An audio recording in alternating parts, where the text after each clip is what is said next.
my god, let's go. Guys, what is that thing? What is what? What is that? What is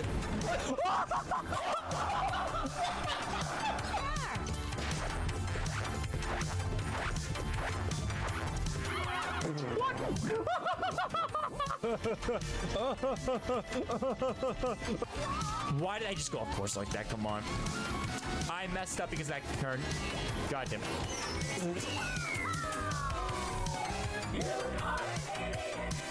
Huh. What do you know?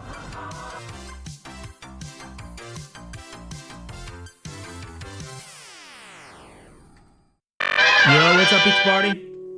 Welcome on in.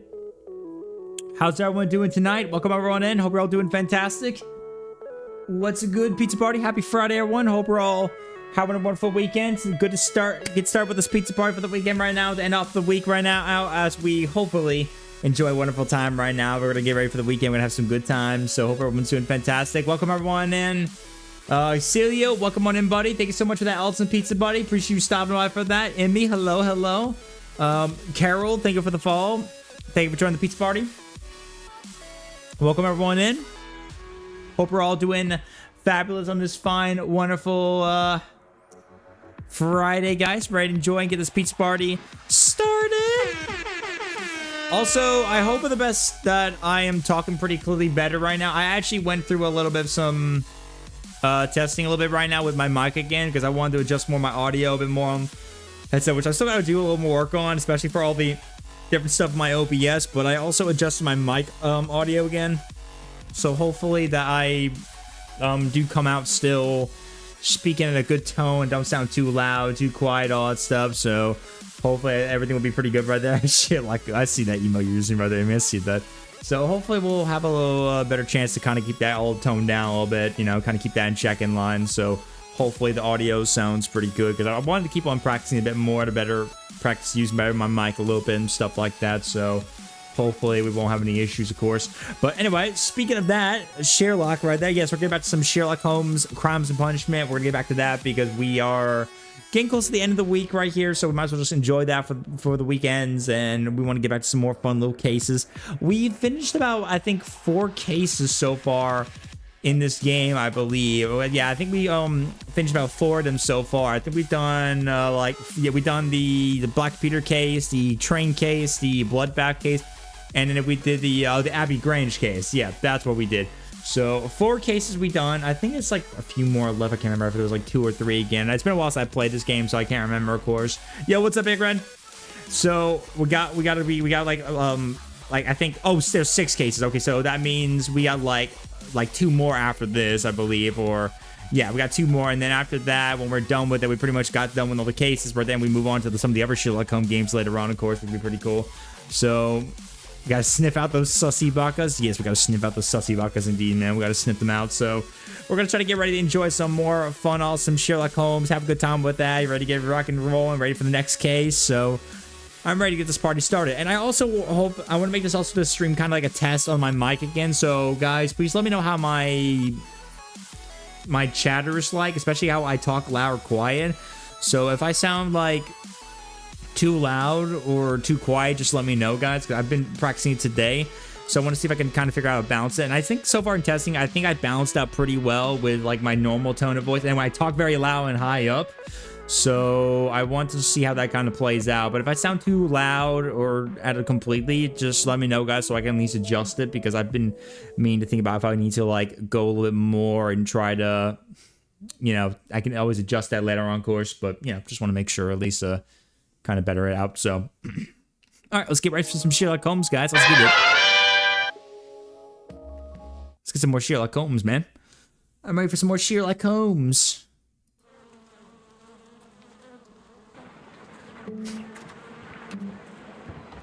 Holmes, for heaven's sake, whatever's going on? Hello, So many Watson. flies. You're early. Did you kill all of your... Hold on, before I move on, though, let me adjust my audio a bit more. I need to adjust it a little bit more for whenever I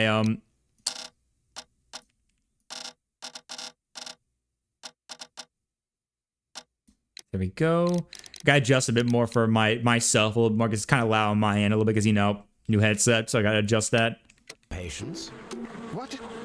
Holmes, where have all Sherlock these anime wretched parties bees remind me of come how from? there's a word in Japanese when it comes to Sherlock Holmes. Rigu Machi, which originally referred to league matches, which has a shortened version of Riguma, and I don't know, it's so funny when it comes to etymology between the British and Japanese, so weird that league term got into Sherlock Holmes.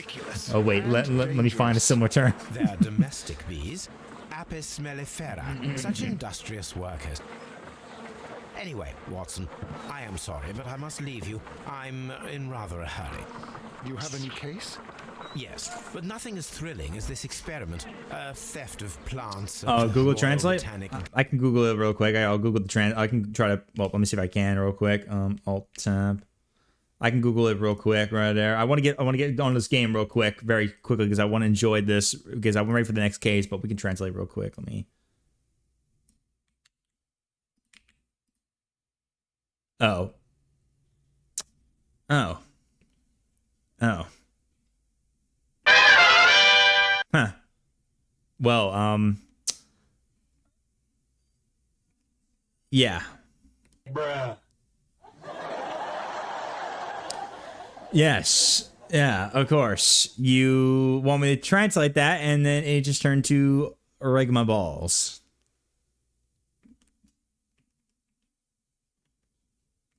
Nice.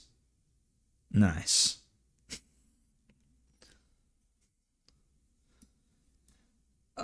Yeah, okay, fine. I'm fine. Whatever. Because you try to use a normal subject that has nothing to do with it, and yet you use that the time to include that in that Japanese like version of it, basically to use that on me. I'm helping a minister. Yeah, it's a who's red good herring. friend of mine. It's a more red herring than that garnet crystal star in the sixth chapter, literally, of Paper Mario and the 1,000-Year Door. You can join me if you like. Well, I'll admit that I'd far rather accompany you than remain alone here with these workers of yours. Besides, you'll need a helping hand with the flowers you're intending to bring back. Watson, however did you guess?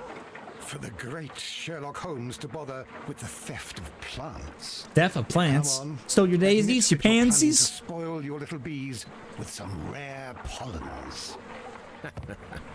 Since when did I become so transparent? Let us go. Toby. I see Toby the dog. That's so crazy though. He got a lot of those bees all flying around about and stuff like that. My goodness. Toby. Oh dear, Toby. I wasn't aware that you were Watson's new literary agent. I love Toby. Alright, so let's see our quest right here. So we got our new case. Find the stolen plants in the last exhibition at Kew Gardens. Okay, so a bunch of stolen plants. So some plants got stolen. Someone stole their daisies. Bruh. Someone stole their plants. Gotta go see if we can try to figure that one out, shall we? Wait, let me check my settings while I'm at it too. I need to check my settings because after that update of my GPU recently, I gotta make sure my settings ain't like all effed up on this game right now. If I have like my stuff too high, I gotta take a look at that in just a moment before we move on. I gotta adjust anything if I can. Well, Holmes, here we are at the Royal Botanic Gardens. There's no doubt Because bees want to have some buzz because they weren't having fun in the hive. Well, Yes, yeah, of they course. weren't exactly having fun at the hive either. Although, don't forget, they weren't in any hive whatsoever. I mean, thanks to Sherlock Holmes, of course. Because Sherlock Holmes, you know, wanted to keep them a little bit, you know.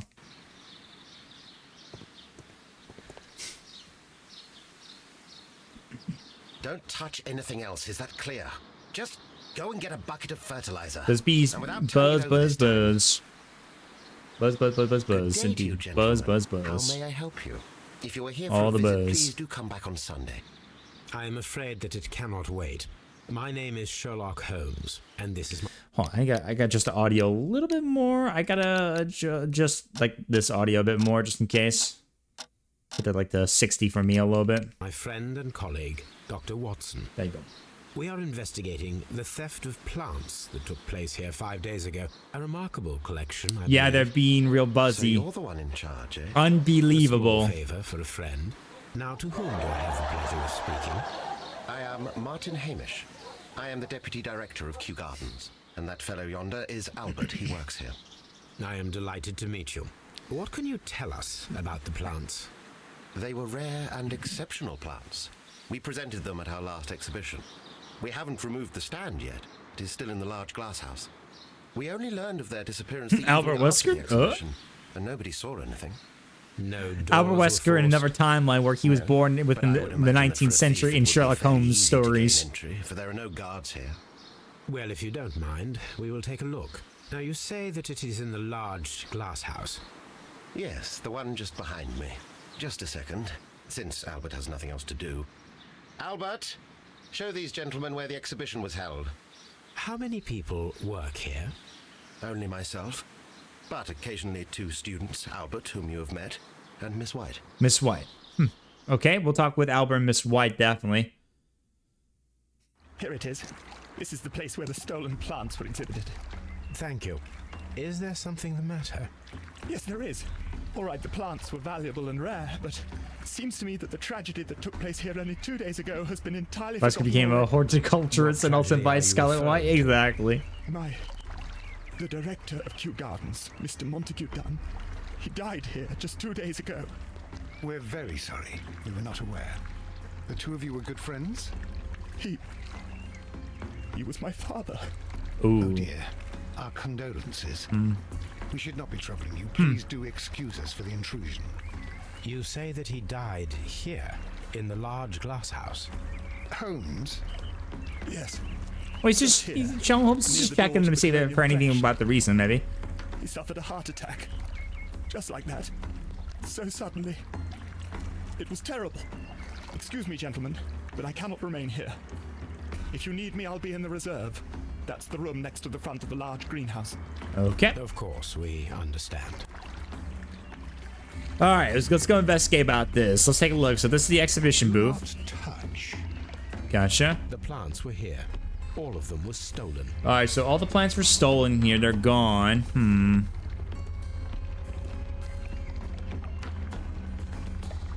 Here is a list of the stolen plants. Okay, so that's all the plants right here. So let's see. Adionia carnivorous, Carlina inabria, Florem diabolica, Coromolena odorata, Prunus sorotina, Hellephorus tipuis, biblis, Genlicia violacea, Darlingatonea, and Cracugas cephalotus. I don't know if I said it all right, but honestly, I think I tried, and it actually sounded pretty well for that, not gonna lie. All right, so that's all the plants right there. Okay, but what happened to them exactly? Wait, can I? Nothing around there at all. It would indicate me, so maybe not that. Let's see. Okay. Let me look around. Nothing here. I'm checking all around the... According to Albert, this is where his father, Montague Dunn, was found dead. Oh, okay. Yeah, we can investigate this spot. Ooh, hello. Footprints. Found some The footprints. traces are thinner in some places. But I do see some footprints here. These boot marks are fresh. It appears as Someone though was dragging their someone was feet. dragging their feet. The okay. footprints reveal that someone staggered here. Could be from the father or from dying. There's some fragments of something right here. Soil. Dirt. It should have come from a flower pot.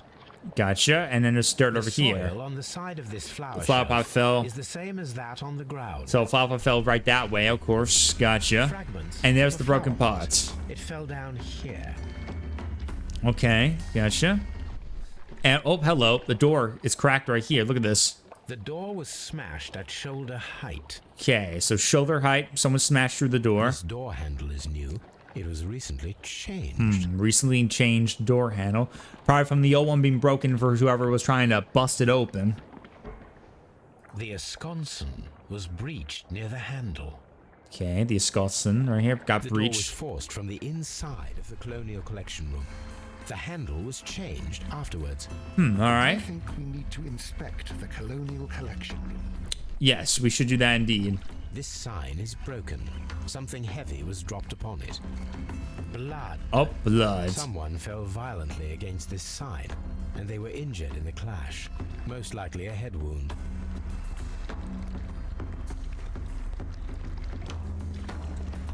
Just looking around real quick before we go inside the collection room. I don't think there's anything here. All right, let me go ahead and go to the collection room real quick. All right, Colonel Collection. Wait, is there anything else around here? Oh, the pot. Let me get that real quick. Yeah, the pot. This pot was broken fairly recently. Okay, so this pot was broken fairly recently. A flower Okay. pot recently fell down from these shelves and was misplaced. All the clues around here are quite suspicious. I need my imagination to make sense of it all. Okay.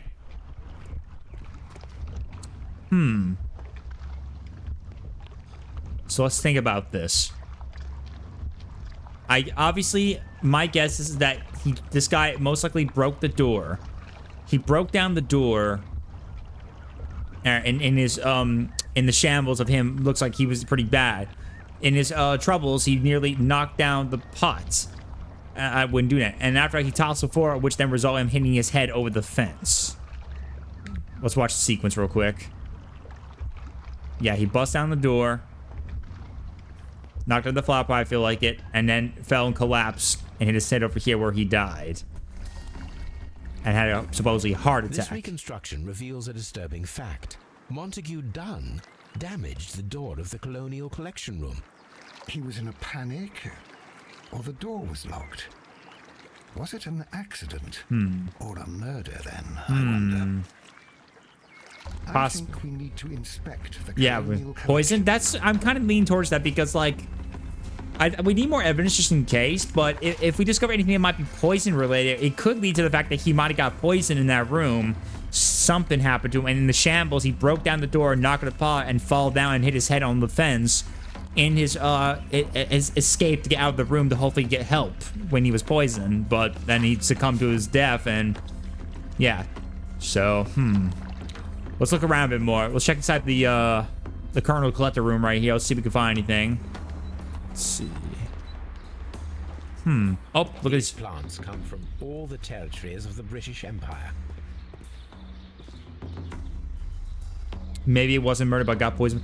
That could be a case too as well. But remember, it's either way. It could either be by the plants and be on accident, or it could have been intentional and been poisoned. Either Very way. strange. So Half of the colonial collection is absent.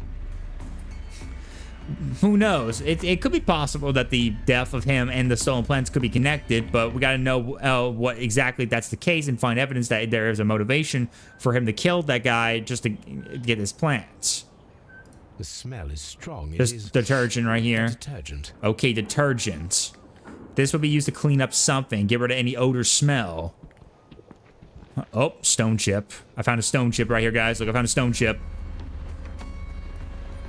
This broken fragment was the result of a heavy blow. A fragment of marble. Marble most stone likely chip. chipped from a statue or sculpture. That from a statue. Interesting, interesting. And here's some window panes right here. These windows were perfectly cleaned. Part of this greenhouse was empty And thoroughly clean. And the fact there was also the detergent right there, which could help get rid of any certain scent or stains that might have been left there. This is one of the outlets of the ventilation system.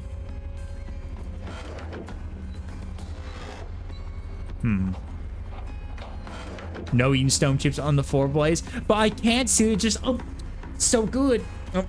Bruh. But it's so delicious. Ew, it's hard and crunchy. All right, so let's see. Dunn was trapped inside this collection in his collection room, and it was emptied out apparently and covered and cleaned up of detergent and stuff like that, as if someone was in a haste to get rid of the smell and any stains. Perform an autopsy. Perform an autopsy on Montague Dunn. Death is suspicious. Why had he forced the door of the colonial collection room? Why had someone clean and empty the room? Was it a trap or simple accident? So let's think about what we found so far. Now, if it was an accident, it could be some of the plants there in the case, because there were a lot of unique plants, and some of them could have been poisonous. But on the other hand, though, if it was a murder, maybe it had something maybe to do with the detergent. Maybe the detergent was something like that. I mean, think about it. It's a very strong odor smell that would not be good for human lungs, obviously. So maybe it came from the ventilation, possibly, and do that. Or maybe the poison came from the ventilation. Maybe someone poisoned through the gas through the ventilation. Poison locked him in the room, and he succumbed to it. And as he broke out, he finally did, and then he died right there from the fence when he hit the hard blow, which made it look like it was like a heart attack, and he just died there due to that, of old age or something like that. And then someone must have got in there and cleaned up all the detergent to clean up any poisonous gas or essence that were left behind. That's my guess. We need to perform an autopsy, though. We need to perform an autopsy on Mr. Montague Dunn. Looks like we're gonna have to go pay a visit to the morgue. According to this, they have light and moisture control in some parts of the building. Yeah, light and moisture control. Okay, so temperature and moisture controls. Gotcha. So we gotta perform an autopsy, but we'll get that in just a moment. Let's look around a bit more. There's still more evidence we gotta find here. Yeah, I think it's like, yeah, maybe it's intentional in some way. Maybe someone did that as a way to seal it. So yeah, I think it's both a theft and a murder case, probably. So according to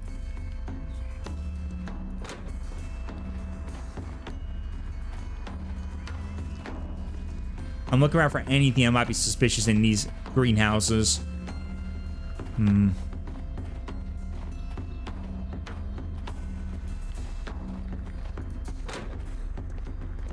Alright, oh, cutscene. Can I help you, gentlemen? Alright, okay, we're gonna interview him. Let's go interview Mr. Albert Dunn real quick. Let me interview him real quick for any questions in mind.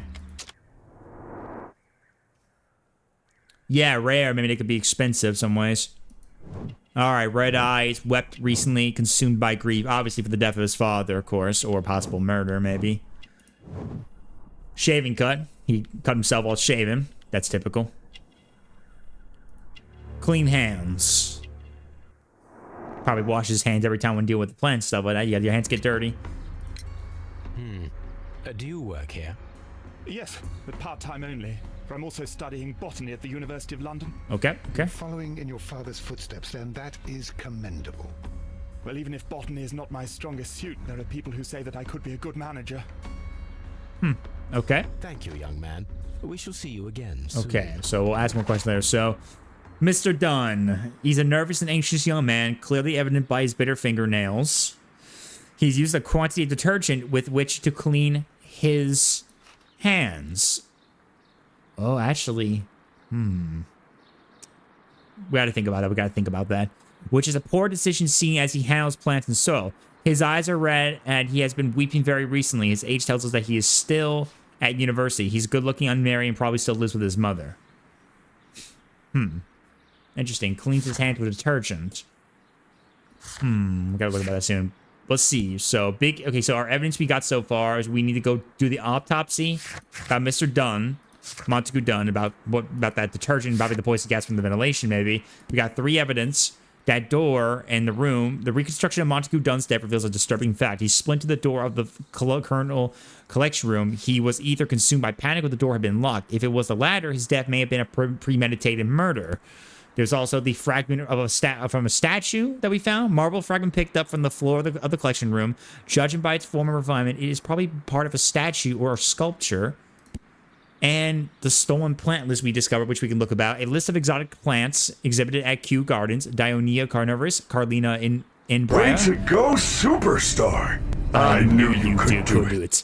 Florum diabolica, Chromalina odorata, Prunus serotina, Hellephorus tipuis, Biblis, Genelicia, Violesia, Latia, Darling Ingtonia, and Carcochus cephalotus. That's a tongue twister. All right, let's see what else we can find around here. We gotta look around. Excuse me, Mr. Watson? Palm House. Palm House, yes. Let's look around for anything around that might be important.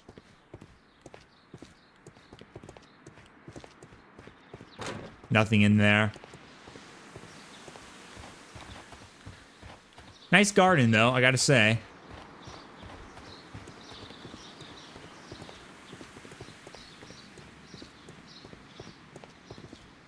Actually, I'll pull up the audio a little bit more on the sound effects. I think I need to turn it down a little bit too much. Thank you.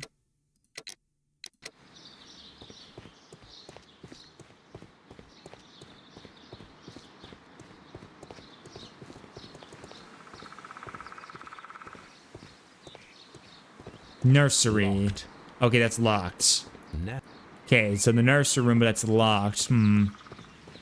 Watson, what are you doing, buddy? Stop running in place, buddy. What are you doing? Get down from there. We gotta get going, my dear Watson. Locked. Locked. Can't get inside that door. That looks like a important building. Probably that's their office. Locked. Okay, office. Yeah. Map of Kew Gardens. Let me look at the map real quick. Can I look at the map real quick? Let's see. So, here we are. That's the office. Director's office. Cloakroom and laboratory. Then that's the palm house where I think we were just at before earlier. Then that's the nursery, which we couldn't get inside. There's the kernel collection where we're just at right there, and the watery greenhouse. The dry tropics. The seed house and the ventilation system. I might have to take a look at those if we can. Let's talk with let's go talk with Mr. Hamish real quick, and then I'll go check out those other areas too. We got a lot to explore before we go to the morgue and see Mr. Montague Dunn's body. All right, Mr. Hamish. Myopic, inexpensive glasses. Okay. A dirty collar right here, indicating him obviously getting dirty when dealing with plants and stuff like that, which can happen. Yeah, a lot of stains, right? You can kind of see. No ring. Okay, unmarried. All right. And gardener's hands. Okay. Albert told us about the tragic death of Mr. Dunn, the late Dunn. Hold on, let me... Sorry, I'm just adjusting more my audio a bit more. I'm sorry, I'm kind of messing with stuff all around. Pardon me, guys. Sorry about that. Thank you. Director of Kew Gardens. Tragic indeed. His heart attack was quite unexpected. Yo, what's up, Striker? Would you unlock the doors for us? Do you expect to find the stolen plants there? I am sorry, but those rooms are private. Thank you, Mr. Hamish. We shall... Interesting. So yeah, he showed some forgiveness for the situation, but we asked him to unlock those doors so we can go explore the other rooms, and he doesn't want to do it. He said those rooms are private. I mean, it could be a personal reason for business, but then again, though, I mean, he should be allowing any official who investigates a crime scene or to check everything as possible. Martin Hamish is unmarried. His hands and nails resemble those of a gardener. They are dirty and swollen. He's short-sighted, wearing bifocals to correct his vision. He's very plain. He works hard to the point of neglecting his appearance and is sadly unlikely that he has any female companion. He lives alone. Okay. So in other words, he gets no bitches.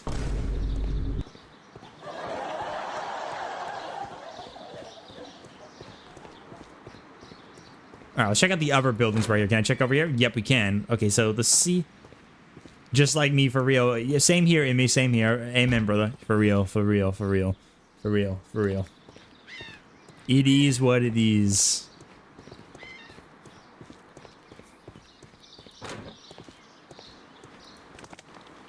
Okay, that's the map again. I don't need to see the map again. I'm good with that.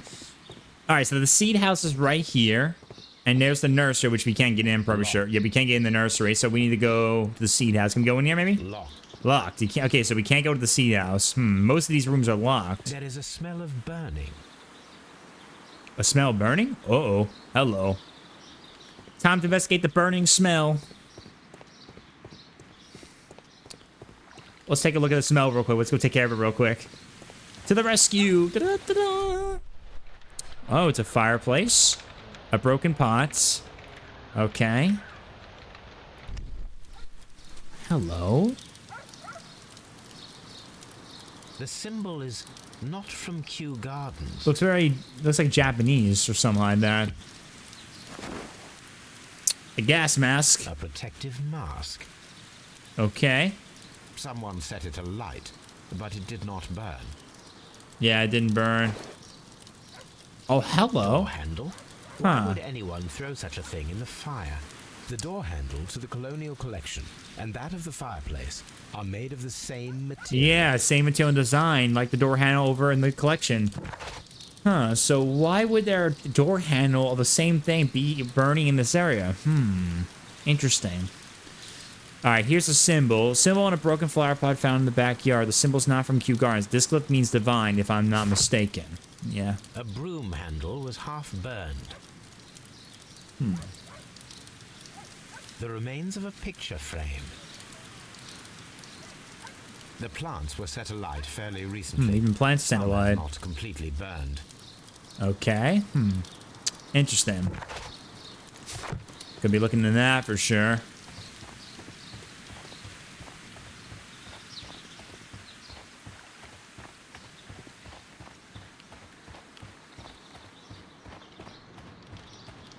All right, let's go over here real quick. Let's check the ventilation system, which I think is a key factor we need to look at.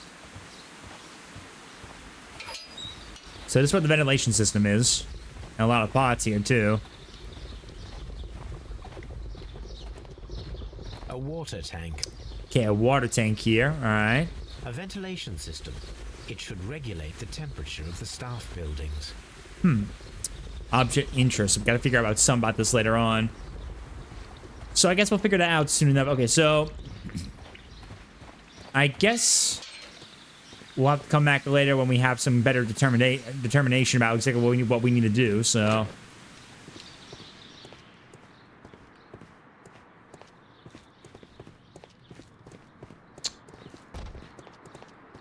Dry.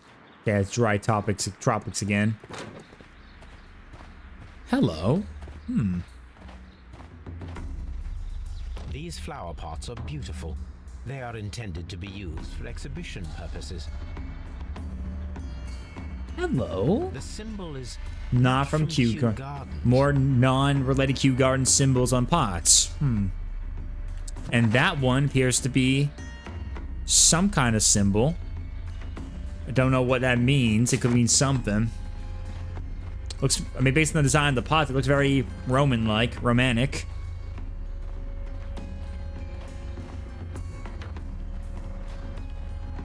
Romanish.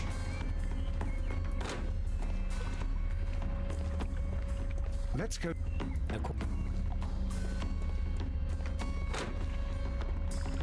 Okay, now we're back here again. Alright, so I think we've about done investigating everything so far here for now. Let me see. Let me ask some more questions if I have anything. I can talk to both Albert and Hamish about anything. If they got me some questions, I could talk about the pots or something like that. Let me just see if I can ask them around real quick. Okay, no, I don't have any question for that. Never mind. And Mr. Hamish? Okay, nothing. Okay, so let's go. Let's go to Scotland Yard and do an autopsy on the body real quick, and we'll see if we can discover anything real quick, and then we'll find out soon enough, you know?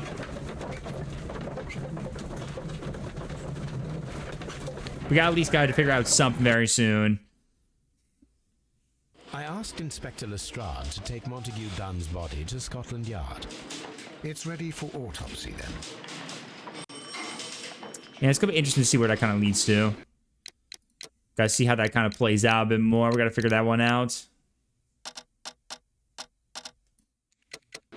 Alright, let's see. Let's go ahead and go do the autopsy. Oh, wait, hold on. Let's see. Do we have any evidence? Yeah, we do. Here we go. Dunn's belongings. Here we go. His belongings. Alright, so he's got a golden watch, a pen, a club card, and a letter. Okay, let's take a look at the This watch. is of great value. The watch, yep. A beautiful feather pen of a good make. Alright, what about the club card? City of London Club, number 165, Mr. Montague Dunn, membership of London Crest A Club. membership card for the London Crest Club. Okay, a club card right here for London Crest. The London Crest card, alright. And for a letter, we'll see what the letter says. To Mr. F. Wayne, director of Wayne Sons Printing Company. My friend, your posters for the great exhibition and at Kew Gardens are very beautiful, but it is surely unnecessary to mention all of the staff. My name alone will be sufficient. Montague Dunn. Okay, and Mr. F. Wayne, the director of Wayne Sons Printing Company involving the exhibition at the Kew Gardens. Okay. Now we gotta pay a visit to this Mr. F. Wayne right here. Locked. Locked. I love whenever you just get to a door that's like, he's like, locked. I love that. Alright, here he is. It's Mr. Dunn's body. First of all, let us carry out an external examination. Alright, let's take a look real quick. First, let me check his head, because you know. Aha! There is an injury to the skull, most probably caused By by the the fall. fall in the water lily greenhouse. Okay, at least it determines that fall situation, of course, no doubt.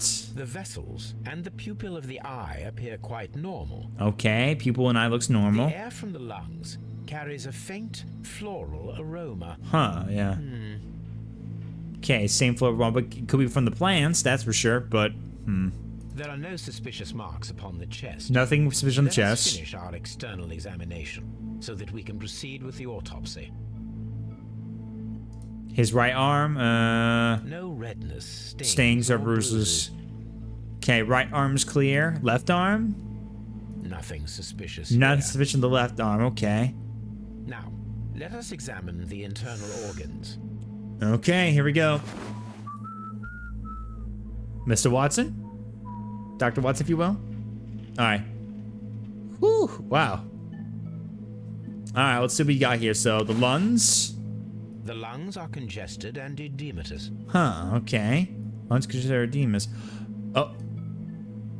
Hello. What do we have here? The tissue on the inferior lobe of the right lung The- is damaged. The inferior most lobe of the right probably lung caused has a by damaged tissue. toxins from an unknown plant. Okay, damaged toxins from an unknown plant. Alright, so figure that one out. Okay, so damaged tissue from the lungs from a plant, possibly. Yeah, you're probably right. Maybe it was an accident on the plant, maybe. I want to still see more of that for sure, but I am leaning towards now probably being an accident. Probably maybe he just locked the door on a bad time. Maybe something happened with a plant, got poisoned, and or something like that. Gas probably got through or something like that. Maybe because of the detergent. Maybe it just expended that more, maybe, or something like that. Or I don't know. I mean, something could have happened. The heart The ventilation or something like that. show no pathological signs. But who knows? The heart tissue shows no visible pathological signs. Okay, so nothing wrong with the heart. The lungs is the only thing we saw, so that's an issue. But the heart's fine. What about the liver? The liver is enlarged. It would seem that he was suffering from an alcohol addiction. Okay, alcohol addiction. All right. The liver tissue is brown. It's brown. Yeah. There are no visible pathological signs. Just overly drinking a lot, pretty much. The stomach. Whew, what a stomach, dude. It's green. The stomach tissues show no I actually don't even know visible what- pathological signs. Wait. In a realistic sense, does a stomach look green? I don't know if anyone could look that up real quick. Like, if the internal organs of a stomach looks green. I actually don't know if that. I can't remember. I always mention it looking pink or something like that, or very kind of like a beige orange color or something like that. There is a small amount of content. It appears that he Breakfast breakfasted lightly, yeah. only a short while before his death. Okay, so breakfast in there, consistency, no issues. Stomach's fine, liver's fine, heart's fine. Just the lungs. Suspicions have been substantiated. Montague Dunn, the director of Kew Gardens, died from poisoning. Ah. Plant poisoning, to be more exact. Plant poisoning. You mean Yes, it is murder. we should inform Lestrade? Yes, but do remember, Watson, that I discovered the Most murder. organs are pale pink or challenge white, is not mine. green. Well, I don't know why that. challenge, I have no idea why Holmes? those organs, We that need stomach to is locate green. that deadly plant. Such a perfect murder appeals to me. I guess probably Murder of any maybe kind appeals to maybe you. the developers decided to make that green because sometimes when you look at organs they can look kind of disgusting. So I guess for the case they wanted it just for a more broader audience, for like a T for teen, like a very serious, like more lighthearted and mature rating game, but I didn't want to include too much. But that seems kind of weird though, if you ask me. Is that all we need to do? No, we also have the people working at Kew Gardens. Martin Hamish. and the Gallbladder's son like green? of the victim, Yeah. Albert Dunn. And also Miss White, of whom we spoke with Mr. Hamish. Should we bring them all here for interrogation? No. A few innocuous questions at Kew will suffice, as well as a discreet delve into their personal affairs. Yes, Watson, it is time now to open the doors. Even those in the staff building. I suppose that is necessary.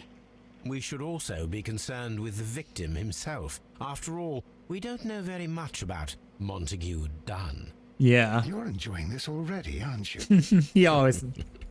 More than a little. Well, that was interesting.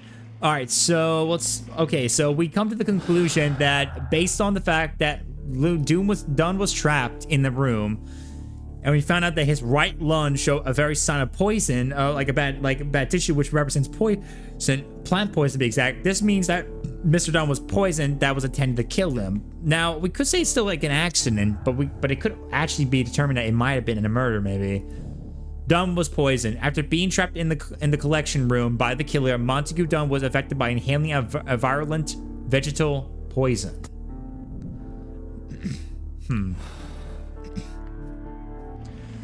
We need to go back to Baker Street to investigate these three things about the pots and their symbols, and then about the different plant lists. We got to go investigate that before we go back to the gardens, back to Kew Gardens. All right, let's go investigate that real quick.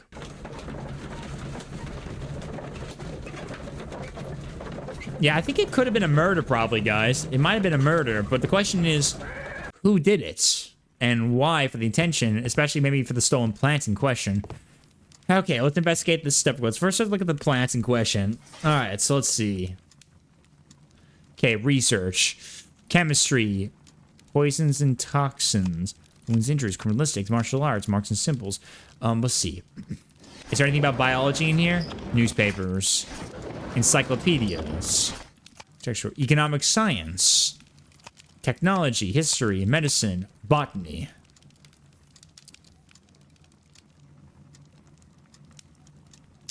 I think it's exotic plants. Yeah. These plants have a certain toxicity in common, more or less variable. Oh, hello. Look at the list of the plants right here. All matching the same. And they explain that they are about each of them more or less variable about toxicity. Only the first three can be dangerous to humans. So, Dionea carnivorous, Carlino inebriare, and Phloem diabolica can only be poisonous to humans. Those are those three out of the whole 10 of these plants have been stolen.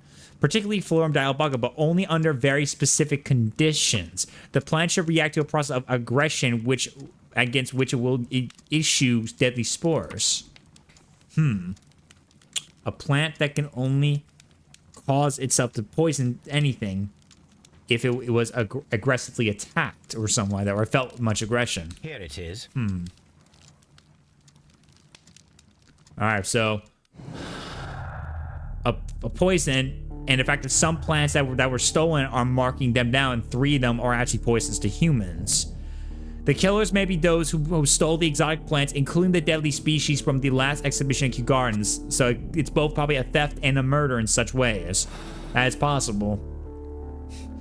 Alright, what about the symbols? Let's look at the one symbol with the Japanese logo that means like divine. Alright, so that will be probably marks and symbols. I assume since it means divine, the Divine Syndicate? Okay, it is. The Divine Scholastic Syndicate for Vegetation Veneration. The members of the Syndicate worship Trawan, the God King. They strive to obtain spiritual peace and release themselves from the martial world, so generous donations are appreciated.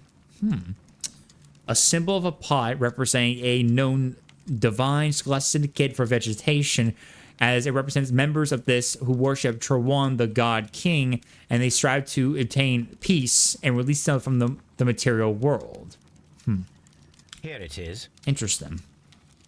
Okay. The Divine Syndicate is not a supplier to Kew Gardens. No. Besides, there is no address here. Yeah. Okay, so we discovered about that one. Trawan, the God King, the Divine Syndicate's idol. Interesting. Now, what about this symbol then? What about this one in question with the yes?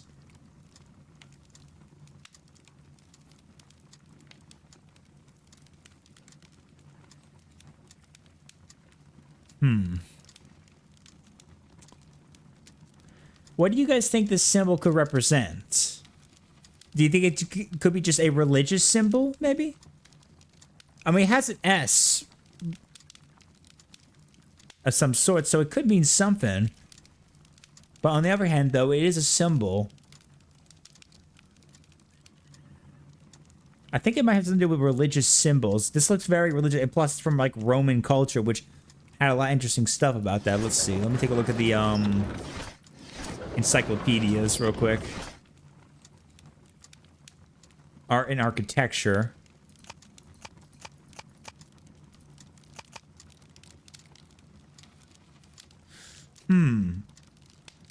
There's Roman history for this one. It could be Roman history in some things, but let's see.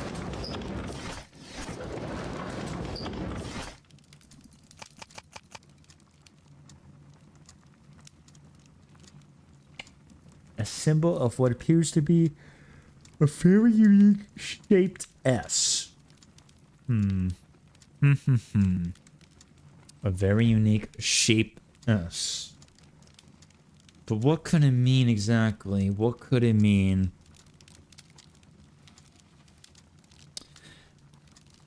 That is not the one I Okay, need. so it's not religious symbols. That was kind of obvious. I'm going to go with the Roman history. Because that was very Roman related. That is not the one I need. Not.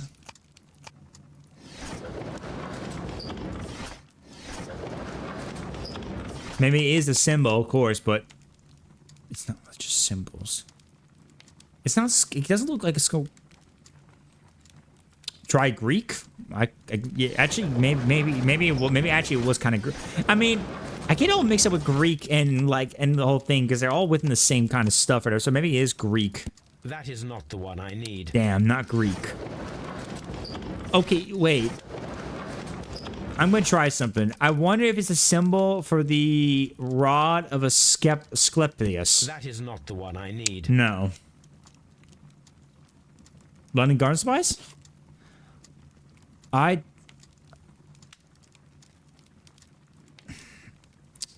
It was that. Okay, didn't know that. Well, I didn't really get much information out of that symbol when we investigated. It just said it was just a symbol on the flower pots. That's it. So I guess that was a hint to tell you that maybe it was from a garden supply business. Okay, so it was a Seymour's Garden Equipment Supplies. We are a premium supplier for all your landscape gardening and timber requirements. Full range to supply and delivery of sands, soils, mulches, pots, and anything else you may need. 3 Blurton Road, London. Here it is. Okay, there we go. I got all mixed up. I just didn't know what the fuck that symbol was. All right, so we got a symbol that represents a business. So it's a company over at Garden o' Heaven, 3 Blurton Road. So it looks like we might have to go pay that visit probably very soon, maybe, most likely. Or maybe that's just a hint to let us know where we got it very soon.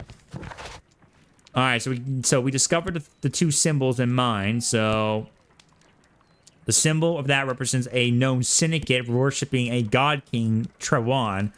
And the other one is for a supplier of goods for planting and stuff like that. So interesting. Okay, let's go back to Kew Gardens real quick. Let me see if I can answer some questions real quick. Try to answer some questions and hope we determine some stuff real quick.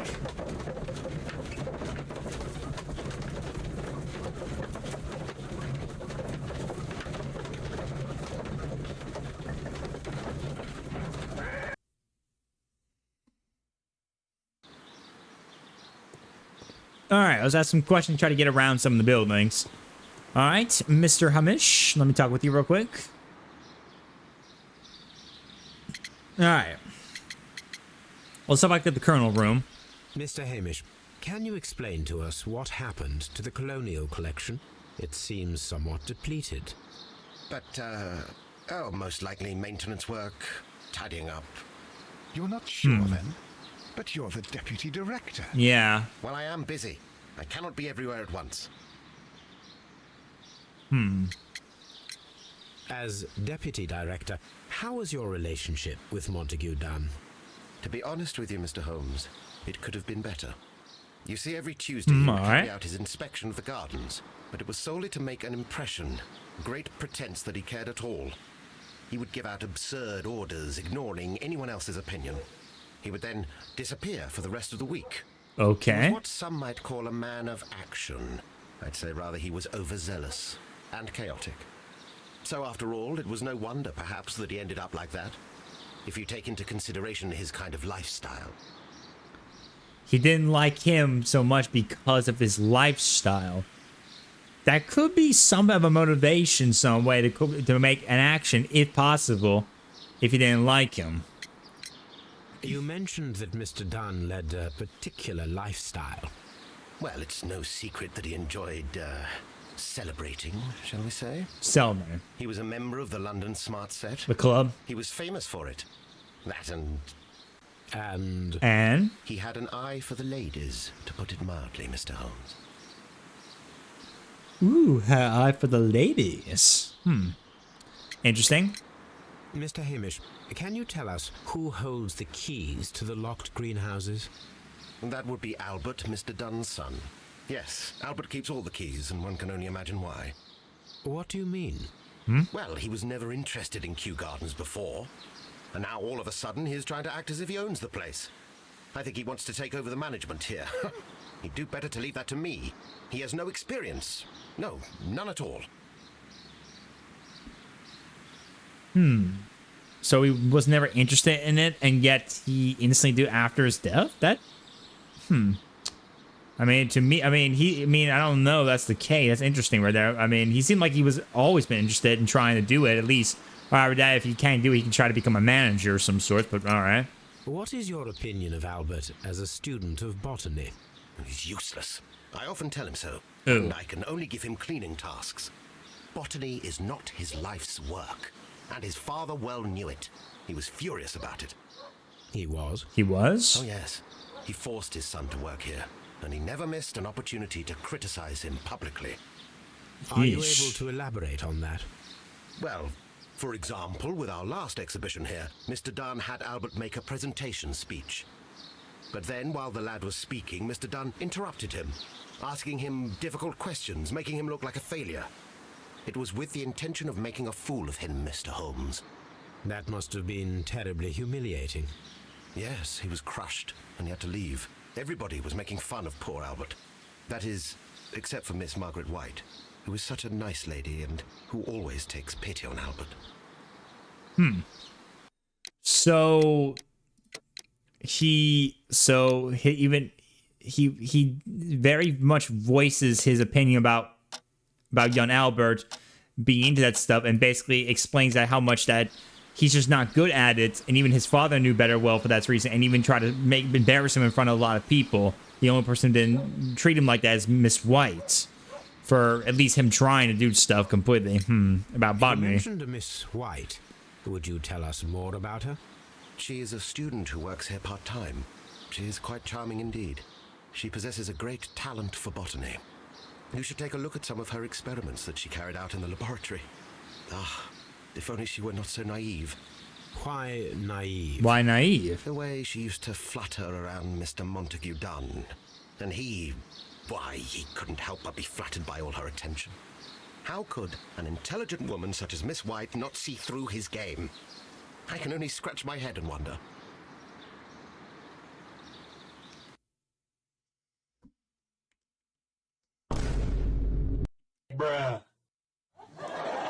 I think we might have caught our culprit right there. Think about that. That attitude he demonstrated right there completely. He acted really upset about here how much a sweet, intelligent Miss White is all of a sudden falling in all oodles with Mr. Montague Dunn. Sounds like jealousy to me. I wonder. Could he have been so jealous at Miss White falling in love with Montague Dunn that he wanted to get rid of Montague Dunn just to keep Miss White? Who knows? Tell me, Mr. Hamish, do you grow the more deadly variety of plant here? You mean insectivorous? Yes, but nothing Well, larger yeah, of than course that. it's too early, of course, but still, though, you gotta say it, though. I mean, think about it. He's treating the son, Mr. Albert Dunn, like shit just because he's not really good at botany, even like his father would do the same thing too. He thinks he's not responsible for anything like this stuff, and he should leave that to him to do all the work. Basically, treating him like crap, and even showing how much he does not even like his father, Mr. Montague Dunn. And he even is upset even further when he discusses that Miss White, who it seems like he is really in love with, by the sound of it, by the tone of his voice, literally is upset at the fact that she's more in love with Montague Dunn, somehow falls in the heels for him right there. So it's interesting right there with a motivation like that. Are you aware of the Divine Syndicate? The Divine what? Is this a joke? No, I am quite serious. What a ridiculous name. Anyway, I have never heard of this syndicate. Never heard of the Thank you, Mr. syndicate. Hamish. We shall continue our investigation. Okay, so we know about the weekly inspection. Every Tuesday morning, Montague Dunn would carry out a rapid inspection of Kew Gardens. His employees, Mr. Hamish in particular, did not look forward to his routine, obviously. But it seemed like he didn't like it the most and treating him pretty badly right there. But it's interesting, though. Very interesting. Let's go find Mr. Albert Dunn real quick so I can talk with him real quick about something. Tell him about what we know so far. All right, let's go talk with him. Who is Miss Margaret White? Ah, she is the young lady who studies with me. She visits here sometimes to help out with the greenhouses. In fact, she should be here today. She wanted to work at the pretty seed much. house. That's what I mean by that. That's the small And don't greenhouse forget across that from there the is large always got to be glasshouse. a motivation in some ways. And don't forget, he seemed like he was in love a little bit with Miss White, and Miss White being kind of in noodles with Montague Dunn. It's possible he was jealous that Montague Dunn was getting him, despite how much he hates the guy right there, for the reason that he hates the guy, and probably did use one of the plants to poison him in order to get rid of him and cover as if he just died of a heart attack. In other words, so he can get away with it and get back Miss White for himself. After all, he's not married. So he's not really in love with anyone or hasn't date anyone, probably for sure. So he probably took advantage of to get a chance for love, maybe. We noticed that a part of the colonial collection. Maybe he has stole the been plants. cleared. Maybe to make. Maybe he took the plants and hid somewhere as a way to say it was thieving, the way as to cover it up. So you know. At the moment, I'm just dealing with the storage room. I don't know much about the other rooms. Okay, so he does not know much about the other rooms, just cleaning. I imagine that your relationship with your father may have been a strained one. Yes. I cannot say that he was a kind man, for he never listened to me at all. He forced me to work here. Yeah. But now, after his death, I've been pondering it over. Perhaps he wasn't so wrong about me after all. I have to follow his path, and I have to manage Kew Gardens. And I can do it. I can be as good as any other who works here. He's very motivated to that. Would you please tell us about Martin Hamish, the deputy director? Okay. Well, I have to tell you that Mr. Hamish is not and has never been the deputy director of Kew Gardens. My father would not have tolerated it. Indeed. That is most interesting. He told us Most that interesting. He was. Yes, because he believes that the management should be passed down to him now that my father is dead. But in actual fact, Mr. Hamish only has the honour of being the garden's longest-serving employee. In fact, if we are to think logically at all, it should be me who takes over the management of Kew Gardens. Do you not have a good relationship with Mr. Hamish? I suppose so. But we have very little in common.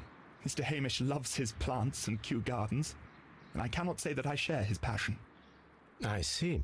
And how was his relationship with your father? Oh, he hated my father. It was obvious.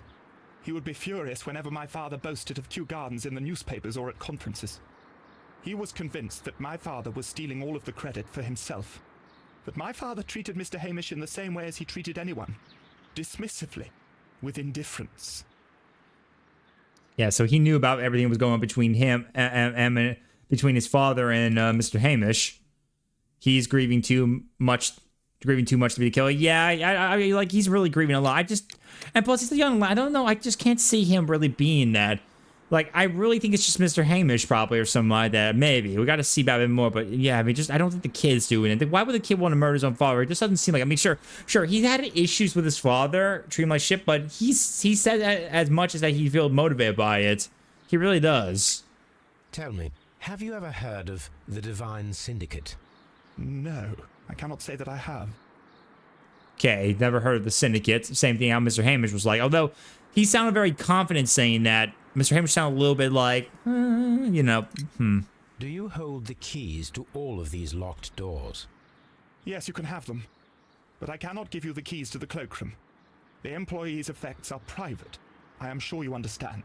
Okay, keys to all the other Thank you, young houses man. and We rooms, shall see you except for the again cloakroom because of the privacy of the employees. All right. So let's think about this. Let's see. Okay, well, actually, no, we already did that one before. I'm such an idiot. Albert's ambition and the deadly plan stole nothing. Okay, so yeah, like there's nothing really to motivate that at all. There's really nothing to motivate that whatsoever, of course. So I just don't. Yeah, I just don't see about Albert at all. It has to be something with Hamish. It has to be something with Hamish. All right, let's go see if we can do the doors now. So we can't go with the cloakroom, of course, obviously. We can go to the office rooms, but we just can't go to the cloakroom in question. But let's see if we can look around these offices and see if we can find anything of intriguance. A lot of shoes here. Champagne bottle. It's got a lot of champagne wine. French wine. Remarkable vintage. French wine. Okay. Champagne. And champagne. Montague Dunn had good taste. Okay. Okay, just some of the drink. Let's check out the director's desk. Hat, phone, gloves, a letter. Hello. The breakup. Oh, hello. My dearest Margaret, following our last conversation, I believe it might be better if you vacate your position here at Kew Gardens. As you pointed out quite bluntly, you are no longer in need of my support. You are quite able to stand up for yourself in this role, as you say. Well, I give you back your freedom and wish you nothing but good luck. Montague Dunn. Margaret White? Miss White? Possibly? So Montague and Miss White had a breakup. Well, I mean, there's a lot of people back then who did a lot of drinking and smoking, stuff like that. It was very common back then. It still quite is now. Although with these kind of champagne stuff, they were always for the fancy if you were rich like that. I mean, hey, champagne, wine, I mean, hey, probably tastes delicious, even though I'm not a big alcohol drinker. So I guess Mr. Dunn and Miss White broke up. He wanted to let her go. Interesting. Interesting indeed. Okay. They had a breakup. Newspapers discussing Kew Gardens. Okay, the news does Kew Gardens. Okay, new plant species. The Kew Gardens team are pleased to announce that successful production of a new variety of barley, one that retains a complete resistance to the cold. They named it the Siberian barley. Mr. Martin Hamish, the proud cultivator of the Graph, will hold a press conference next Monday morning upon this very subject. Okay, about the gardens. Yeah, we have to talk with her to make sure. We can't just say that for sure right now because we have to get to speak on her about stuff right now. There's a photograph right here. It looks like Mr. Hamish and Mr. Montague Dunn. A photograph of Montague Dunn and Reynold Hamish. Yeah, both of them. Okay. And there's a safe here.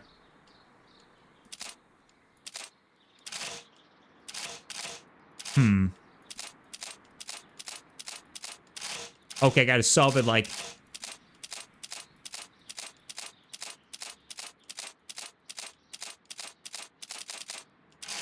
Okay, okay. Guys, everyone keep up with me. Just try to remember all the stuff, guys. Left. Okay, left. Right. Left. Okay.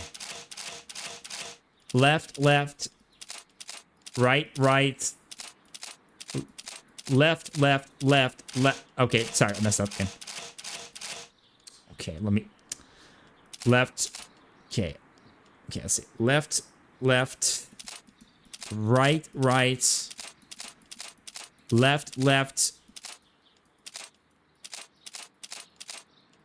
I messed up again. Left. Right. Left.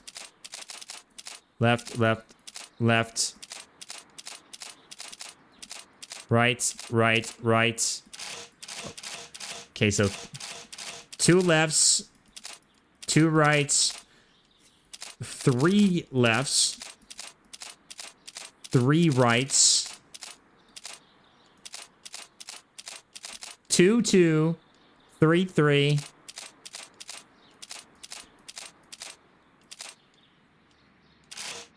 5 lefts, 2 lefts, 2 right, 2, 2, 3, 3,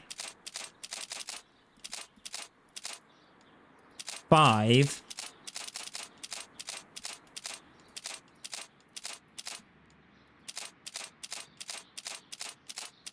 and everything else 5 here. Boom. There we go. Let's go.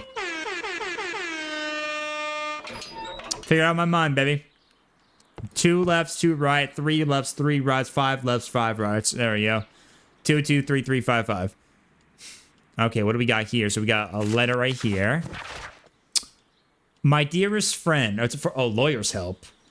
My dearest friend, please allow me to express my disappointment upon reading your last letter. I am paying you to defend me, not to accuse me. Kew Gardens is a royal institution. We are granted the great opportunity to travel the world and to save the most extraordinary, precious, and rare species of plants. Our duty is to protect such species and from those who might wish to use them for the dubious purpose. This divine syndicate of whom you speak have no right to hold such precious plants. Remember, the case of June 14, 1889. So I must respectfully ask you to once again to notarize the permissions on these plants on behalf of Kew Gardens. The documents were sent to you on Monday. P.S. See you in Boodles on Tuesday as always. Montague Dunn. So this is written from Montague Dunn to a lawyer asking for assistance about something that was happening with the Kew Gardens and about being a royal institution. And about their goal to discover species of rare plants.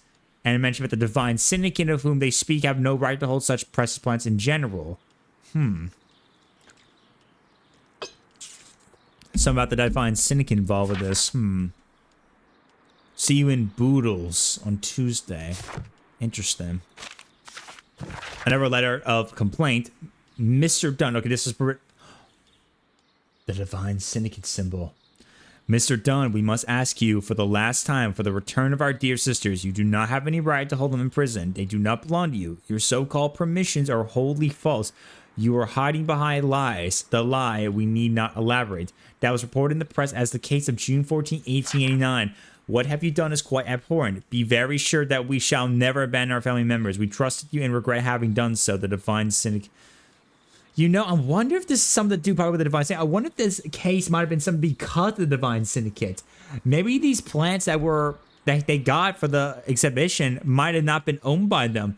Maybe Mr. Montague Dunn stole them from the divine syndicate. It sounds like that he took one of their sisters in question. Maybe this was a revenge tactic. So it's murder against from the divine syndicate. Maybe it's probably because of that. Think about it. The fact that these guys are asking for the plants back because he took them from them without their permission. It's a possibility.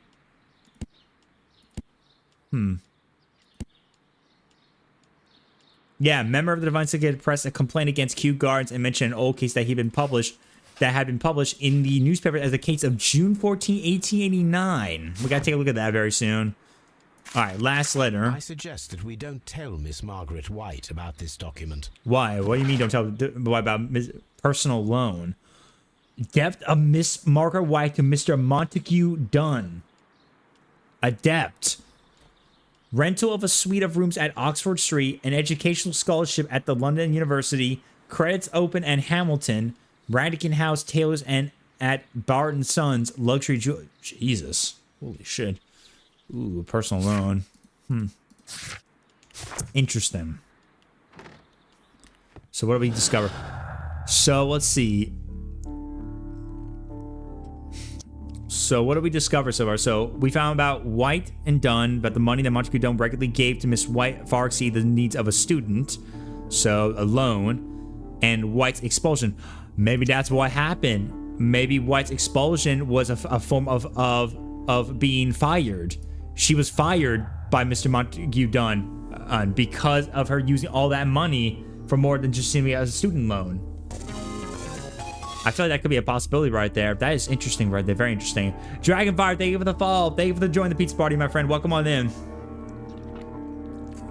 Thanks for following me. I appreciate you for that.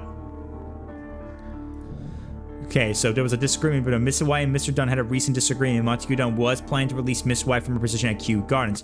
So there could have been a motivation from that, but we got to figure out more about that. We got to talk with Miss White real quick about that. And let's see. Albert's ambition at the death of his father. Albert knew and feels responsible and managed Kew Gardens. I don't think it has something to do with that as much. White and Dunn. No, she doesn't have anything with that, pretty much. No, I don't think she has anything to do with any of this, so Definitely not that, but yeah, we gotta talk with this Miss White. We gotta definitely talk with her. She's definitely have something. Maybe we gotta know about that. We got to figure that one out ourselves. That's gonna be interesting. Very interesting indeed.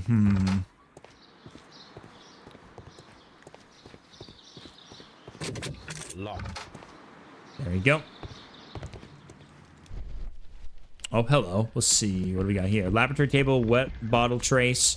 All right, let's check the laboratory table. There was a bottle here. It left behind a trace of the substance that pervaded the laboratory. Okay. More spots. Several drops of the substance were spilled. Someone carried this bottle around. Okay, so spill some kind of wet substance of a bottle. Trace. Gold dust. Gold Good dust. heavens. What's it doing here? Dust of The gold. gold is almost immune to chemical attacks. True. So it may be a valuable auxiliary for various experiments. But why Okay. would anyone perform such experiments in a botanical garden? Okay, why performing in a botanical garden is one thing interesting indeed. Several drops of the substance were spilled. Someone carried this bottle around. The bottle is no longer here, but it is possible to detect a faint scent. We need We Toby. need a good nose. We need to go back for Toby. Alright, so we gotta fetch Toby later on. Let's see. Oh, hello. Protective gear. It appears as though the protective equipment is missing. There's from one here. missing right here. And look, similar equipment based on the same one we discover in that Gloves, fireplace. Waterproof aprons. Everything one might need for self-protection. Do they grow dangerous plants here? Such masks are generally worn when dealing with toxic chemicals. Interesting. Oh, hello. University book. University of Cambridge Botanical A botany Section. book. Probably from Mr. Albert Dunn. Yep, there it is. This student's book belongs to Albert. Yeah, it's Albert's book. Makes sense, though, because, again, you know, university. Here's a chemistry cupboard. Let's see what we got here. A lot of chemistry bottles. A sufficient A lot of quantity chemicals. for some serious experiments. Yep, just typical chemistry stuff. Oh, he's got a phonograph, too. Phonograph. Phonograph used for voice recording. Remarkable. Yes, this is quite a modern laboratory. Here's one right here. Marked 821. I don't hear anything. Well, we got to put it in first. I don't hear. There you go. I was having trouble trying to find the action. Okay, let's go. But in Hamish's perception of plants, the notion of communication in the plant world has long been considered marginal. Yet I remain convinced that some plants do indeed transmit chemical signals in the event of attack. A study report by Martin Hamish. Okay. Martin Hamish study report on that. Now about 245 exactly. Let's study this one. What's this 245 say? Seems clear from these multiple experiments that plants to respond to their environment and have a form of consciousness. Margaret White, February 1895. Report number 245. Study report. Okay. Study report also from Margaret White. This is a table for experiments. It resembles my own. Yep. Only this one is kept in good order, Holmes. Ah. He just dissed on Holmes saying that his own laboratory table is disgusting and not clean. Locked. Holmes, Albert Dunn didn't give us the key. It does not matter. We will open it. We still need to investigate that. I think there's something about that room, that cloakroom we got to see at least. So we need to go see that for ourselves. Let's go investigate that, shall we? Let's see if we can try to find out what's inside that room right there. We got to find out. We must find out exactly what's inside this cloakroom.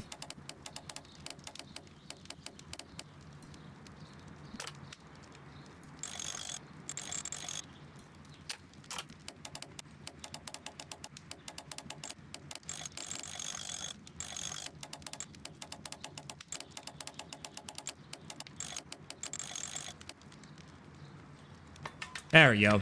That was easy. Open. The employee. All right, here we go. Here's the cloakroom. They might not like it if I break in, but I gotta investigate. I gotta find out what's in here. Miss White's locker. Okay, this is Miss White's locker. Let's take a look real quick. Okay, she's got a hat. Oh, White's A request. draft of the letter that Miss White sent to her parents. Okay, a letter from her sent to her parents. Dear mother and father, I am writing this letter with reluctance to ask for your help. My studies and my housing costs have proven to be more expensive than I have anticipated. I fear, therefore, that I may not be able to manage in the long term. I know that we had our disagreements in the past, but would you be heartless to allow your daughter to fail her studies due to a lack of money? Margaret. I am the one who knocks. Bitch.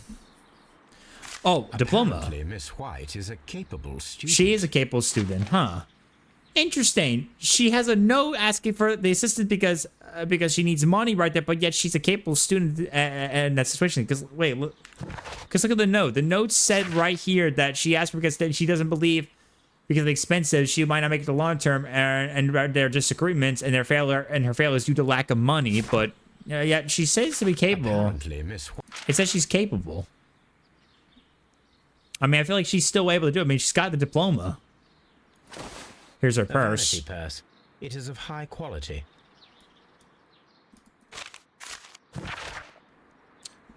Margaret, we were surprised to receive your letter. How could you think to ask us for money? After all these years that have passed since you left, without any thought of us? You have never shared with us any detail of your success at the university, but you chose to do so now. We suppose you must be ashamed of us, for we are not from the same high class as your new friends. Yes, we are modest people, but you should learn to put your family first, as we at home have always done, and none of us ever compromise their reputation, as it appears you have already with your employer, Mr. Dunn. No, Margaret, it is you who makes us feel ashamed. Your parents. Ooh. Sounds like Miss White had some pretty shady right there too, especially for the fact that she spent a lot of money for not her student stuff, and now she has to deal with a loan with Mr. Dunn. Tries to ask her parents for money, but apparently never really talked about her livelihood in university and her hard work to her parents. So her parents are pretty much, that might be a motivation to something, probably in some ways. Let's check the effort later right here.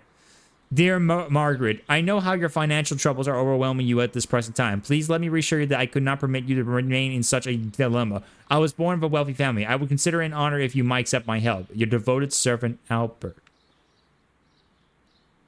Seemed like Albert was willing to help Miss Margaret and White about her troublesome depth, her little time in the university. Her own student thing. Interesting. And some kind of wooden chest of some sorts. Hello. These jewels must be worth a small Look at all this fortune. jewelry. What the heck?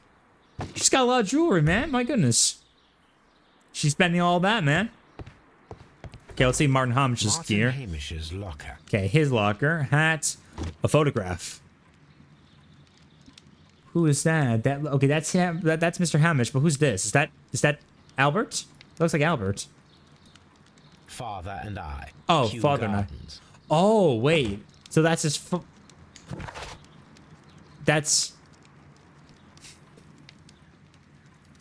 So that's probably him when he was a kid and his father. Or maybe it's his... Interesting. A review on rare and exotic plants. Martin Hamish has written several pieces. Okay. Botanical magazine about exotic plants. Martin Hamish's ambition. Mr. General Secretary. Recent events unfolding at Kew Gardens obliged me to renew my application for the management position. As I have stated already in my previous letters, I believe that no one is better suited for the post. While Mr. Montague Dunn was alive, I understood your reservation to my suggestion. Your reasons were political, and so I was happy to comply. But now the Kew Gardens lie in disorder. How can I stand by and allow it? How can I have lead them in the hands of inexperienced people with no motivation? I must urge you to cast your decision as a matter of urgency so that I may devote myself entirely to the noble task ahead and free my mind from this uncertainty. So, ambition for keeping everything in line for the Kew Gardens. Probably that's why Mr. Hamish wants to be the next of management. That explains why. Martin Hamish And some chemistry. organic chemistry books. Chemistry books. The kind of chemistry you can make certain things, tonics, poisons. Got a lot of stuff we're going to be looking at. A lot of stuff. Albert's locker. Okay, here's Albert's locker. Naval architecture. Specialist articles on shipyards and ship construction. Albert Dunn has a great passion For shipbuilding shipbuilding and the sea. So while he may not be good at botany, he looks like he's pretty good at studying the sea and probably being a sailor. Look, he's even got a big, huge, like, a sculpture of a ship. A rejection letter from the British Royal Naval College. Oh, my. It's the Royal Naval School of NCOs, Recruitment Central London. Sir, it is my regret to inform you that despite your excellent results within our entry examinations, we are unable to invite you to the Royal Navy School. Your father, Mr. Montague Dunn, has expressed intention to entrust you the directorship of the Royal Botanical Gardens in Kew, and it's clear that he would not release you for an entire year of naval training. Please accept our best wishes for your future, Kew Gardens. Yours and very faithfully. So he never. So yeah, okay. So Hamish was kind of a little bit right on some aspects. He never wanted to be a botanist. He wanted to be a sailor, but his father didn't want him to do it. He wanted to study botany like him. That could be some. I'm not saying it's true, but it could be some motivation that maybe something like that. Because don't forget, he cleans out his hands with the same detergent. And the same detergent we saw in the room where he died from the poison question. I mean, he doesn't have study and knowledge to that, so that would not mean that he didn't poison him. So it could be something of an accident. But then again, I think it was still murder, and it could have been just perfect time in such ways. But one for certain is that he definitely did not like to be a botanist. He definitely wanted to be a sailor, but he was not allowed to because his father basically forced him to be part of his botany party here at the Kew Gardens. But he decided to go for it anyway, just because after his father's death, so it motivated him, going away from what he learned the most. Okay, so it... Interesting. Oh, there's a letter right here, or a photograph. There's a photograph right here. Albert, standing with a woman in front of London University. Wait, a woman? Wait, who's the woman? Who's that woman right there? Was that Miss White, maybe? Or maybe his mother? It could have been Miss White. Okay, let's see. Let's take a look what we got here. Let's see.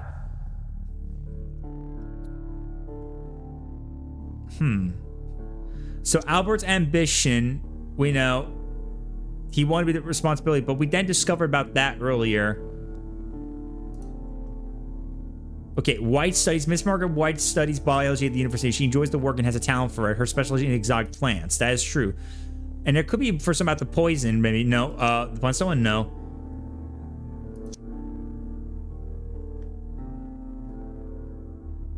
So now, let's see. Miss White's family, Miss Margaret refused to assist her family with the studies. They disliked Montague Dunn, believing him to be libertine. Albert Dunn had promised to continue his family's support.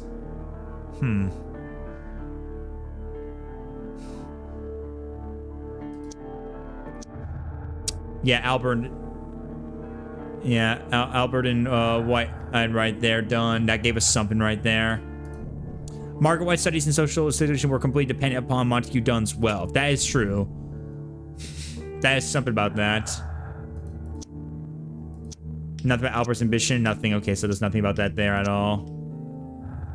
Okay, so let's see. What have we discovered so far? So we know that Dunn was apparently poisoned, so the killer had someone involved in that with a certain poison from a plant. So, which could align very well with the fact that knowing that the plants were stolen, but the person responsible for them was also murdered. In request for that, but why exactly? We know there was a disagreement before between Miss White and Mr. Dunn, which is why Montague Dunn was planning to release Miss White from her position at Kew Gardens due to everything that was happening about her using all that money and stuff like that for other needs, which could resolve motivation. And White's situation about her studies and social situation were completely dependent upon her Mr. Montague Dunn's wealth. So, interesting stuff right there. Okay, so we already studied all the room here. Let's go ahead and get going. Let's go so we can ask some questions. We definitely need to ask around, look around some stuff. Let me go check out the other stuff real quick, and then we'll go ask around. We also got to find Miss White. Alright. So here's the nursery. Let's look around real quick in the nursery real quick. Let's see if there's anything around that we can get our hands on, maybe.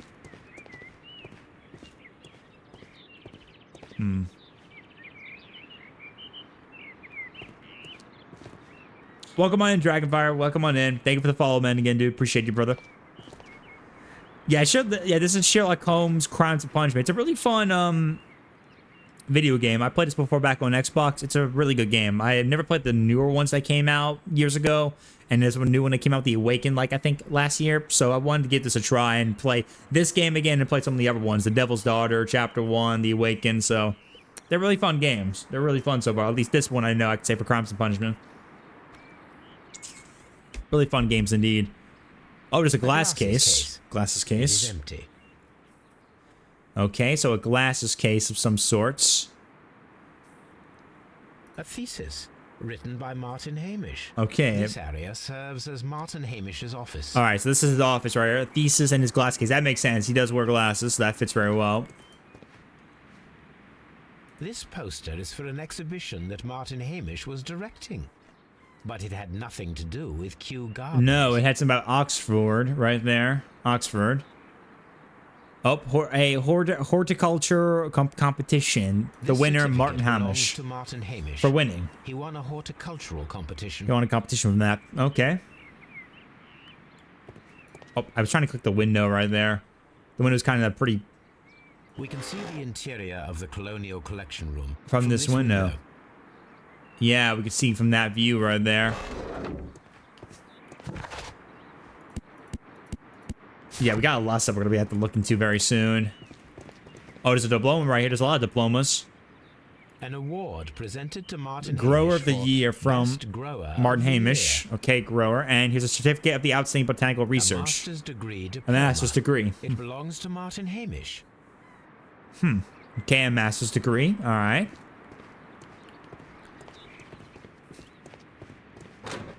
Let's keep going. We got to keep exploring. We also got to find Miss White soon. Oh, wait, hello. I found a bust right here. It's a bust from Miss Dunn. Mr. Dunn. Right here. It is a bust Montague of Dunn. Montague Dunn. Yeah. Oh, wait. Hello. Hello. I'm curious if the marble that we found will fit this place. Here it is. Yep.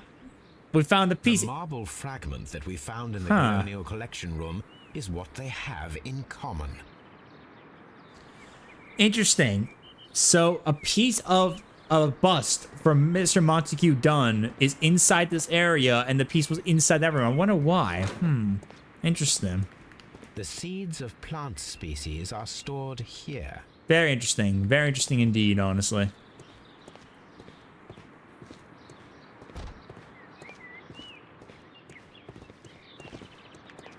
Okay, I think that's everything here so far. Alright, let's go inside now the seed house. Open. Oh, okay, that must be Miss White right there. Okay, we'll talk with her in just a moment. Let's look around here and make sure there's not anything we can grab our hands on here or find anything.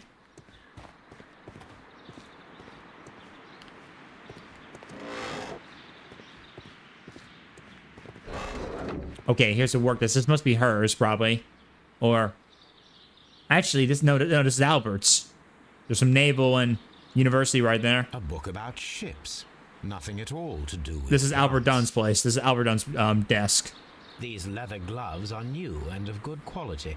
They do not appear to have been used. Materials for college study.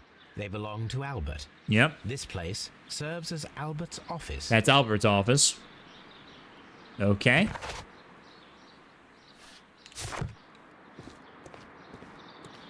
Anything over here real quick? Nothing. Okay, let's go talk with Miss White real quick. Hello, Margaret. See if we can ask her some questions. Good day to you, miss. You have some very beautiful plants here. Why, thank you, sir. And good day to you, too. But... Oh, I do beg your pardon. My name is Dr. John Watson. This is my good friend, Mr. Sherlock Holmes. I am honored to make your acquaintance, gentlemen. My name is Margaret White. Excuse me, but are you Sherlock Holmes, the great detective? Yes, I am he. What a pleasure to see you here at Kew Gardens. Are you working on a case? Yes. All right, let's take a look at her real quick. Okay, Miss White. Very expensive perfume. Okay, so he smells the scent on the neck of her right there. Perfume. Okay. Pink marks and then past pollination. Poor family. Oh, yeah. Okay. Gotcha. Pellagra. Hmm.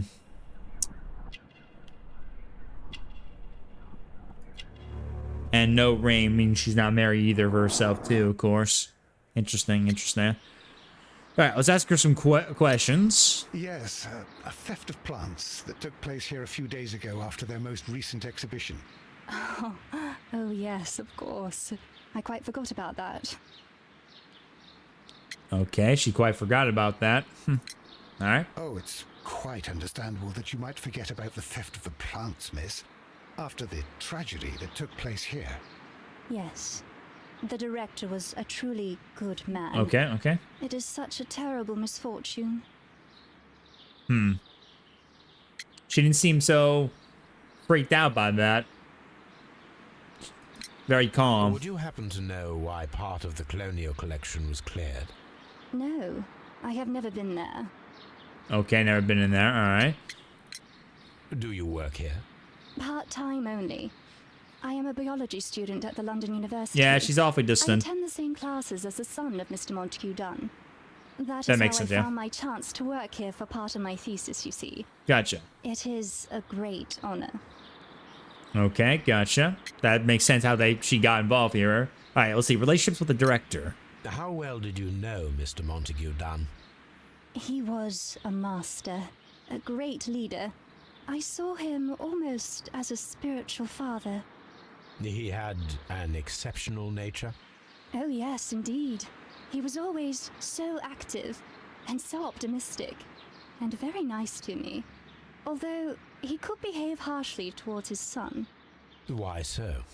He loved his son dearly and wanted the very best for him. It made him extremely demanding. Albert, who is naturally shy, suffered because of it. So she knows a little bit more right there. Mr. Dunn was always so kind to her, but even she knew how very brash and harsh he was to his own son. Okay, let's ask her about the Divine Syndicate. The Divine Syndicate. Does that name mean anything to you, by any chance? Not at all. But it is a very pretty name. Okay. Now, how'd you get in exactly? Most of the doors in Yeah, they Kew were Gardens locked. Yeah. are locked. How'd you Do get in? You have a key to this room. Oh, yes. Albert gave me a set of duplicate keys. He agreed I might carry out my studies without disturbing him. It is only temporary. Okay, that makes sense. If she has the... Thank you, miss. None of the 3 people who work at Kew Gardens know why half Yeah, of the none of them colonial knew about it, collection very was recent. cleared. So, someone is lying. Probably. It is obvious. Yeah, someone must be lying to it, but the question is who. We gotta find out. We got a lot of evidence we gotta study too as well and ask her more questions, so we got a lot to work on.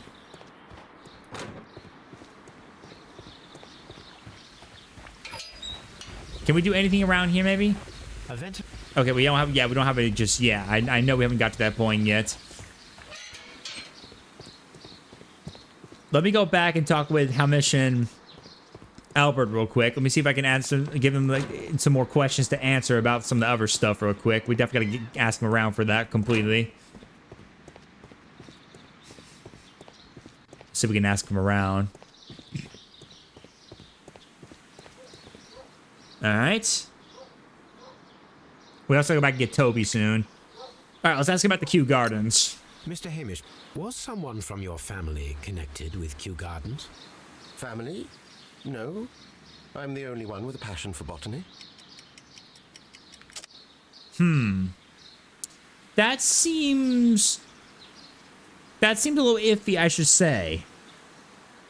Because, well, we saw a photo. And it said, father and I, and it was in his. That was him with his father. So actually, he's lying. His father was part of this place. Yeah, I mean, my bias will show a little bit too as well. Yeah. I do not think so. This photograph of you and your father at Kew Gardens suggests the opposite. But you have no right to. Do tell us more about your father. He was, indeed, the greatest botanist of his time in the British Empire. He worked together with Montague Dunn until the end of his life. He brought me in at the age of 12. Did he get on well with Mr. Dunn? No, I couldn't say that. They expanded Kew Gardens together, that was all. Okay. And it was all my father's work. For Dunn always lived the high life. So Mr. Dunn was not helping your father? Oh yes, he provided the financial support. And as far as he was concerned, that fulfilled his role. But the worst of it was, he declared himself as the master of Kew Gardens. Fame meant nothing to my father. So it was easy for Mr. Dunn to take all the credit.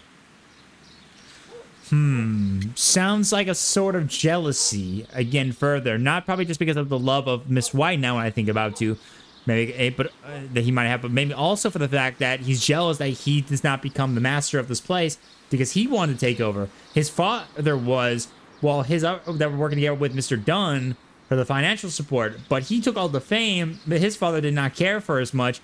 And after his passing, he basically took all and became the master. So he might be jealous by that reason. So maybe he killed him just so he can hope that he would take over.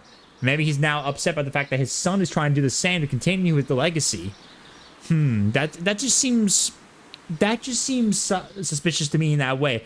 I feel a little bit of jealousy in this. I really do. There is a bust of Montague Dunn in the nursery. A bust? Oh, that old thing. Further proof of that outrageous ego of his.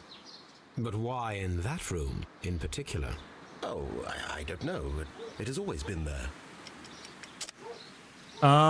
Yeah, about that. It is strange, because I recovered a fragment of the bust inside the Colonial Collection Room.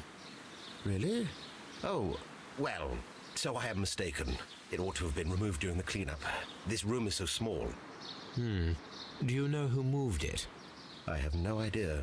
Surely Mr. Dunn requested it. Do you have any more questions like this? Because fragments of rock are not my responsibility. Evidently. An attitude to kind of get out of the question like that. We shall continue our investigation. Yeah, that seems suspicious to me. Like how he was very jumpy about that situation about Mr. Dunn and his father and all that stuff. So let's see. So we learned that that Martin Hamish is eager to become the director of Kew Gardens, but he believes he's deserving a role and is hopeful, assuming the repetition his father once held there. But then obviously the situation about Mr. Dunn getting involved with stuff right there.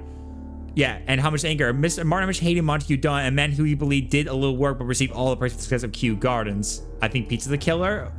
Oh, hey, whoa, hang on. What do you mean I'm the killer? Proof? Proof? Well, what's your proof, Emmy? What's your proof? What's your proof, huh? Look, listen, look. Look at my, okay, look at my expressions very much. Let's see, I'll do this like a case like LA Noir. So, where were you? Well, I was just simply sitting here eating pizza and stuff like that, you know, just enjoying my time and just enjoying gaming, that's all.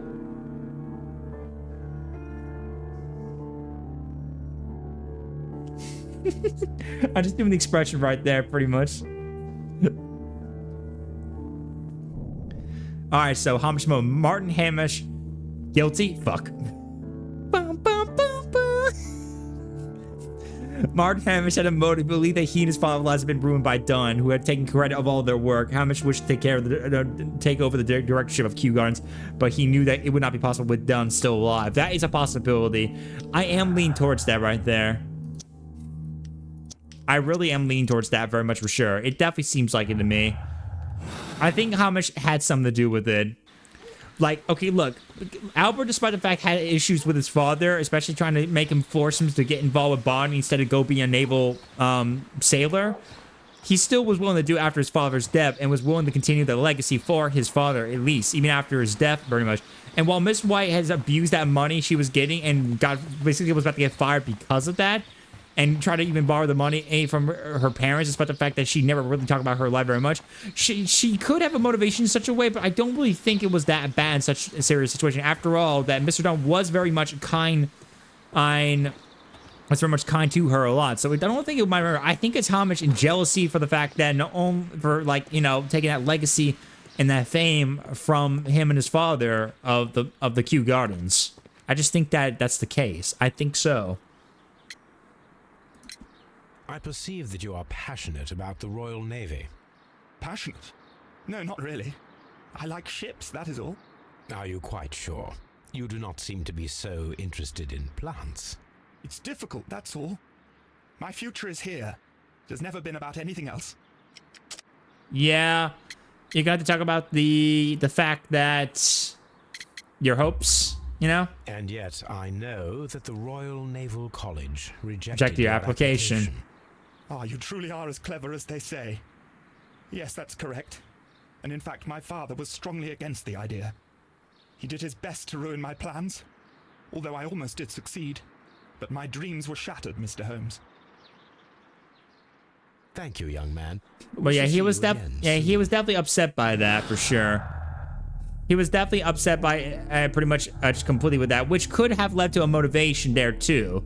Albert had a motive to kill his father, Montague Dunn. Dune had thwarted by Albert's dream of joining the Royal Navy. By killing his father, Albert could have had his revenge and eventually succeed in his father's place.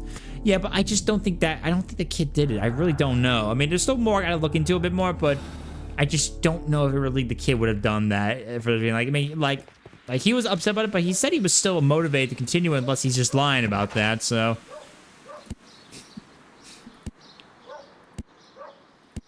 Okay, let's go review about the Divine Syndicate. We gotta at least go look around about that real quick.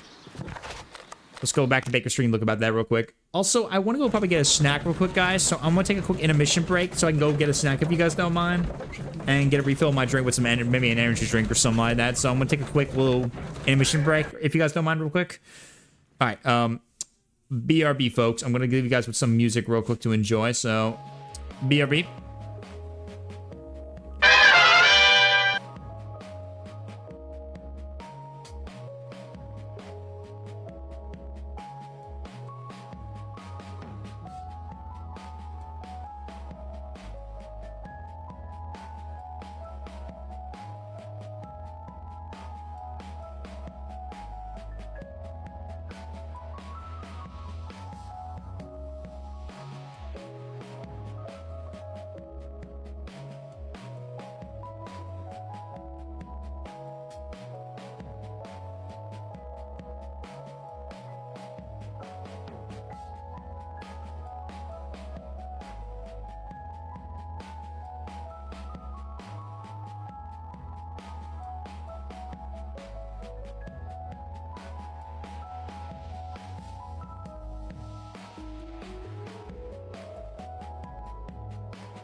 All right, I'm back, guys. I love that remix. Such a good remix right there of Green Hill Zone. Really good remix. All right. Got myself a little entry. Got me some Ghost, like a phase bomb pop theme or something like that, you know?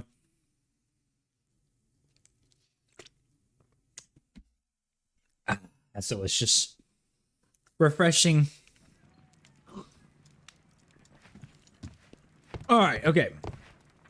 Let's go ahead and review what we got right here. So I got first take care of this. Let's search about the case of the Divine Syndicate. So we learned that a member of the Divine Syndicate pressed a complaint against Kew Gardens and mentioned old case that had been published on the newspapers. The case of June 14th, 1889. So 1889, right here. Here it is. Scandal and the Divine Syndicate. Here we go. The Strand. The Divine Syndicate Club followers of the God King Trewon, situated on 48 Grosvenor Street, Carleton Road, protectors of plants and more, particularly trees, are currently the subject of an administrative investigation. The leaders of this organization are suspected of financial malfeasance. It may be that this investigation will lead to charges of judiciary.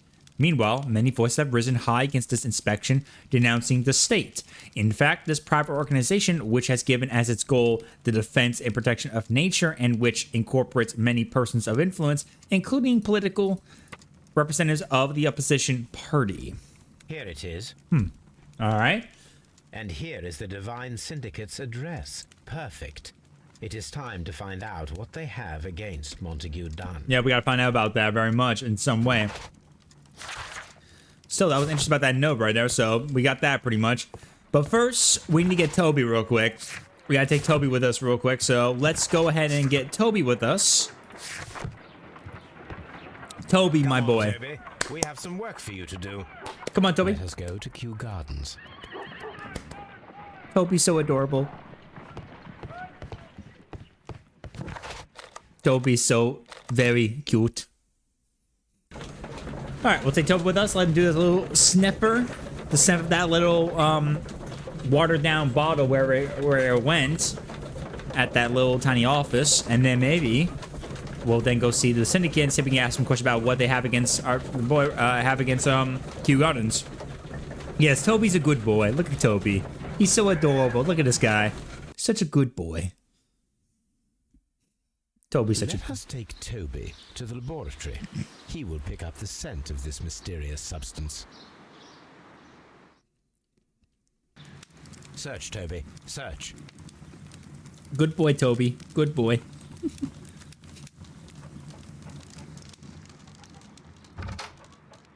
Alright, smell it.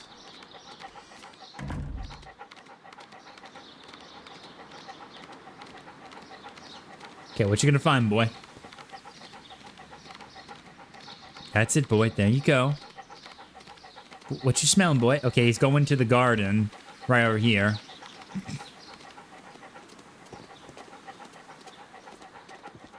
Okay, he went in over here. Hello.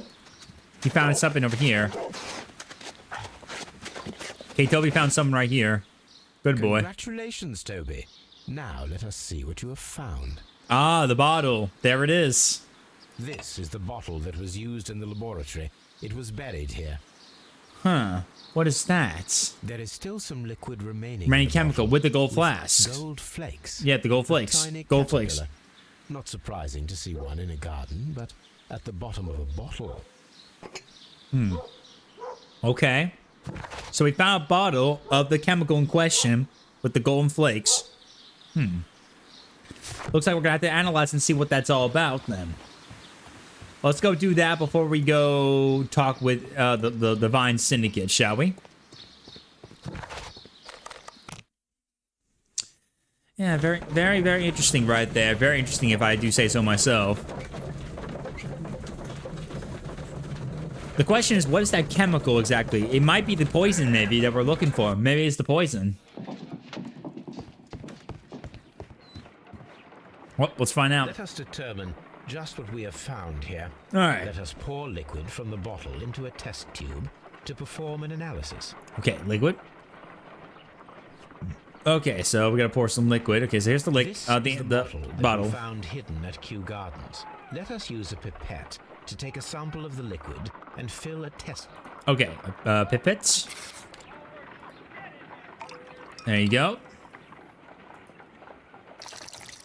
There we go.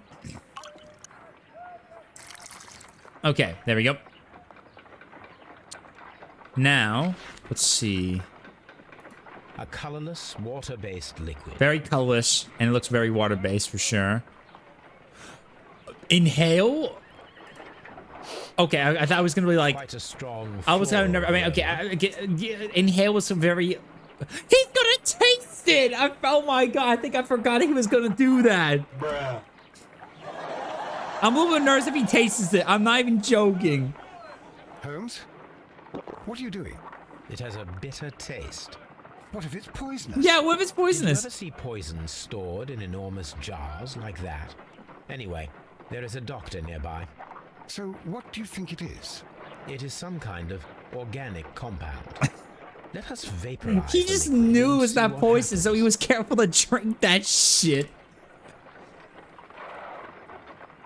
Okay, so he wants me to vaporize it? My god, dude.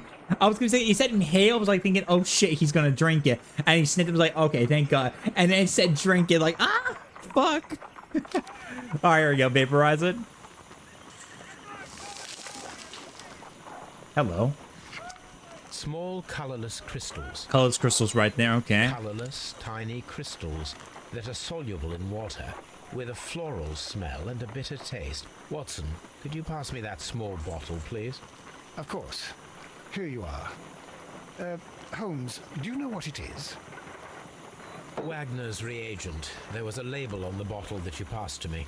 No, Holmes, I meant the bottle that we found. Let me add the reagent and see if there is any sediment, and then I shall tell you. Okay. I need to take a... Okay, sorry. Pipettes. So we gotta add it.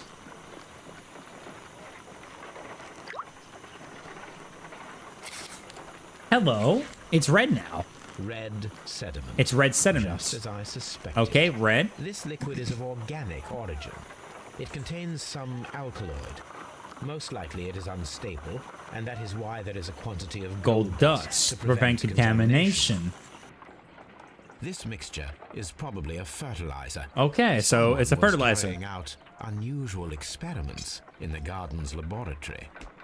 Okay, so we discovered that apparently that chemical, that weird bottle we said the chemical was someone performed the experiment in the laboratory at Kew Gardens to create some kind of reagent unrelated to plant upkeep. And after that, the experiment, the reagent bottle was hidden in the bushes. So this person didn't want to be discovered. Yeah, he actually. Well, this is Sherlock Holmes, dude. He's willing to do even the most weirdest and crazy shit just to solve his clues. Not even joking. We also found caterpillars in that, alkaloids and caterpillars at Kew Gardens. There was no doubt that they were used for an experiment.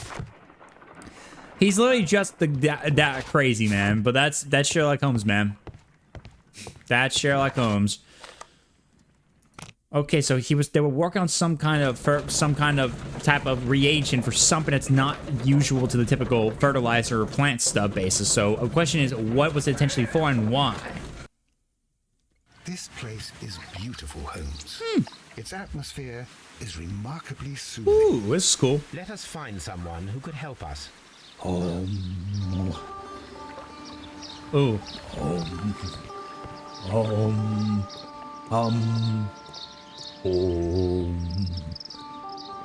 Peace. Put your leg right in behind your hair.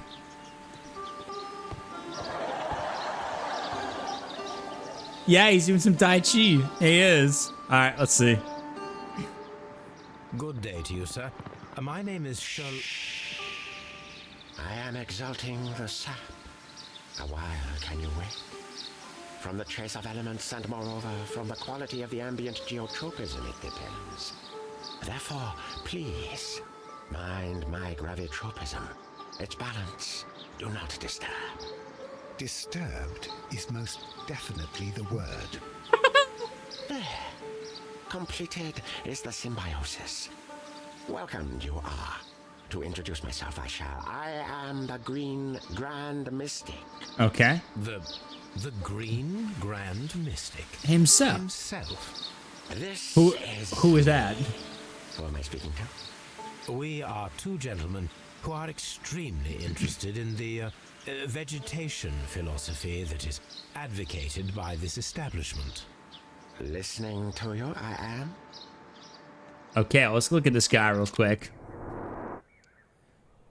All right, he's got a tattoo right here of a typical that dragon.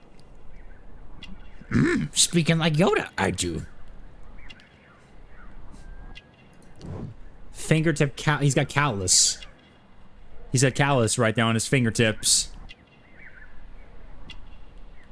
And there's a palm injury, acid burn, chemical practice. Okay. Chemical burn right there. He's been busy. We should like to take a look around, to immerse ourselves in the wisdom that emanates from here. It is a school of anastomosis, the divine scholastic syndicate for vegetation veneration and meditation. You may say, the divine syndicate. Glory to the eukaryotic. Only true devotees, those whose hearts are ready to spermatophize in sharing of knowledge, are permitted to physically enter our vegetable kingdom and its wisdom. And to be permitted, you must earn it. Yes. Okay. Let's ask about the pots real quick. We visited Kew Gardens, and we found your symbols on their flower pots. Coincidence, I am thinking. They would scavenge our refuse. It would not surprise me. It was merely an observation. Okay. Scavenge right there. Green Grand Mystic, we are ready to become devotees and gain access to your temple. What is the name of our Lord, our God King? Easy.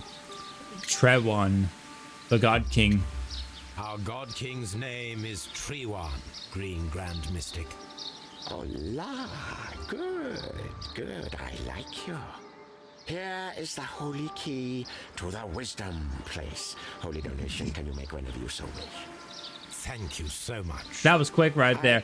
I love that he was like, yes, here's the key to your need to find and seek the PC world. Also, a donation will help you out gradually get through it very swiftly, so we appreciate you, the donation, very much indeed. The taste of fertilizer substance. From the burdens of life, it helps to free. But of course. Yeah, the sellout, exactly. The sellout. It is near the entrance. Typically the sellout, indeed. Well, we will leave you to your meditation. Alright, so we met with the Green Grand Mystic. He's a strange character. He has a Chinese tattoo. There's a particular scar on the palm of his left hand. An injury that occurs if one uses unnecessary force with a chemical pipette. Okay. He has practiced chemistry, which requires a Cartesian mindset. Yep, pretty much. And he gave us the key to the Divine Syndicate's temple. Alright, let's take a look at this place. Look, he's got a gun. He's got a gun here. That's cool. Oh, hello. What's this? Broken pieces of a pot. Fragment of a flower pot. Okay. Fragments of a flower pot. It fell down here. There's someone over here. Look, cover. Hello. What the fuck? New Royal Botanic Gardens. The Kew Gardens symbol. The Kew Gardens symbol. They have it. Maybe they stole it back when Kew Gardens stole it when they claimed to say it, or maybe the other way around. Interesting. Interesting indeed. We've got a lot of questions we must seek. Yes, that's me right there very much. I must seek the answers. I must become one with the petal of the tree. I must be one with the gong as it makes a sound. Boom. Okay, here we go. Let's see what's inside this divine syndicate place. There's someone over here too. That should be the raw sap that the Green Grand Mystic spoke of. Looks like meth. It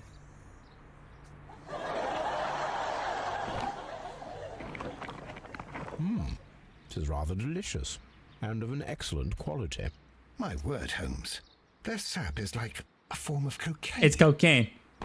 It's cocaine. It's like a form of cocaine. Cocaine's a hell of a drug. It's cocaine. It's cocaine. Cocaine's a hell of a drug. You know, like when people be high on cocaine, I'll be high on sugar. So this is how Mrs. White connects to this story. Exactly. Exactly. My name is Scarlet White, yo. My husband's Walter White, yo. Uh-huh. He told me everything.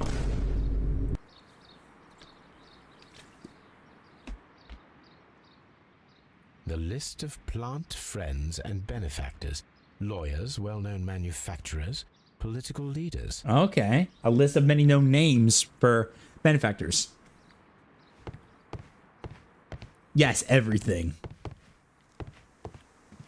Praise the grand tree. Praise it. This must be Trewan, the Divine Syndicate's god.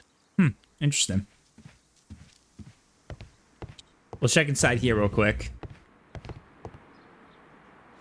More like Trewan. Yeah. Yeah, exactly. Yeah, because, you know, tree. A tropical plant. Nothing of interest. Okay. Oh, wait, hold on. What's this? Wait. Dionia musicapula. Tropical plant. Nothing of interest. That's not the same plant that we saw in that fire right there almost with the Venus flytraps, but nothing of interest. Maybe it's someone else. Yeah, it's a Venus flytrap. Oh. These three plants are identical to the exhibition. Shown at the exhibition. Yep. I shall take them. I'm just gonna take them? Alright, we'll just take them all. Okay, so we found them here. Interesting. So the deadly plants right here we found. Oh, wait. Oh, I thought that was actually... Never mind. Sorry. Wrong thing. Okay, let's see. Deadly plants stolen. Okay, we know that. Wait. Okay, connect the deadly plant... The deadly poison, stuff like that, and set up right there. Okay, set up the acolyte from a chemical laboratory at the capital. Okay, we'll do that later on. We need to do that soon. Okay.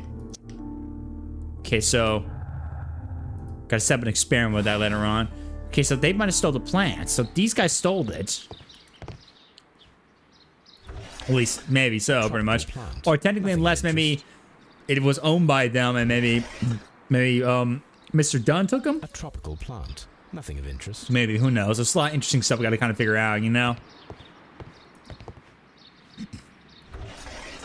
A tropical plant. Nothing of interest. A tropical. Yeah, pretty much all tropical plants, nothing of interest. Yeah, we know. I'm just looking around, man. I'm just searching around. I just was kind of just eye-spying everything. Oh, hello. There's caterpillars here. Caterpillars. They are raised as food for certain plants. Let's take them. I'm just gonna take all the caterpillars. Okay, so we just took some caterpillars. Okay, we gotta perform analysis on the deadly plants. This door is locked, but I can try to open it. We can try to open it. Let's go and open it, shall we? Here we go. Let's see. Okay, one right here.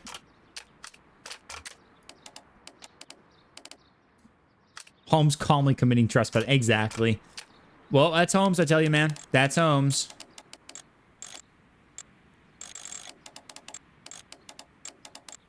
That is Holmes.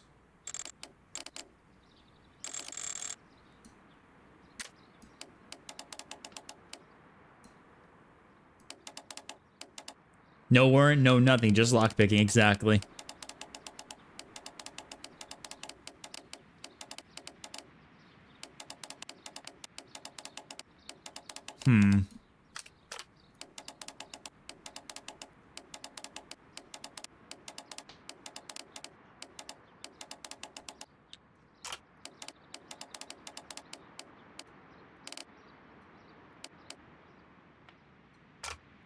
Let me see some real quick.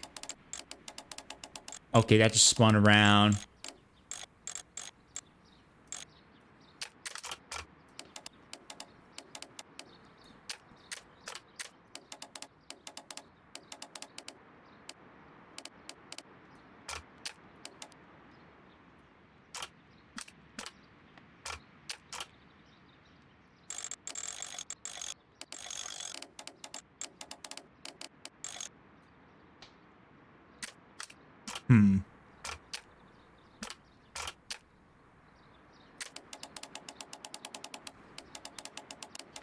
Okay, follow the line real quick. Hold on.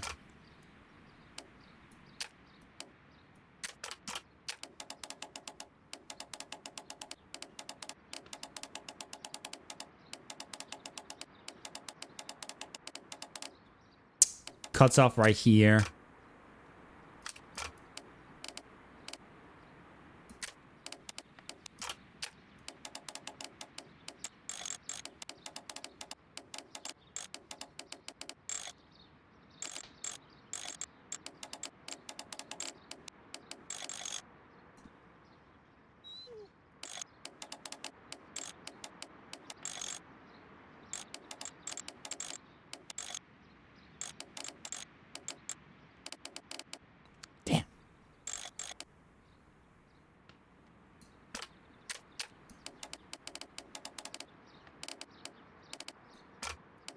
This one's a tricky one for me. Okay, maybe right here, maybe. There we go. There we go. Figure it out. Just took me a little bit to think about. That was a tricky one.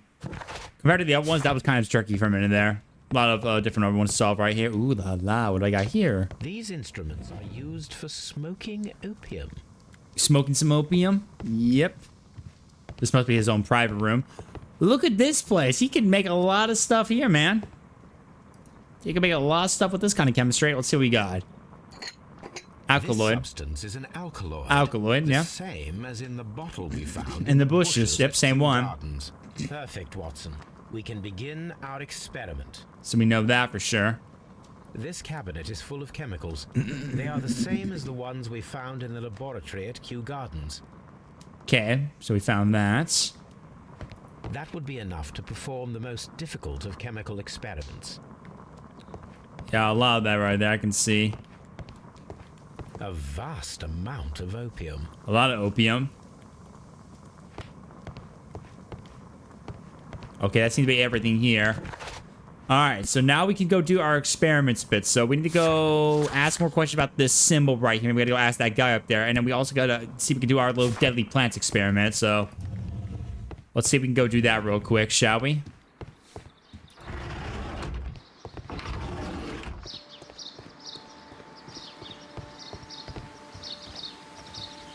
Guru, let me ask you real quick.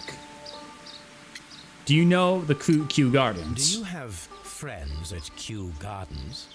None. Not worthy there. Are you sure about that?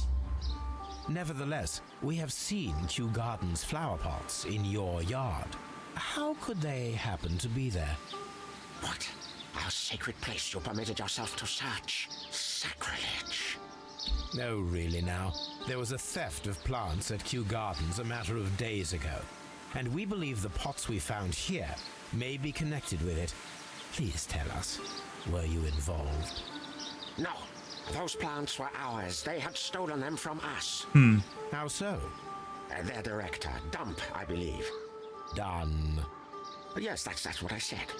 He borrowed from us 3 of our sisters for the exhibition at his green fly-infested gardens. But he never gave them back to us.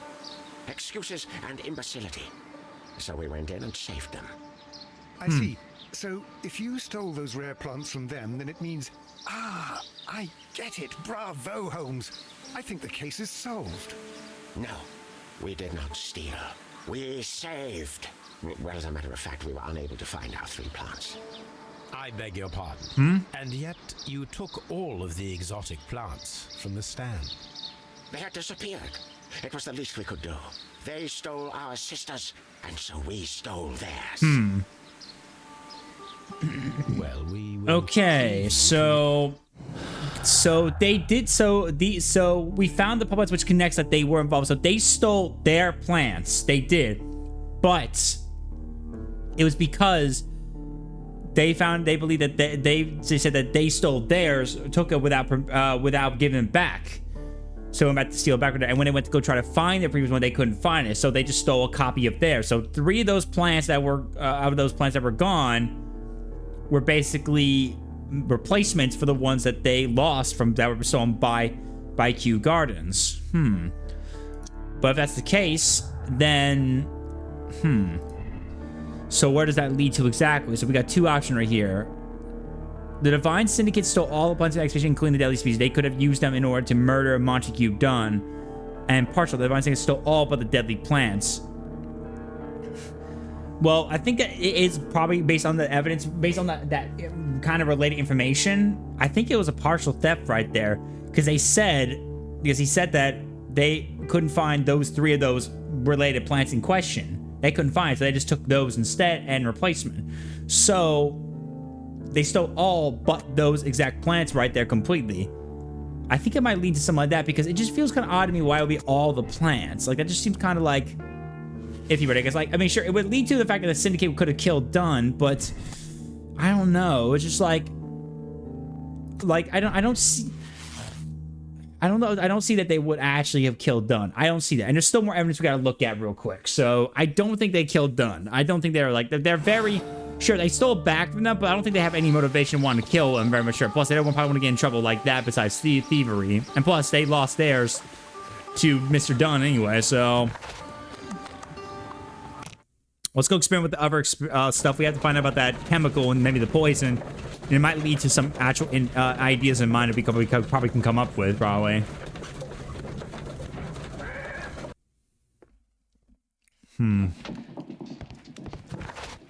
Alright, let's test out those deadly plants in question, shall we? Here we go. I imagine that one of these plants would be capable of releasing a toxic vapor. I need to find out exactly how it could be done. Yeah. I shall begin now.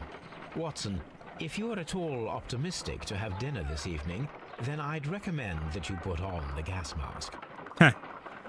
Yeah, alright, let's see what we got. So, a prickly plant. Prickly plants? A carnivorous plant. A carnivorous plant. This is a strange and unusual plant. Okay, let's do the Florum diabolica. That one was mentioned in question. That does by aggression.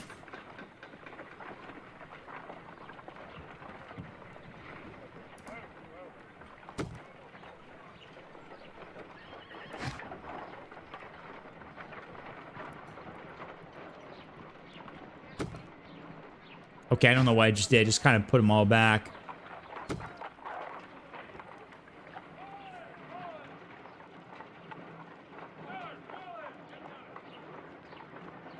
Wait, okay, was he a pin?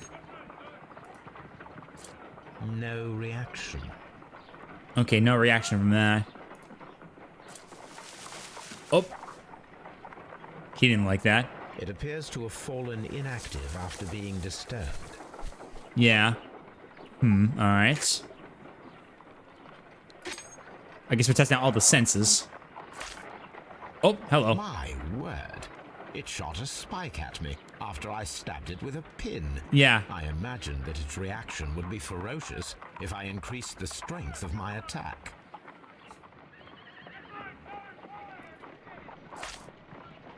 My word. Okay, so I guess I have to make it more stronger. I gotta choose a different, like, powerful pin of some sorts. Let's see. Let's try the caterpillars real quick. Oh, hello. Okay, so he liked that.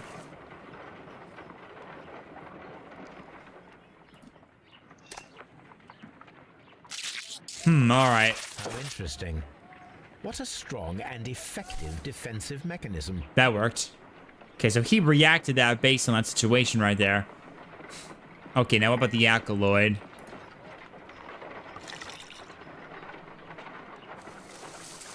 Oh. It hello. appears to open After being soaked. with alkaloid. Yeah. Okay. Let's see, can I pin it now? Let's see. Oh. It closed again. I believe I saw a small cloud of gas. Yep. I wonder what secrets this plant is hiding. That one. Perhaps if we agitate it to a greater extent whilst it is opened, it will reveal a little more. I am interested in what might occur if the prickly plant should shoot at it. Yeah, I think... Okay, wait, let's see. Hold on.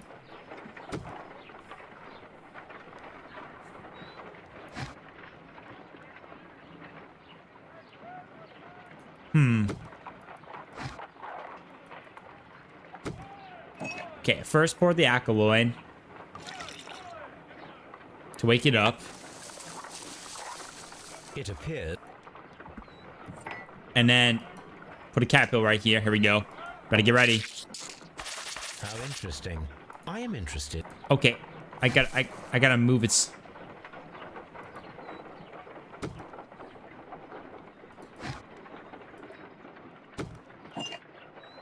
Go. Here we go. There we go. I think it worked. He's spraying the poison. Toxic gas with spores. Yeah. Extraordinary. Okay, so the alkaloid for that plants would be capable of killing only if they were directly next to the victim. Yeah. And stimulated at precisely the right time. Moment. Let us take our caterpillars to the Colonial Collection Room. We may see things more clearly there. It is too early, Watson. Our suspects will be there. Let us investigate Kew Gardens one more time and ask some questions. Okay, so let's think right now. So that one plant in that mine mentioned by agitation, it could be a possibility in that order. It's possible that someone could have poured alkaloid, the type of reagent that we might have saw earlier in that little thing right there, to cause an agitation to the plant, and then gave the caterpillar of some sort to one of the plants in general that would eat that would agitate the spike plant in question, that would cause the spike to shoot the thing, which would imbue the poison. But it would have to be very decision and timing. So that means it would have to be really good timing right there between the plants in question for the death right there. So let's see. So you got two things. So there's the scheme and then the non-involved. Let's see. The device again left the plants at Kew Garden in order to murder Montague at a later date. Someone saw the deadly plants before the Divine Syndicate were able to. No, I think it was not involved. Again, I just don't think the Divine Syndicate is involved with the death right there. Like, sure, they're upset that the plants were stolen by Dunn, but they said that they couldn't find those plants involved. So it sounded like they were already stolen before, so they just took everything else but those plants. So I just feel there's a little more to that, very much. It just couldn't be like, like I said, it just could be that because, again, it would make sense for the partial theft pretty much. So, yeah, there's more to it right there completely. So, let's see. We need to go back and answer more questions, and we need to go study a bit more and stuff like that. So we need to head back and find out how those stimulate the deadly plants at the collection room. And before putting the experiment in the collection room, talk to all suspects about the day of the murder, because we're gonna keep on explaining that a bit more. So let me go back, ask some more questions, and then let's see if we could try to do some more studies of that matter to determine something. We gotta figure out something.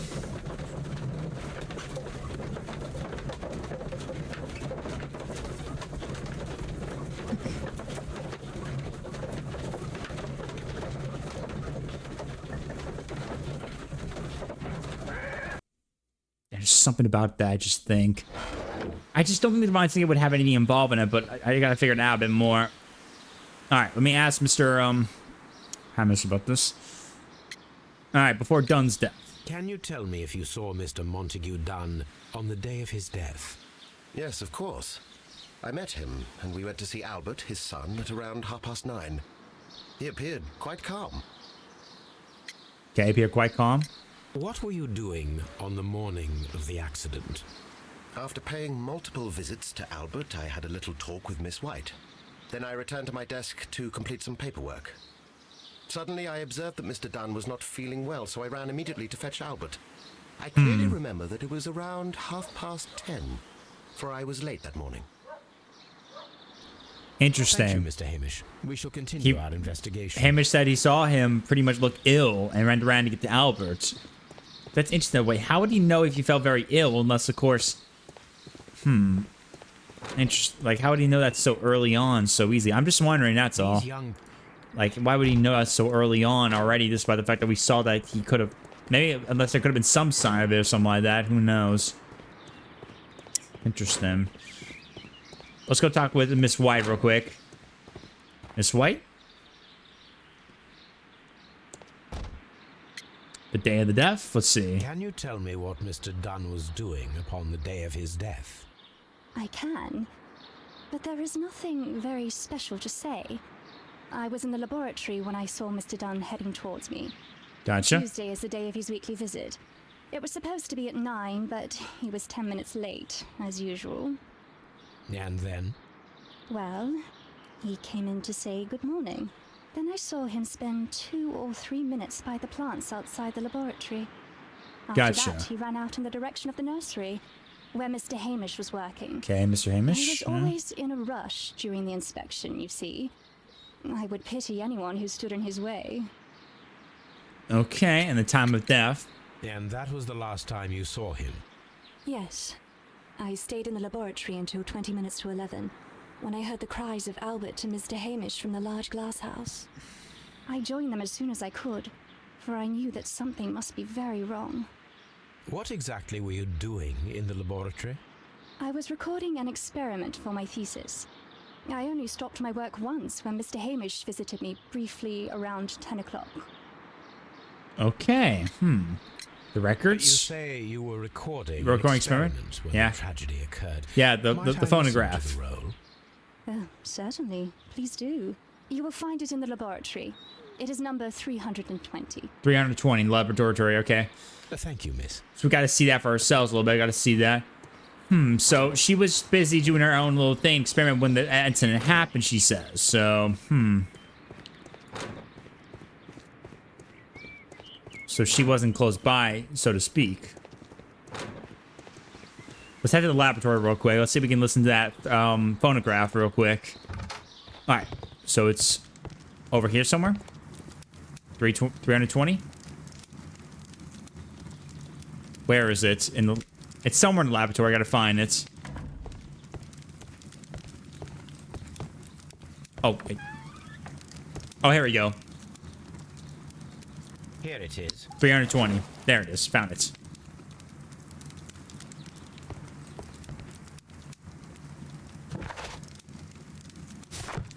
Wait, hold on. Did I miss something real quick? There's something over here I think I missed. Yeah, it still says I missed something. Did I miss something? Cylinder records. Okay, there we go. Done. Now I can examine. It was just having trouble for a minute there. Okay, use a cylinder. These plants, classified as shrubs or grasses, have adapted to their arid environment due to a system of underground roots. This recording seems very long. It is unnecessary to listen to all of it. Miss White was in the laboratory, as she told us. Yeah, so, yeah, she was there.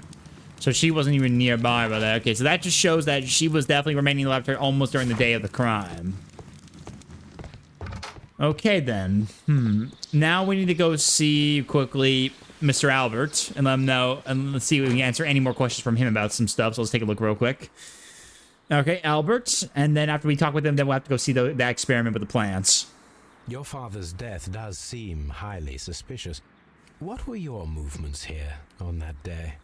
Suspicious? Well, I was working in the seed house, taking care of Lysa, something, or Lear Pontus, or... No, wait. These Latin names. And I spent so many hours trying to memorize them. Did you see your father that day? Yes. He came here with Mr. Hamish for his weekly visit. There was nothing unusual about that. And then? Nothing. They stepped out to the backyard.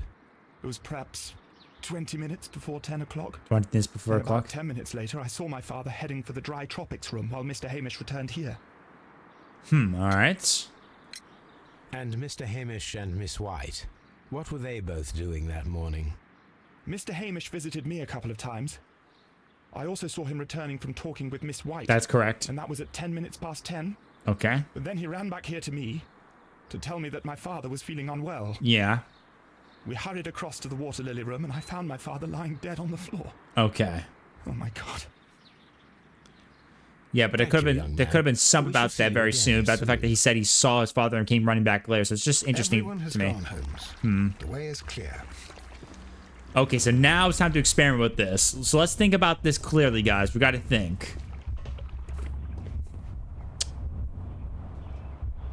So let's think about this quickly. Let's think. So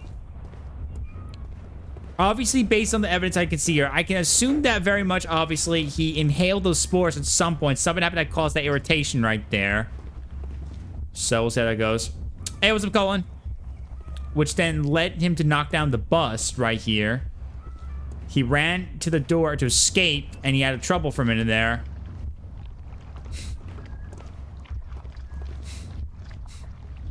Which... Oh, I just realized my buddy Shawnee just sent me an invite to play DRG. I don't know if he realized I'm streaming right now. He wanted me to play DRG a little bit tonight, right? I guess he didn't realize I'm actually doing that.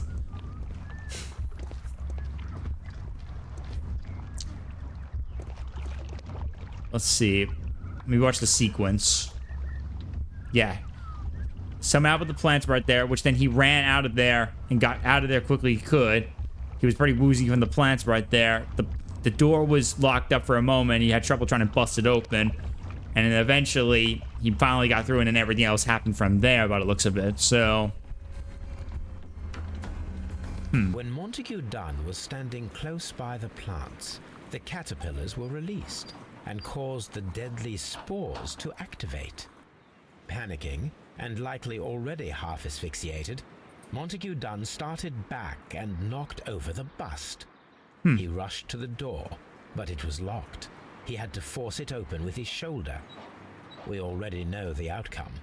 Montague Dunn collapsed and died not far from the pool. Yeah. Well, it is time to perform our experiment on the ventilation system. Okay, we gotta take a look at that. Alright, before I do that, give me 1 sec, guys. I gotta check some real quick. Give me 1 second. I gotta let Shawnee know that I'm busy.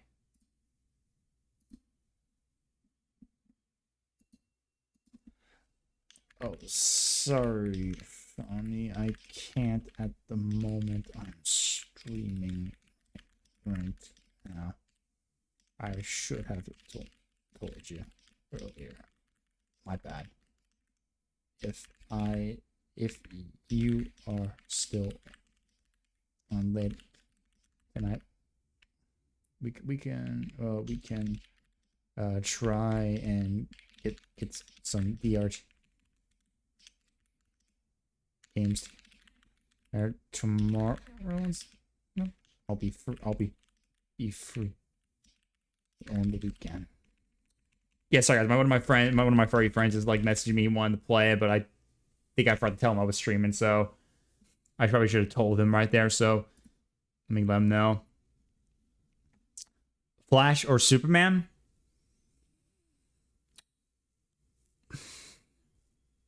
They're both really good superheroes I like. I probably would say Flash because I like him. I love the speedster kind of guy. I really am a big fan of the speedster concept. I've actually been a huge fan of the Flash concept always. And I watched the CW series of that on Netflix, which was pretty fun. So I definitely had a good time enjoying the series a lot, and I really love the Flash a lot. Like the Flash is probably one of my favorite like series. Yeah, sorry guys. I was messaging my friend Shawnee, a little furry streamer, furry person I know right there in the furry community. He wanted me to play some TRG today, but I didn't tell him I was streaming tonight, so I gotta let him know with that. Had to make sure to let him know. Yeah, I've been too. I haven't watched in a while though. Wouldn't mind watching it again. It was a really good series at the time. I think they wrapped it up finally.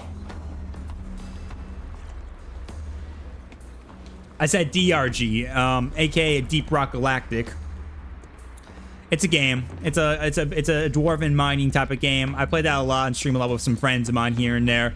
One of my furry friends I know was asking me if he wanted to play some games with me, but I told him I was streaming, so I couldn't catch him. So I just told him maybe we can catch it like tomorrow, maybe.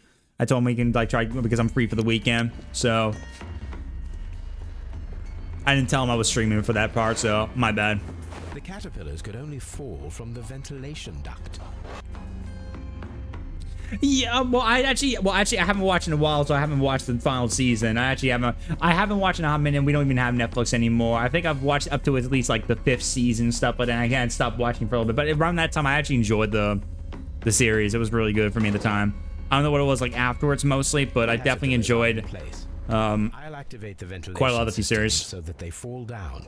Watson, stay here and observe. Mostly me, I'm more of a Batman fan. I love Batman a lot. Like I love the Flash, but I especially love Batman. I really definitely enjoyed it.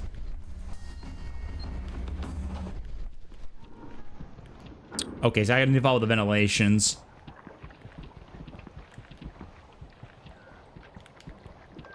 Okay. I need to go outside and follow the ventilations.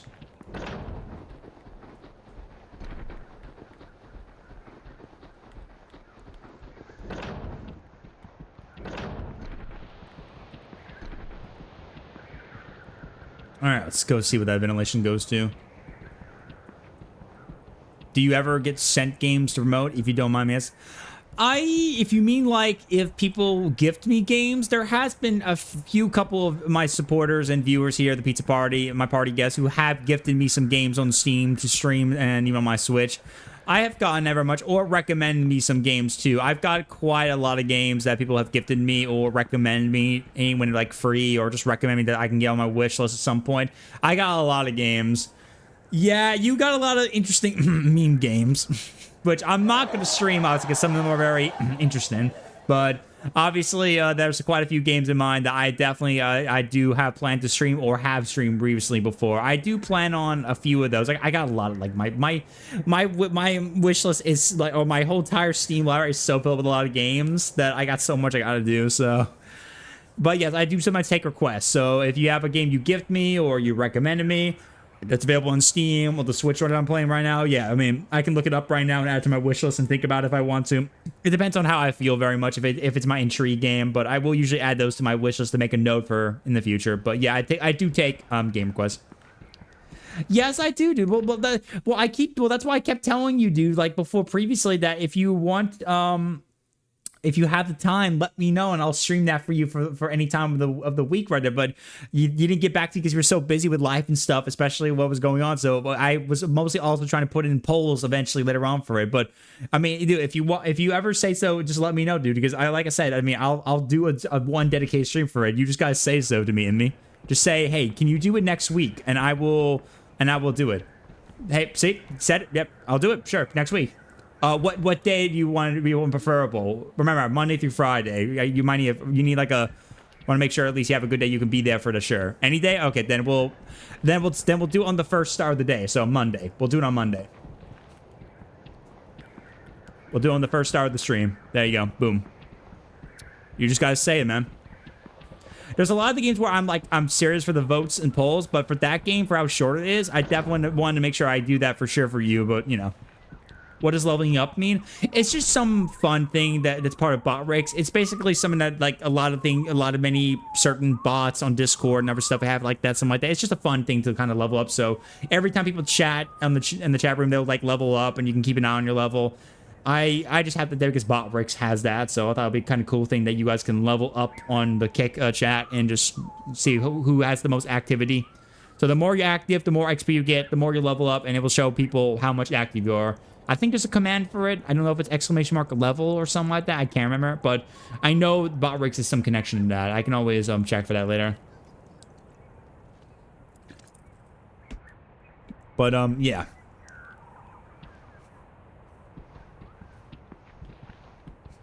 There's a switch right here. We can see the interior.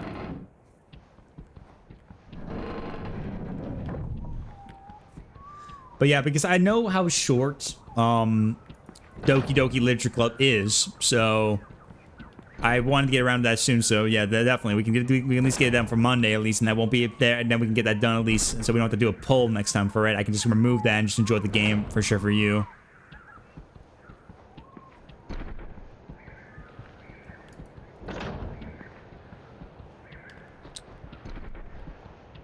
More ventilation. Another switch right here. Although this is conveniently right here of all things over on that spot there too. A lot of them have those switches I mentioned. We probably need to go to the... Yeah, okay, right here. Yeah, give or take 4 hours supposed to play the side stories. We'll try to enjoy every aspect of it. I mean, it's like I do 5-hour streams, so I'll be able to probably do it all pretty much for the night, pretty much. Since I do 4 p.m. to 9 p.m., so I can always go a little extra mile to enjoy that until like 9 p.m. or 10 p.m., so just enjoy that. Okay, let's see. Before starting the engine... Oh, need a power supply. The power is on. Power's on. The engine has started. There you go. Engine started. Oh, I'm not done yet. There we go. The ventilation system is working. Okay, so the ventilation system is working now. Okay, so now we gotta go take a little test of that real quick and see what happens.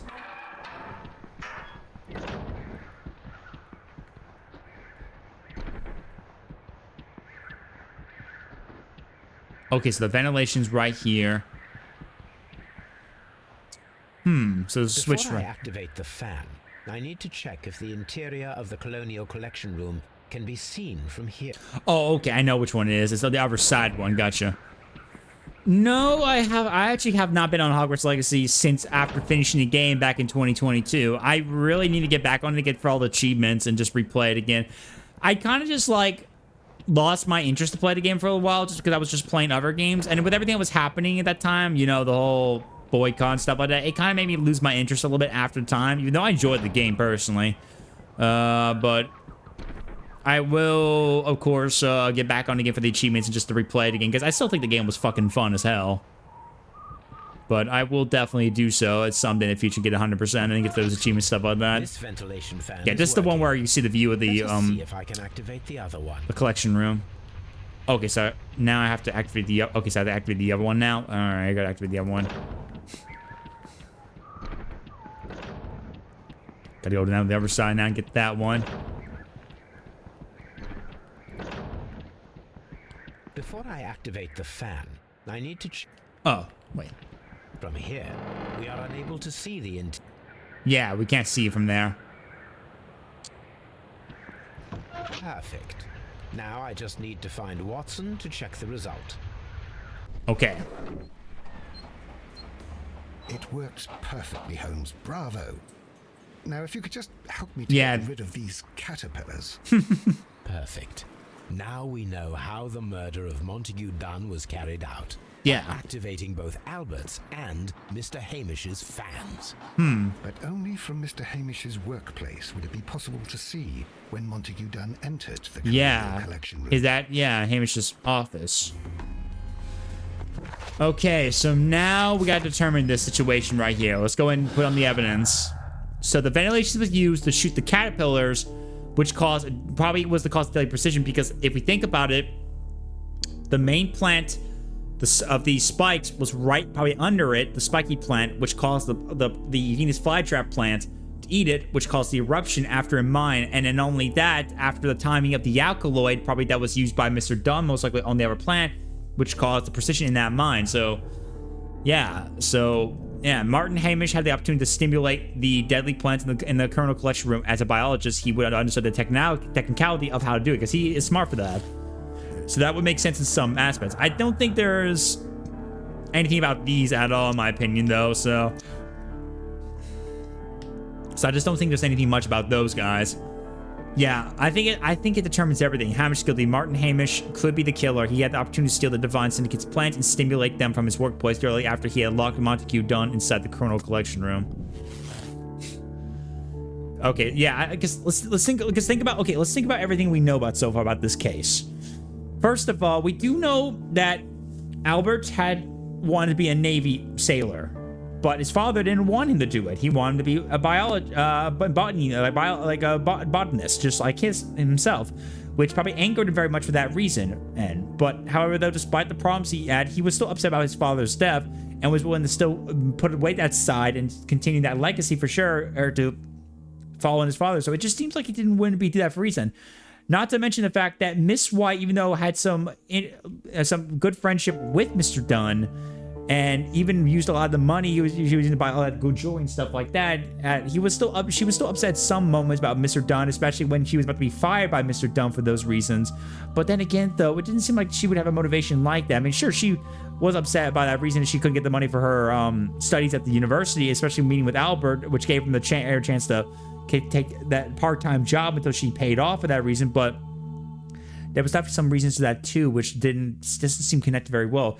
And then there's the syndicate. There's the Divine Syndicate, which there was the mention about how their plants were stolen by Dunn and from the Kew Gardens. So it's possible that from the Kew Gardens that they stole it. Dunn must have stole it from them, or someone from the Kew Gardens stole it from them, which could incite them to come back and to steal back what they lost right there completely because of those reasons right there. But they noticed the plants were already gone as well too, that matched the similar, so they just took everything else completely as a whole, which might be a good motivation for that. I think it's just a partial theft for me reason. They took all but the deadly plants in the exhibition because they were already gone in the first place. Someone took those plants very much, or it's because the fact that the plants in question were taken hidden somewhere else, probably for reasons. So it just seems like that to me, because again, if we chose to do a sexual everything, then it wouldn't be this all by reason, because it would mean that they were involved with the death. But I just don't think they were involved with that. They probably took back the plants they lost in exchange. But again, Hamish was not only not friends with Dunn very much, he was very jealous in such a way about Mr. Dunn, but especially for the fact that one was the fact that about his interest with Miss White, but all because I think he was kind of in love with her a little bit too in some ways, but also for the fact that because of his father, who was also important and was like the master of the place too, while Dunn handled like the financial stuff of the Kew Gardens, which then interpreted after during that whole situation, Mr. Hamish's father was more calm, relaxed about being famous. He didn't really care about the fame. He was just busy just doing his job and his love and passion for botany, but Mr. Dunn was all about the fame and stuff like that, and obviously took all that credit for himself, which probably would promote some jealousy of Hamish, not only because he wanted to be the master of Kew Gardens, but also for the fact that he wanted to get that little bit of fame himself, pretty much that him and his father believe he deserved. So I feel like Hamish could be the killer because he had the opportunity to not only to steal the Divine Syndicate's plants to fake it in the way that they stole, but then and stimulate them from his workplace in question, Mr. Dunn's workplace. Except he took that, and after he had locked Montague Dunn inside the Colonel Collection Room completely, he must have locked him in there most likely, in a way, and which would result in basically, you know, his death right there. And because think about it, he said he saw him, he was sick. Maybe he saw him die right there, and he acted like that completely. That he was like, he said he's sick, so he wanted to make sure for sure. That's just my guess for sure.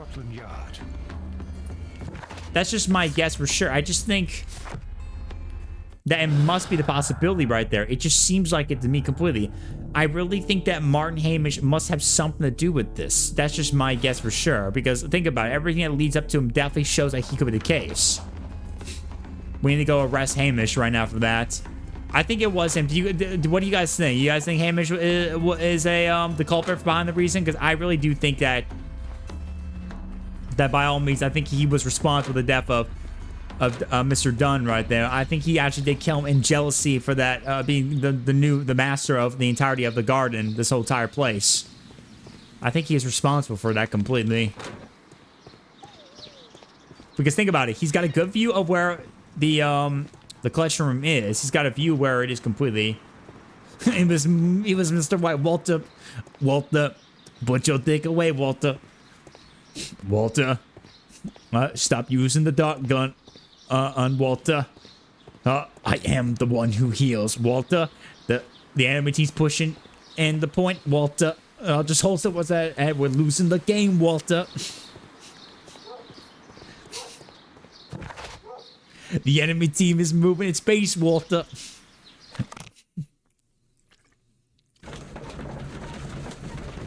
But yeah, I really think it must be Hamish. He has a lot more motivation, in my opinion.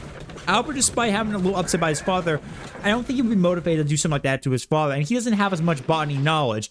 Miss White does have botany knowledge to herself, but despite the fact that she was fired for all that spending money, I don't think it would motivate her to do something like that at all, in my opinion, completely. But Hamish would definitely do so. So it's possible that Hamish took the actual plans from the Divine Syndicate, knowing about that situation, as a way to make him get jealous by the reason, to kind of get him a little bit framed some ways to cover his tracks. And he's studying with his own botany knowledge to basically make that poison. And yeah, as the caterpillar, when he's studying mine, and he used the caterpillar to help cause that plant in combination and perfect timing to then result in that poison from that plant to basically kill Mr. Dunn. So I actually do think that might have been the case. I think it might be that. Inspector, I believe that Martin Hamish is guilty of the murder of Montague Dunn. Aha! I knew it. I'll send the lads around to arrest him. Very good. I shall wait to hear from you. I just think it was Hamish. I think it really was him. He definitely seemed like he would have the motivation. I just feel like he definitely does. I think he definitely has the motivation for someone like that. He really does, for sure.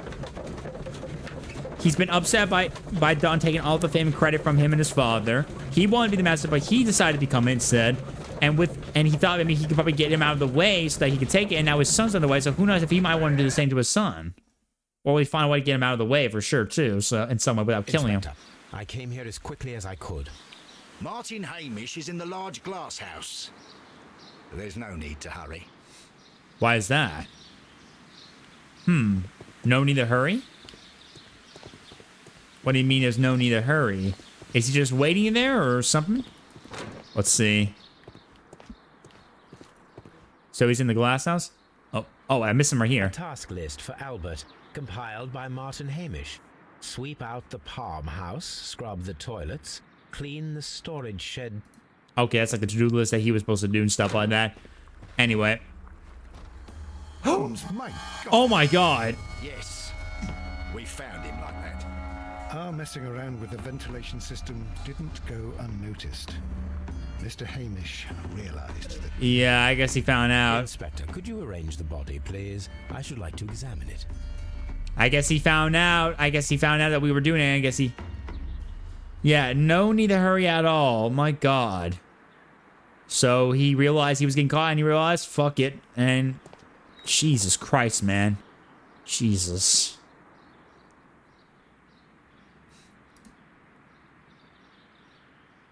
Holmes, his left shoe is unique. Yeah. This anomaly is often a characteristic of... A club foot. A club foot. Bravo, Watson. That is the key element of this case. Yep, the club foot right there. He seemed like a nice fellow to hang around, but The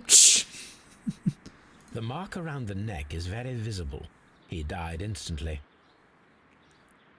Oh, wait. There's a letter right here. Life has become a living hell. I find it unbearable. Dunn deserved to die, but I cannot forgive myself for having his blood upon my hands. We Hamishes seem to have always fallen victim to our circumstance, and I find myself to be no exception. I must atone, and I shall do so here and now. Farewell. So, yep, he admits to it. He did kill Dunn out of jealousy for everything that was happening, and believed he deserved to die, but he couldn't forgive himself, so he decided to off himself in order to escape the punishments for his actions, and decided to punish himself by that. Jesus Christ, man. My God. Well, that basically determined the answer, guys. Hammett's conviction basically confirms that the club foots, the situation right there, Hamish acted alone by himself. Martin Hamish was unable to run due to the tibial torsion on his club foot.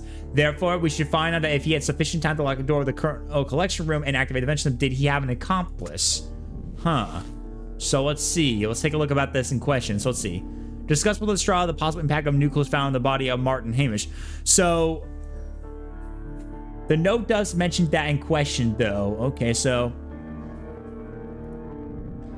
wait, let's talk with Lestrade about this. Let's see. Let's talk about this real quick. Something about this rings very oddly. Yeah, talk with... Why do you say that, Mr. Holmes? Why? Because of Mr. Hamish's club foot. Yeah. Oh, I deserve to be kicked from here to Charing Cross. I should have noticed it. But, Mr. Holmes, I can't see why. No, I don't suppose you do. You must recall that Mr. Dunn was locked inside the Colonial Collection by the room murderer. By the murderer. If it was Mr. Hamish, he would have had to run up to his workplace to trigger the fan situated above it, taking into consideration the condition of his foot. Well, it is still possible. Perhaps, but it is rather strange that such a person as Mr. Hamish decided to base his plan on the speed of his gait. So, you mean to say that somebody helped him. So the suicide is questionable? Correct. Mr. Hamish accuses only himself in his letter, and so the investigation stops. So maybe because he was hiding... Possibly an accomplice, then? Yeah. That idea had not occurred to me, Mr. Holmes. I have another idea, Inspector. Thanks to the testimony that we have collected, we are able to rebuild the events as they took place that day. With a timeline, such as we did in the Jack the Ripper case. Precisely. Yeah, someone definitely... Yeah, but I think...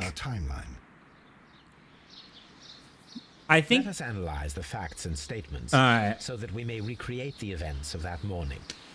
So let's think about right here. Okay, let's see. Because it could mean that he had an accomplice. It had to be. So let's think about this. Okay, so let's see. Martin Hamish. It's possible. Martin Hamish definitely probably acted with this, but he definitely doesn't seem like he acted alone due to how he has a club foot. So let's see. Let's play the events.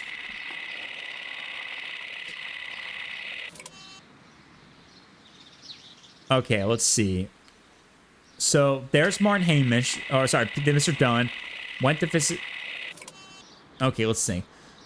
So let's see. Martin Hamish and Montague Dunn went to meet Albert in the Seed House at around 9:30.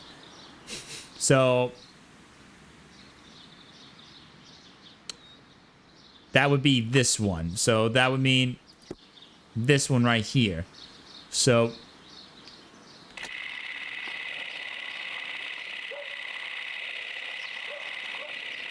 yeah, they went to go meet him right there around that time. Followed by that, it was around 20 minutes to 10 when Hamish and Dunn went out to the backyard.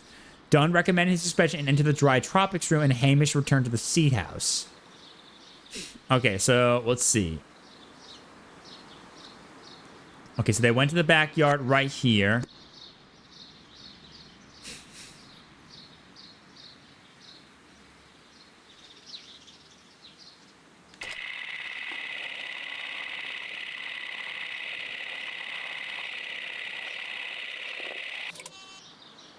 Yeah, and then around this time, yeah. So, around this time as well, Dunn recommended suspension. He went to the dry tropics room. And then Hamish went back to the Seed House.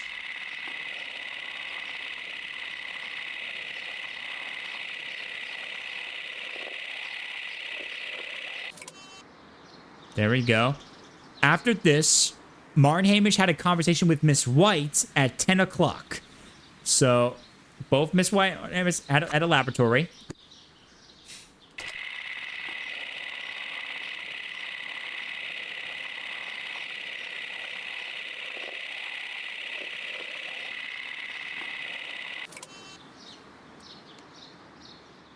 And afterwards, after that point, Hamish ran into Albert soon. Okay, let's see.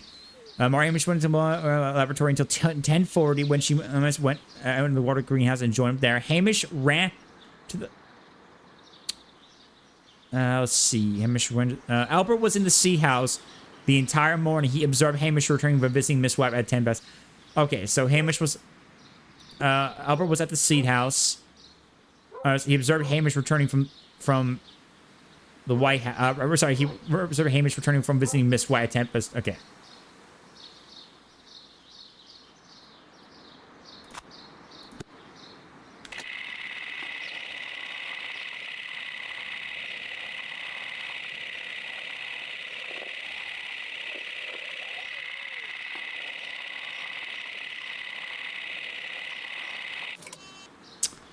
And that's when the events happened there. Then Hamish ran to Albert as soon as he can, and Dunn was unwell, which was at around 10:30.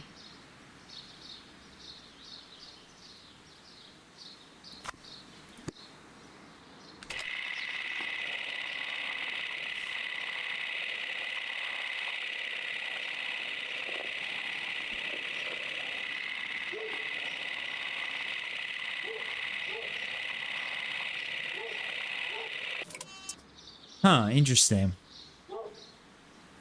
Okay. And afterwards, Martin Hamish had a conversation with Miss White at 10 o'clock. Miss White was in the laboratory until 10:40 when she saw Hamish and Albert in the watery greenhouse and joined them there. So they went to see Albert, went to their separate locations. He went back to visit us. Then supposedly said he saw...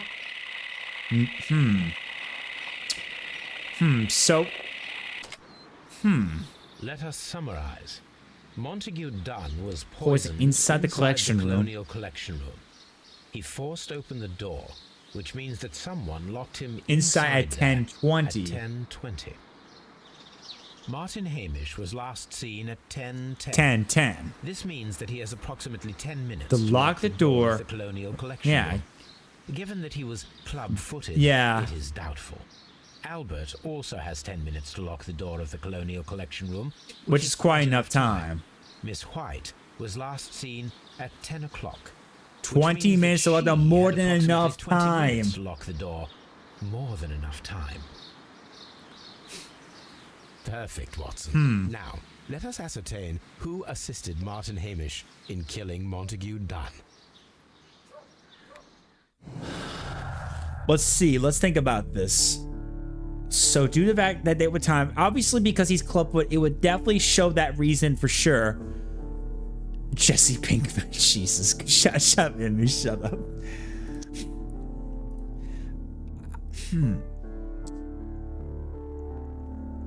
You know, I feel like... Oh, I'm sorry, I was choosing the wrong thing, my bad. I want to choose these two. I really think, like, look. I understand the point of the whole situation between these two for a little bit, but let's think about this together real quick. So I'm gonna put these guys up real quick. Okay. So here's all the evidence we want to carry so far, very much. So obviously the Divine Syndicate has nothing to do with this. They just stole their plans because there was all that plan out right there. Albert has had a lot of problems right there. He's never gone to. It's doubtful that he could learn how the plants might release their deadly spores, which would make sense for that reason. Albert has a lot of knowledge to simulate. I don't think he does. He definitely does not have that. So that's obviously not true for that reason of him having that exact thing right there. Now, at this point between Albert about being involved or not, now Albert had about 10 minutes of time to do stuff, which is doable time in such reasons. But Martin Hamish and Albert are not accomplices. It is unlikely that Albert would have had the opportunity in 10 minutes would have not been enough to lock the door. I just don't see Albert being involved with this. Like, sure, he didn't like the fact his father got him out in the Navy right there and made him force that reason, but he seems still willing enough to actually still continue his legacy like that. I think if he found out about his father, if he was involved in stuff, that's quite a sad thing for a son to do that. I don't really believe it for sure. On the other hand, though, when I think about it now, don't forget, though, there's one thing, by the way, reason, too, that White, don't forget, Miss White not only has knowledge of the botany, so she would have knowledge about understanding about what Mr. Hamish's plan was and how to do it. She had 20 minutes of time, which is enough time for her to go and lock the door. Very much enough time. Not only that, but also, don't forget, she still had a debt because she spent all her money on that all stuff right there for that jewelry and stuff like that instead of paying for her like university. And that money was very important when she was given for that job alone when she joined to be a part-time job at this, you know, at the Kew Gardens. So that could mean that like after realizing that she knew what the problem was and she was going to be fired, maybe she realized if she lost her job, she would lose her money that she could pay for the university, that even when her parents wouldn't give it to her. So I feel like it could be a possibility that she would have been accomplished. Because think about this. Yes, Hamish definitely has a much bigger motive. Like, I don't know, Albert seems merciful, but I wouldn't say he's acting like someone whose dad was murdered. So, okay, so... Well, I mean... Yeah, maybe so, but like he wasn't remorseful, but then again though he wasn't really acting like his dad was murdered, like he didn't know. I mean, he could be faking it, but think about the situation, context of the situation right now. Here's the situation we got right here. Is that Albert, the only thing that he had an issue about its murder, would you react so calmly as that guy? Well, I mean, like, he definitely, well, he wasn't he looks like he was acting calm, but we noticed that, like, based on his face, like, he looks like he's been through a lot. Like, he's emotional in some ways. But let me explain real quick about reason. Think about the reasons behind the situation. Albert was only problems with his father was the fact that he was made fun about his botany knowledge when he was forced into that. He wanted to go join the Navy, but his father wouldn't allow that. He wanted to do that stuff for a reason. And he decided, and he was forced upon it. And after his death, he was willing to be more willing to continue his father's legacy like that, which Hamish wants to take over as the master. And he seemed like very upset not only about Dom, but he was upset the fact that he thinks that his son was like in the way like that. He really insulted, feel like he has no knowledge but the knowledge right there. Ruin the chance and ruin the chance of getting into that ever. Yeah, exactly. But think about it, like. He also said that he was like, after his father's death, he realized maybe his father wasn't wrong. So he's saying that he's willing to continue on with that job. Why would someone be very, very serious like that to continue his father's legacy like that in the Kew Gardens? It could be a lie, but he could be telling the truth that maybe guilt, maybe. It could be guilt, maybe. It could be guilt.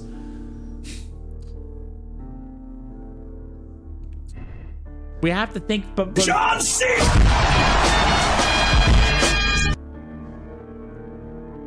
I don't wait.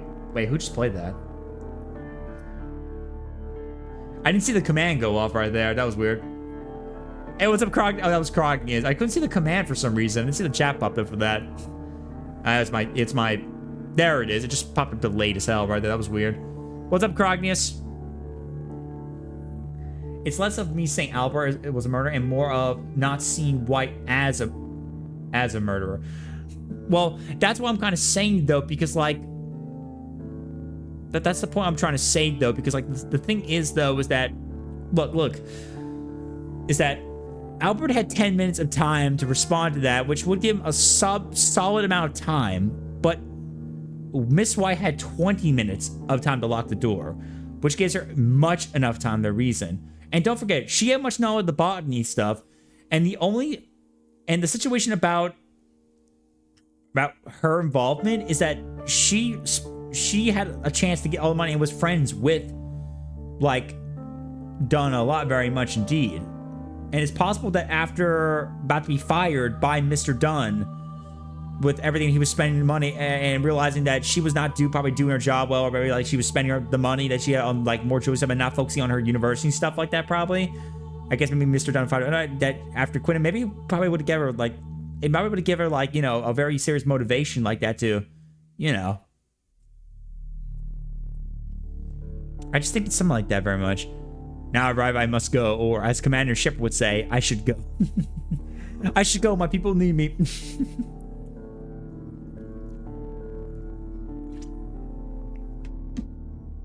Yeah, I'm just thinking right now. I mean, let's see. What happens if I combine all of them? Okay, let's see. What happens if I combine all of them? See, it wouldn't work. So it definitely doesn't mean that like both of them would do it. Now, if I combine both of them and say White was not involved, yeah, it's me. Look, we got two things. Is either Albert was an accomplice, Miss White was an accomplice, or Hamish did it alone.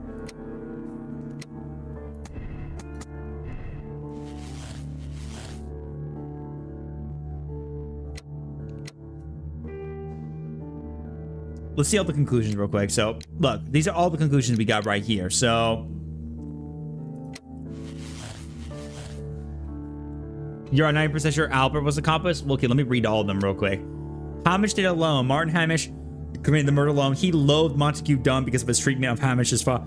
Hamish had enough time to lock Dunn in and activate the ventilation far from the door. Well, I don't believe that's true, obviously, because of his club foot. So that's other. So he had to have an accomplice. But let's see. Let me think. But let's look at the evidence between both. So we first have Miss White. Margaret White was Martin Hamish's accomplice in killing Montague Dunn. Her professional ambition and personal situation had been damaged by the breakup with Dunn. And Albert, Martin Hamish's accomplice killing Montague Dunn, humiliated repeatedly by his father and denied his dreams. Albert resolved to aid and abet the murderer. Montague Dunn, a shithead and heartless to Albert, his son, made his life a living hell. This is mentioned a few times. He also thwarted Albert's chance of achieving his little dream, attending the Navy, ruined it forever. Albert would have hated his father, Iro. Well, that's what I mean by that as well, too. I know, but that's why I'm just trying to understand by that. Because, but I'm only just saying it because I'm looking at many motivations too. I'm looking at motivation. I'm not saying that that's not right. I'm not saying that like I'm saying that. No, I'm sorry. I'm not saying that that's wrong. I'm just saying that, like, I'm looking at also Miss White's motivation, because she has a little bit of that too as well too. Sure that he was nice to her a lot, but then again though, the fact that she wastes all that stuff, she could have, like, after that firing right there and that breakup could have resulted in her having motivation in that situation too. And she also had bonding knowledge too as well. And she had 20 minutes of time to be able to go lock the door completely. So I'm just saying that's all. That's why I'm just looking at all things right there completely. Scapegoat and Albert faked his suicide because he knew Hamish will rat him out, but that is different. So you're saying that Hamish, okay, so Hamish the scapegoat and Albert basically faked the suicide situation because he know Hamish will rat him out, but that is different. Yeah, I mean, looking at all this, I do kind of feel like that. Yeah, it might be Albert, but I'm just still wondering though. I mean, it's crazy to think about. Yeah, at the same time, money. Yeah, why has the money thing? I do think you may be right, and I am kind of now thinking about that a little more because after all, sometimes if people lose their dreams, they can be pretty upset, and some people have been motivated to killing someone in real life in some situations because of their dreams being ruined. Some stuff, even stories like that. So it is possible that reason. It just got me hard about that with Miss White because Miss White has balding knowledge, so she would understand the situation like this. And definitely she would have a leverage in a situation too. But yes, but then Albert has a leverage in that situation too because of his dreams being ruined because of that and being completely shit out of luck right there with that reason. But then again though, like, okay, look, okay, so I'm gonna just bet it's gonna be Albert. I actually think it's gonna be Albert. So, okay, but let me see again. Okay, but let's think about the situation right here. So we could choose to either absolve him or condemn him, obviously. Absolve him. Killing Dawn in collaboration with Hamish was the only way to end years of torment and humiliation. We can allow the police to believe it was Hamish alone, so Albert can go free, but he must live with his conscience. Or condemn. Let me hear your thoughts. Okay, well, look. So far, like, look, I'll say this for everyone, just so everyone hear my thoughts. Look, based on the evidence we have a lot of big deals right here for the situation right now. First of all, we know that Hamish definitely has an involvement in this, for sure. And he's obviously involved because the fact that not only that he admit to it in his hanging right there, but based on everything, the fact that he's jealous at his father, at Dunn, taking all the credit from him and his father, from that motivation, it could definitely feel like that for sure reason, definitely that can motivate him. Now, we know that the Divine Syndicate was involved in this, but it was only because of the fact that he probably stole the plans to get them involved and stuff to kind of act as a kind of a decoy to keep any evidence out of the blue right there and to kind of get them in the accused situation, which resulted in basically the whole situation we saw right there completely that would accuse him. But again, based on the evidence we saw from the Divine Syndicate, they admit that they just were stealing. They just want to get back from what they stole from the plants apparently because they believe they stole it. But they only found like all the plants, but not the 3 ones that they stole, the poison plants in question, which is what we probably believe that Hamish stole or someone else that stole it. Now, in question, though, between both Albert and Miss White, they both are definitely guaranteed suspects for sure, by all means. But we got to think about the severity of their motivations.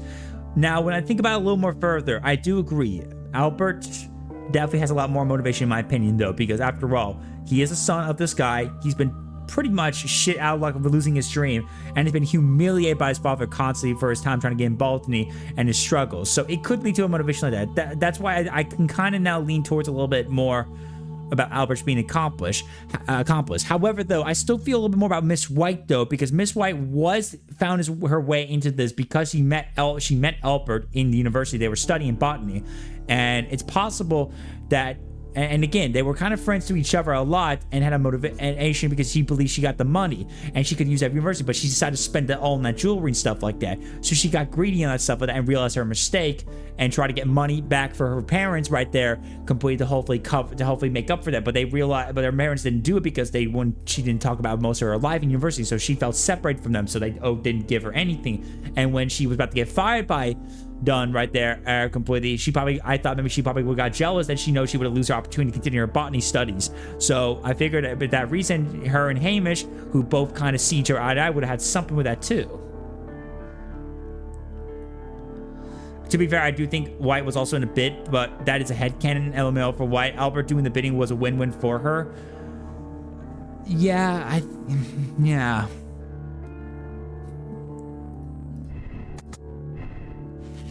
But obviously we know that there's no way in heck that... We know there's no way that at least both of them were doing together, so it was one of them.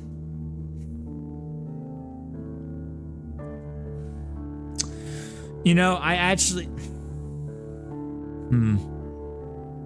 Like...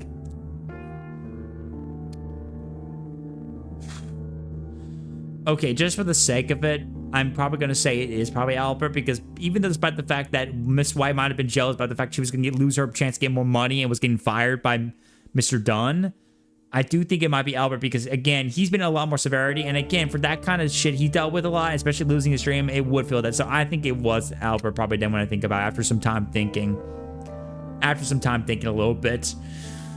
Now, the question is, what should we do with Albert in the question? Honestly, for this kind of action... I mean, like, I understand he's been through a lot of shit. And I feel kind of bad for him. But then again, though, like, even despite what years of humiliation, you got to think very much, do you really think it's still a good idea to kill your own father out of humiliation for losing your dream and for being forced upon life? And that's a good thing completely? I really don't. I mean, sure, he's a young lad. But I don't know if I should... I mean, like, again, like, he definitely... did that on his own malicious intent. Yeah, it was not patricide at all. It definitely wasn't. Like, I feel like it's just he definitely still felt very upset, and after all that time, he probably planned this out eventually when he tried to like talk with probably Hamish about the situation, probably made a deal with him. Hey, like, if we come up with a plan about this to get rid of him, you can have your thing right there, and then I'll act alone like this reason, and I can then go do my dream after everything's clear up, win-win, basically. So...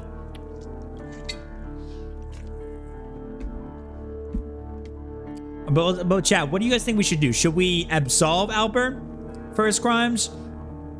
Or should we condemn him? Albert unkilled his father in collaboration with Hamish, citing years of humiliation and frustration with his father. We conclude that Albert is a cold-blooded murderer who deserves life in prison, or absolve him. I'm gonna say do a coin toss. Oh god, coin toss. I mean, like...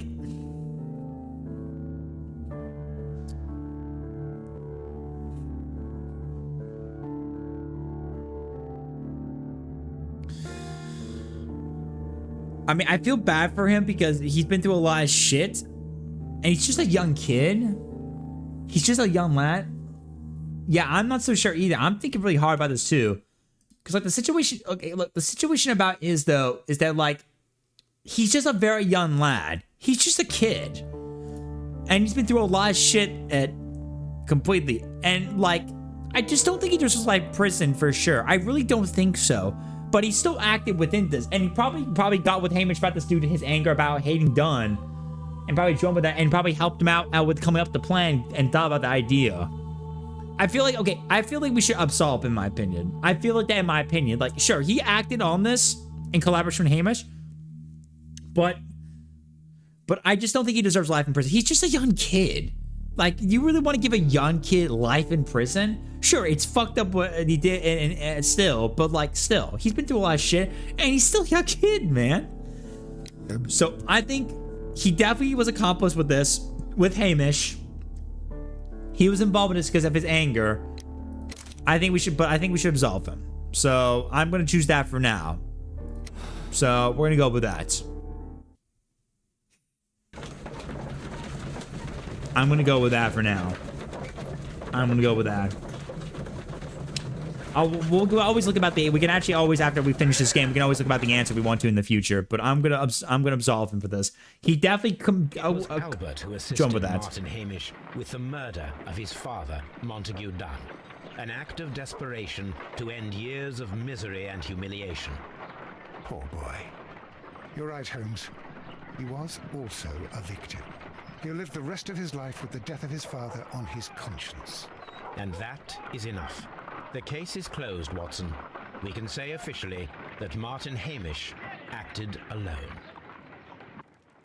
Yeah, I think we'll do that. I just feel a little more comfortable with that.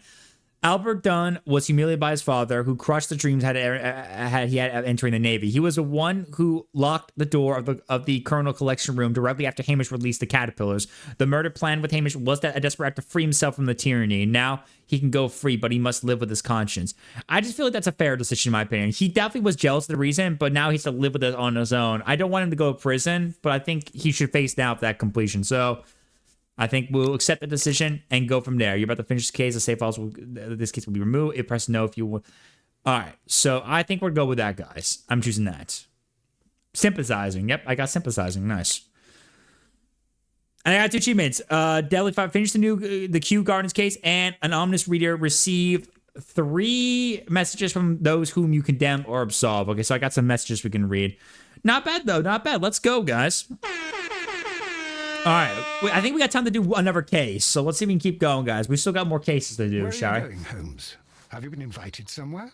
We have been invited, Watson. We have? Where to? To the Baker Street Irregulars' annual dinner. They sent us an invitation. It is on the table. A dinner? Huh. How could those street urchins afford anything like that? I can't understand your interest in them, Holmes. They're dirty. They wouldn't hesitate to steal. Holmes sticking out his yet for the result. Oh god! Don't even say that right there. I mean, don't go just acting so cringe like that. I don't need to hear that stuff right there. I don't need to hear some like skibbity. Bruh. It is a secret dinner. Its location changes every year. Read the menu. Sounds mouth-watering. All right. We, the secret police of Baker Street, invite you, Sherlock Holmes, and Dr. Watson to our annual dinner. Menu, entree, frozen rat head salad. Is this a joke? Not at all. Pray continue. Main course, sow's udder in Danny Nutcracker's way. Who? Sounds disgusting, Holmes. Hedgehog goulash. Street turnips. Hedgehog. Made juice. And it goes on. Ah, I can hear them on the stairs now. Well, we can't go there. We can't eat that. Watson, you'll hurt the feelings of those poor children. We have to go. Come on. Oh, Mr. Holmes. It is fine, Mrs. Hudson. Mr. Holmes. Wiggins, Dr. Watson is getting ready. He will be delighted to join us. You don't look well, my young man. Is there something wrong? Don't tell me the dinner is cancelled. Mr. Holmes, it's my brother Leighton. He's in a prison cell. They say he's killed 2 men. Oh, shit. You have to help us, Mr. Holmes, because I know he didn't do it. Where is he now? From what I've heard, they took him to the yard, and they gave him a good beating already. Oh. You know what they're like. They'll hang him. They won't look any further. Holmes, we have to help him. All right. And forget about the dinner. Wiggins, I'll take the case. You're fantastic, Mr. Holmes. I'll be waiting for you at the crime scene. You'll be there, So right? Wiggins' brother's It's in on prison Hardman because Street he's in accused Whitechapel. for Very killing well. 2 men. Huh, interesting. We gotta figure out what that is. All right, so we gotta figure that one out. So we gotta figure out what that's all about. Well, only way to find out. Let's take a look at our letters, though. We got some letters earlier. No hedgehog goulash and red. Nope, unfortunately not, buddy. Oh, here's Mrs. White's appreciation. Dear Mr. Holmes, I am writing you in admiration of your deductive talents. You're quite brilliantly uncovered the truth behind the terrible murder that took place here at Kew Gardens. I cannot believe that it was Mr. Hamish. It is so terrible to realize we were working with a murderer. Nevertheless, despite how sinister this place has become, we are managing together with Albert, and I am now able to continue my studies. Thank you so much for your remarkable work. Yours sincerely, Margaret White. And what about the other letter I missed right here? Dear Mr. Holmes, I finally found the courage to write you a letter. I can scarcely find the words to express my gratitude for your kindness. On that terrible day, I believed my life to be ruined, but at the same time, I realized there to be true one person in the world who truly loved me and who I loved in return. His name, and we both know, he is Captain Jack Crocker. His love has given me the true reason to live. Even if we cannot be together in the end, none of this could have happened without you, Mr. Holmes. Yours sincerely, Mary Brackenstraw. Yep, cool. Alright, so let's go investigate this crime at the Half Moon Street, shall we? Let's go do it. Off we go. Yeah, I'm sorry. It made no dinner for us right now. We're gonna have to worry about that later. No dinner for you and me and everyone else. I'm sorry. I'm sorry, Pizza Party. No dinner for us right now.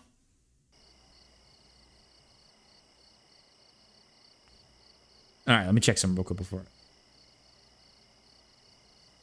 Alright, here we go. Let's go investigate, shall we?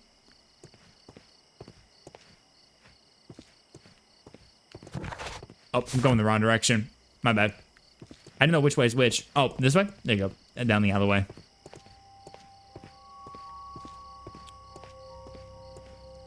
Alright, let's see what we got. Ooh. Hey, guys. How's it going?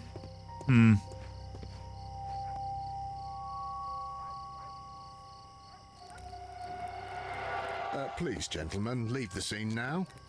Oh, Mr. Holmes. Is that you? Good evening, Constable... Constable Marrow. I was here with Inspector Aberline during the Ripper case, Mr. Holmes, back in '88. But then this is nothing like that case.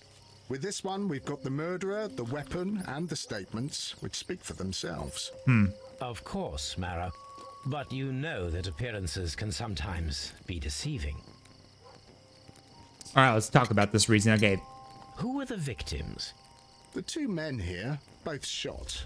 The stout fellow was Brian Vercotti. Brian the one Vercotti. Ruffian.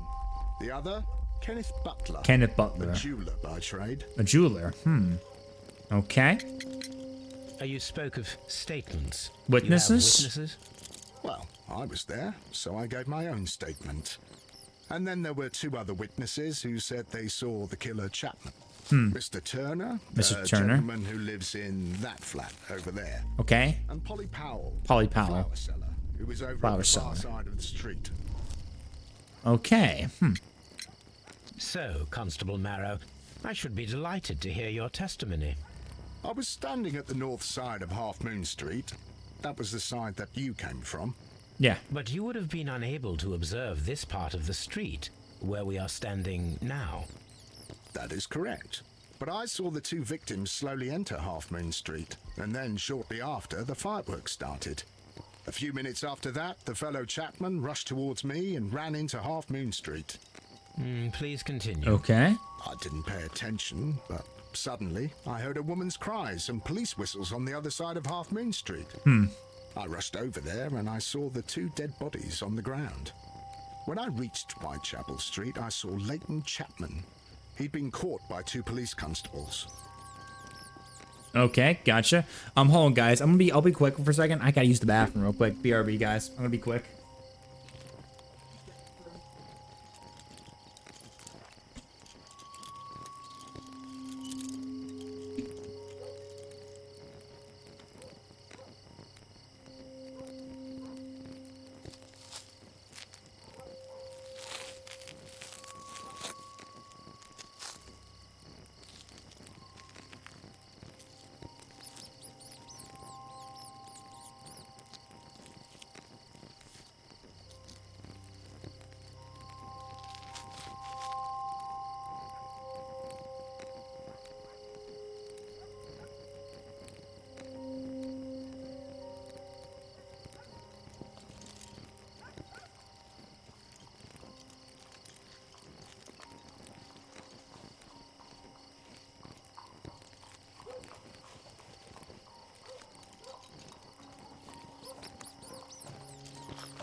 Okay, I'm back.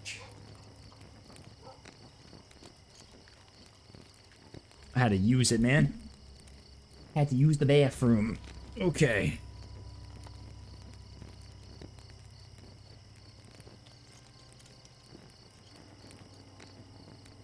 Alright, let's hear about the shots, the fireworks, and the details in Half Moon. Did you hear the shots?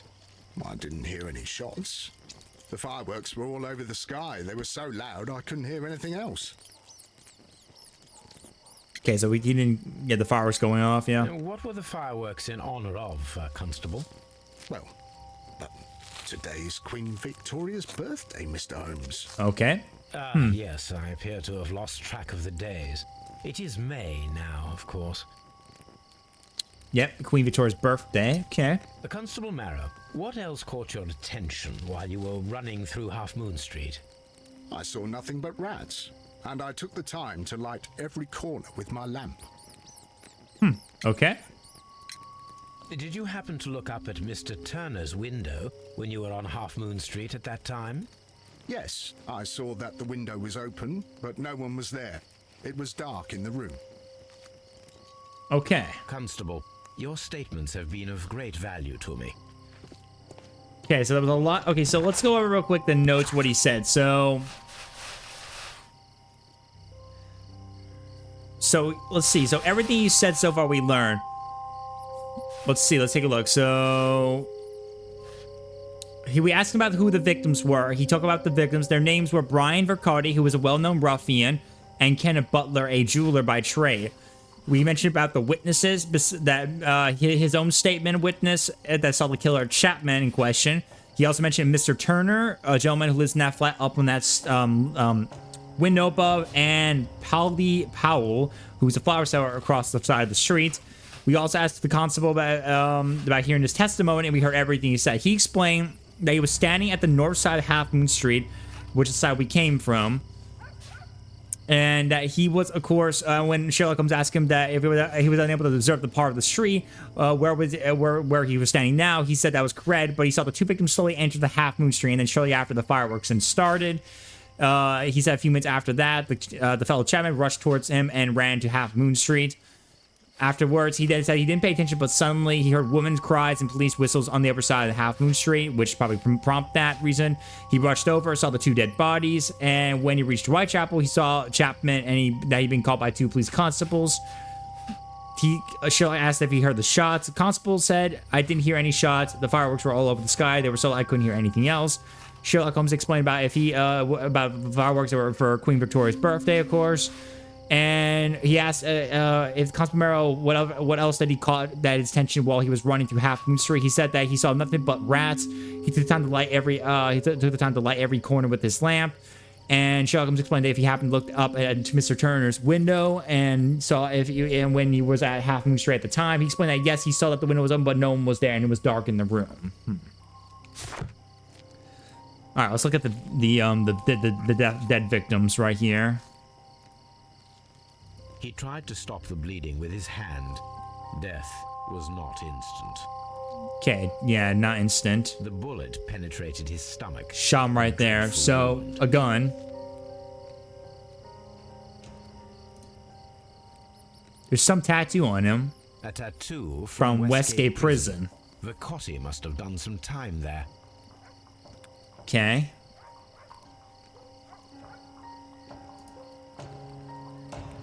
Brian Vercotti suffered greatly. Yeah. What a terrible way to He died from the wound. Pretty bad for him right there. Pretty bad.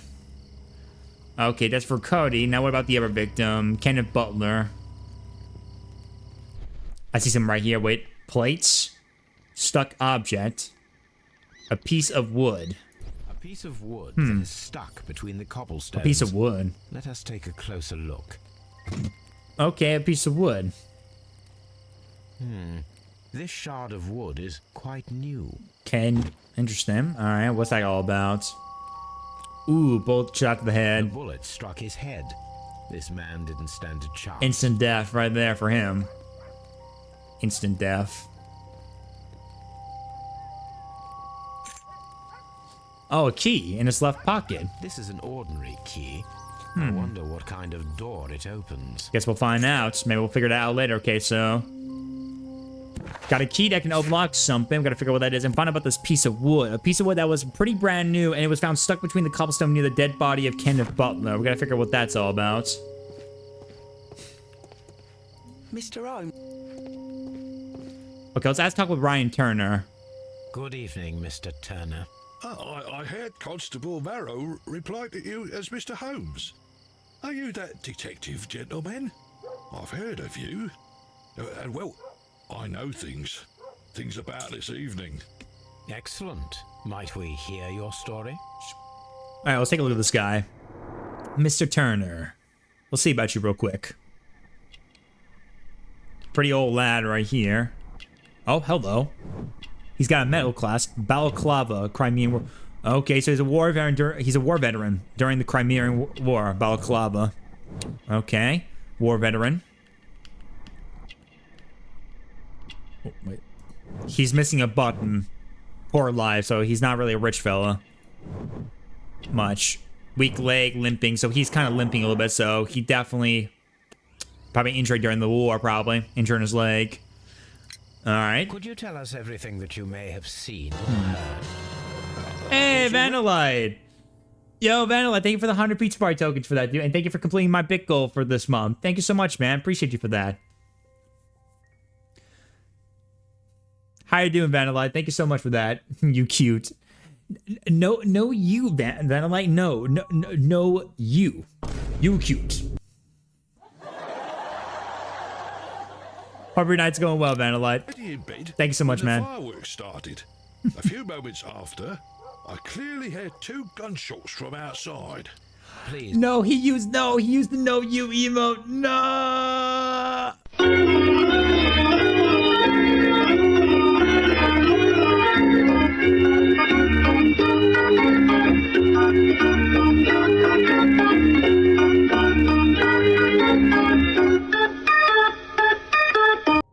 He used my emote account against me. God damn it, dude. Bruh.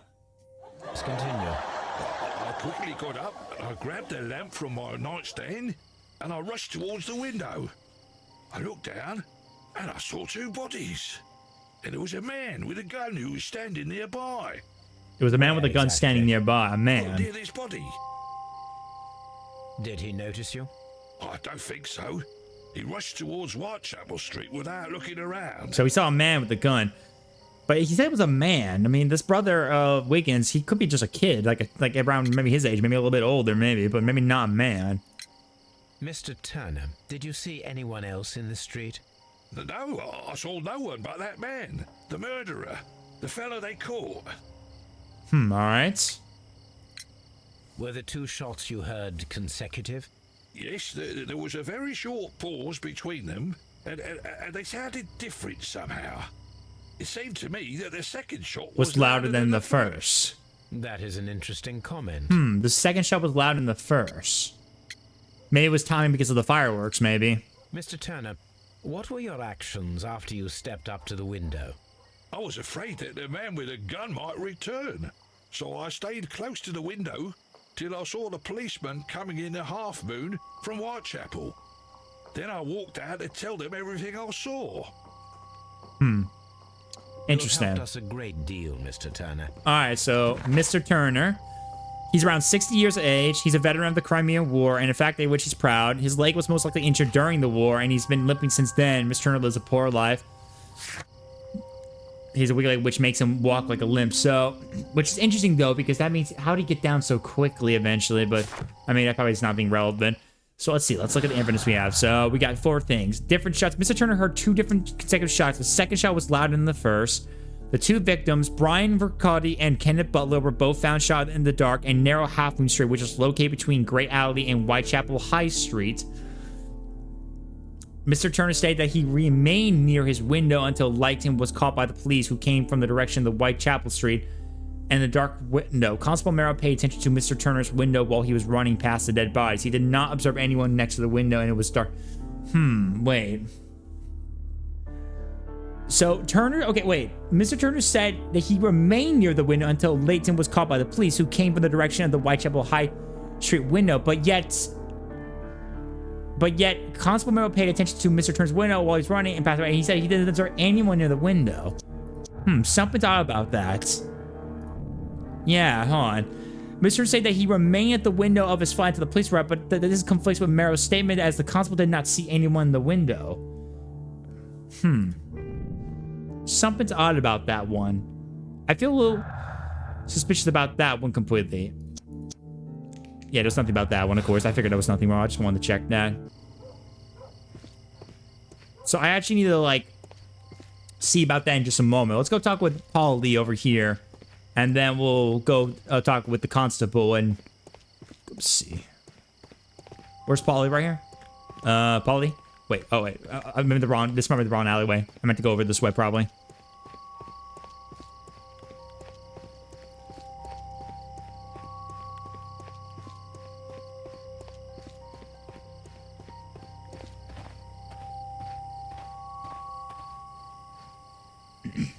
Mrs. Powell? Mrs. Powell? What do you want? My name is Sherlock Holmes. I'm assisting the police with their investigation of the crime that took place this evening. Well, I've already gave my testimony, but very well. I'm different, so you gotta tell me. Could you tell us everything that you may have seen or heard? Yes. I was selling my flowers as usual, and then the fireworks began, in honour of Queen Victoria. I enjoyed those. But then, all of a sudden, a young lad ran out of Half Moon Street and stopped just by me. He had a gun in his hand. He was like a ghost, and all covered in blood. It was dark, but I could see him, because of the flashes from the fireworks. And then? I screamed as loud as I could. I knew that a policeman should be on duty in the vicinity. He had no time to escape. 2 constables got him. Then another constable came out from the very same street, and I heard him talking of a horrible murder. Okay. Also, I can't even cover her right there unless she's not important to, like, identify more of her, pretty much. All right, let's hear the shots. Mrs. Powell, did you hear the gunshots? Let me hear the gunshots. I'm not sure. You know, what with the fireworks? She's not sure because of the fireworks. That could make sense in some aspects. Did you see anyone else leaving Half Moon Street prior to or at the time of the crime? No, sir. I did not. Even with all the fireworks, I was very attentive, as I'm always on the lookout for customers. Gotcha. My thanks to you, Mrs. Powell. Alright. So, said he was standing in the window. Yeah, there was nothing conflicting about what she said. She seemed pretty alright to me. We need to talk about the conflicting statements about the constable and Mr. Turner being at the window. We need to talk about these two real quick. Let's go talk with the constable first, if we can. Then let's go talk with Mr. Turner if we can. I need to go see either one of them and ask them the question. It would be... Okay, I can't. Okay, so I gotta talk with Mr. Turner real quick. Alright, Mr. Turner? Mr. Turner, you have stated that you remained close by your window after the crime, is that correct? Oh, yes, Mr. Holmes. I stayed at my window until the policeman arrived to examine the dead bodies. That's...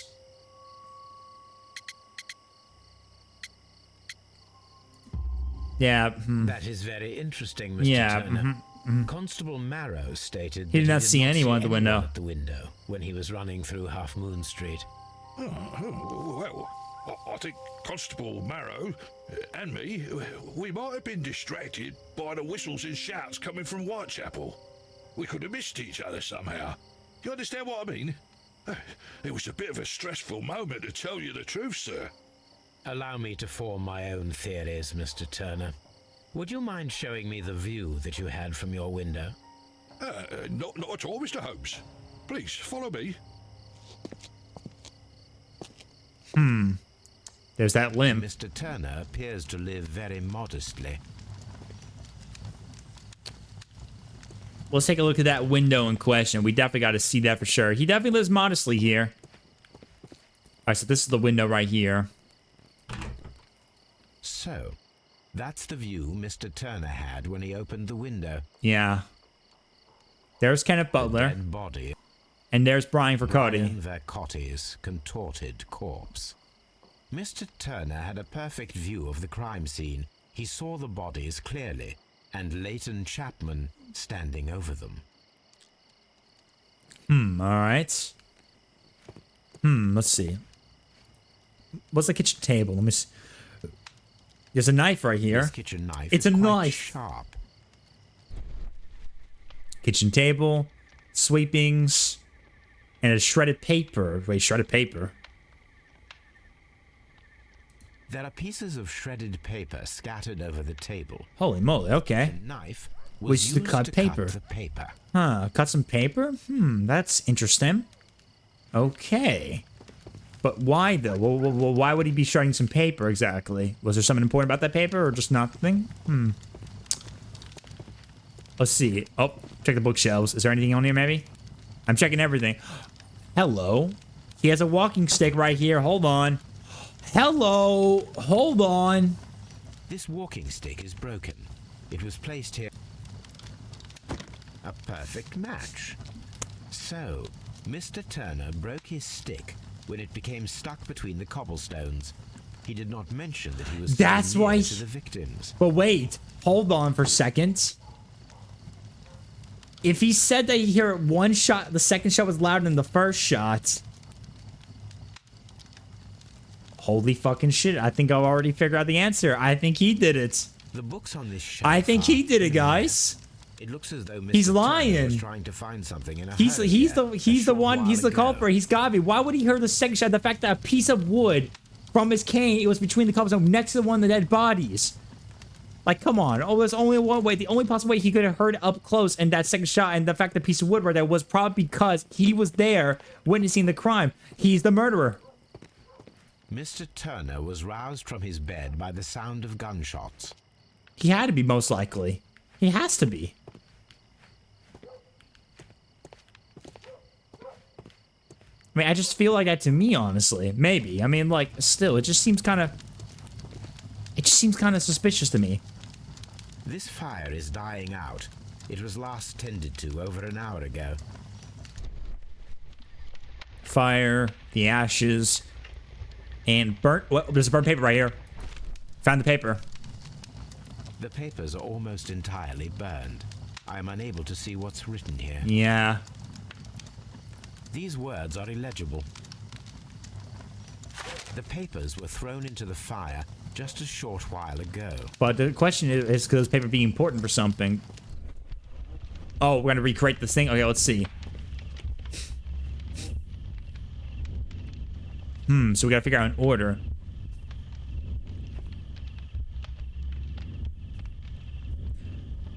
So let's see. So he could have probably got up from bed. I think he got up from bed when he heard the... Well, actually...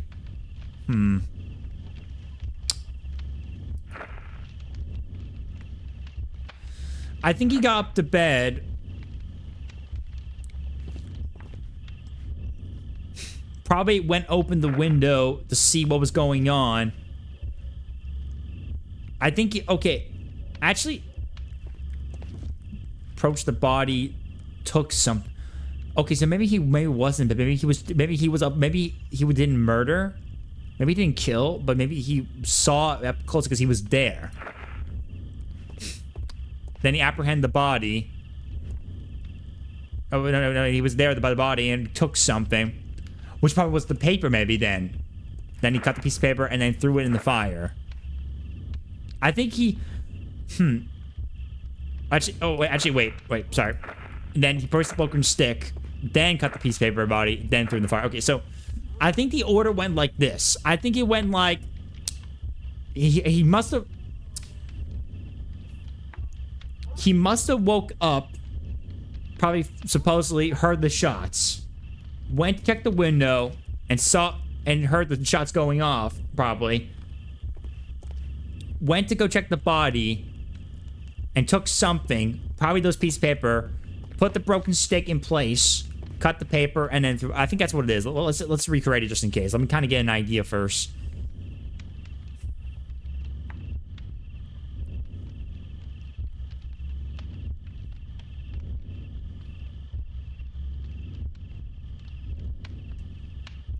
So he went over here, probably heard the noise, went all the way down, and saw the body right here, checked it, and I guess he took something off one of the bodies. That probably was that paper. Went back up, and he had the cane with him. Placed the cane back here for safety.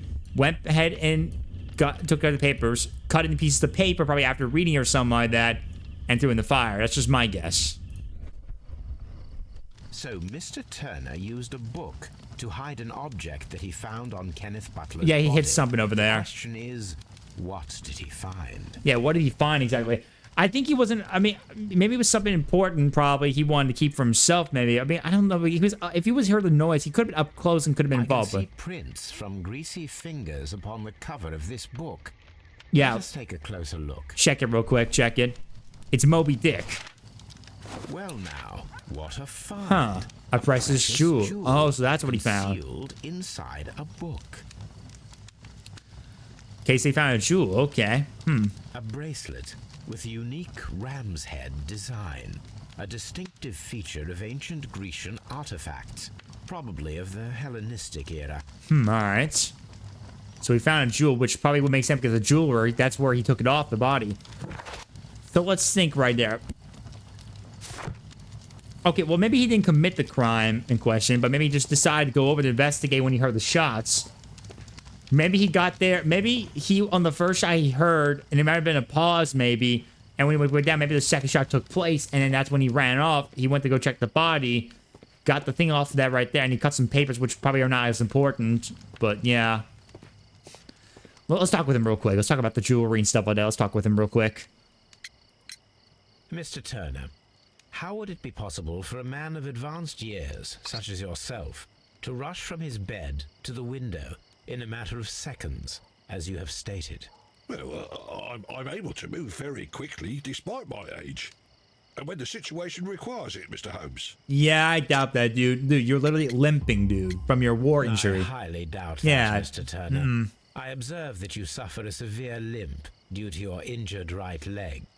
It would have taken at least 10 seconds for you to approach the window. That means you could have easily missed something or someone in Half Moon Street during that time. You're right, Mr. Holmes. I could have missed something. But it did seem to me that everything happened so quickly. Oh, time can pull tricks on you. Yeah, now what about the whole truth in mind? And what of everything else that you told us? Mr. Turner, it is vital that we have your complete and true statement. Mr. Holmes, I do assure you that the other things I said were most sincere.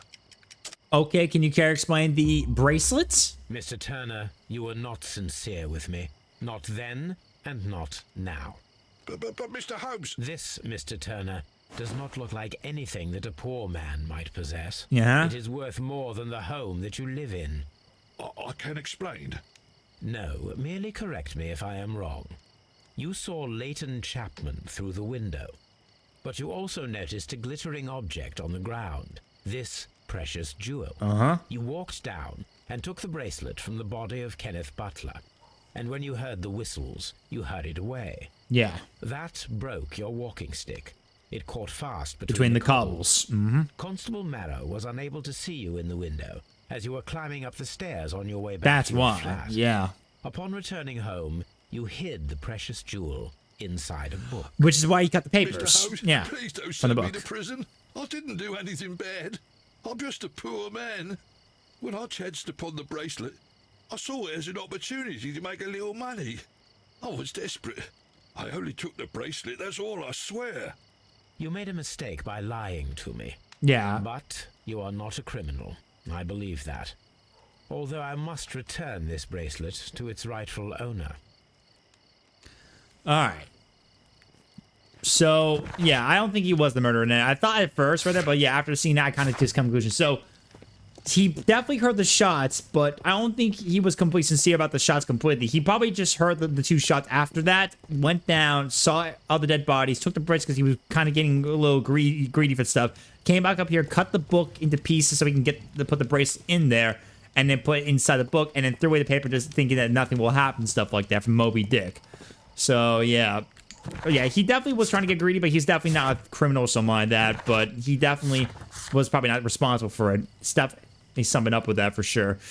All right, so we need to return back and search about this golden bracelet and find out about what's so unique about this. We're also going to return back to its rightful owner. So it looks like I'm going to have to go pay a little visit and take a look at that a little bit more. So we also go back to Scotland Yard to interrogate Chapman as well, too. All right, so we better go ahead now and let's head to back to Baker Street so we can go ahead and look about this information about this little bracelet in question. And then we'll go to Scotland Yard so we can go interrogate Chapman and get some answers out of him and see what's going on, what happened with him, you know? We at least gotta check on that for sure, definitely. Alright. So let's see about that bracelet, shall we? Alright, let's see about this bracelet. An antique golden bracelet that was found in Miss Turner's flat. It is decorated with distinctive ram heads. I guess we probably should look at the research, maybe. Research? Let's see.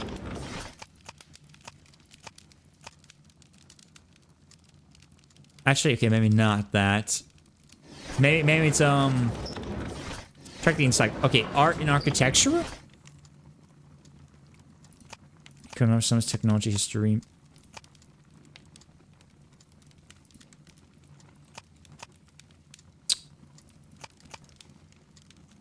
I'm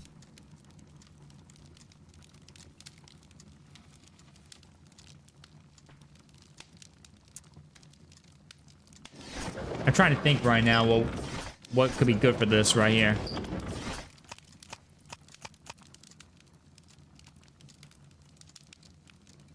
I don't think it's any religious, in my opinion, though. So I think it's something about the encyclopedia.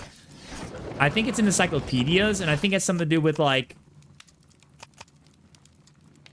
antique art museums. No, the work. Oh, no. I think it's something historical related. Distinctive ram heads. Hey guys, is there something just very special about when it comes to like an antique bracelet with ram heads? Like a certain country? What was it like that had something like? Was it like the Prussians or something like that? Trying to think in mind right now.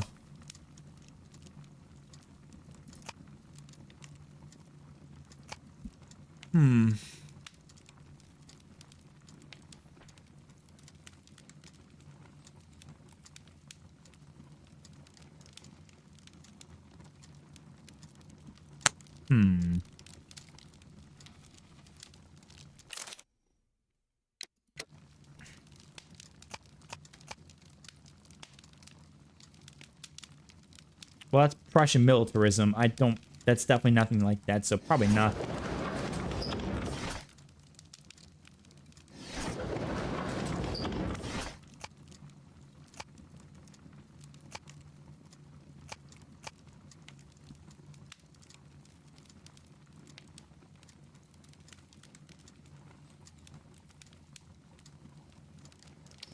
This is pretty tricky right now. I'm really brainstorming right here, guys, trying to solve this one. This is pretty brainstorming right now in my head right now. I'm trying to think carefully what we gotta choose. That is not the one. Yeah, I knew that was not right. Yeah, it's not any of those things. I knew. I think it's something. I think it's something to do with over back at the history. I think or.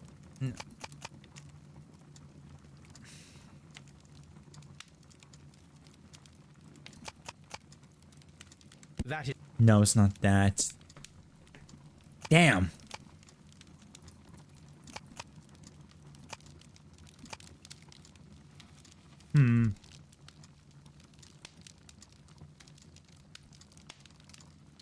Maybe you gotta check. Maybe it's newspapers. Let's see.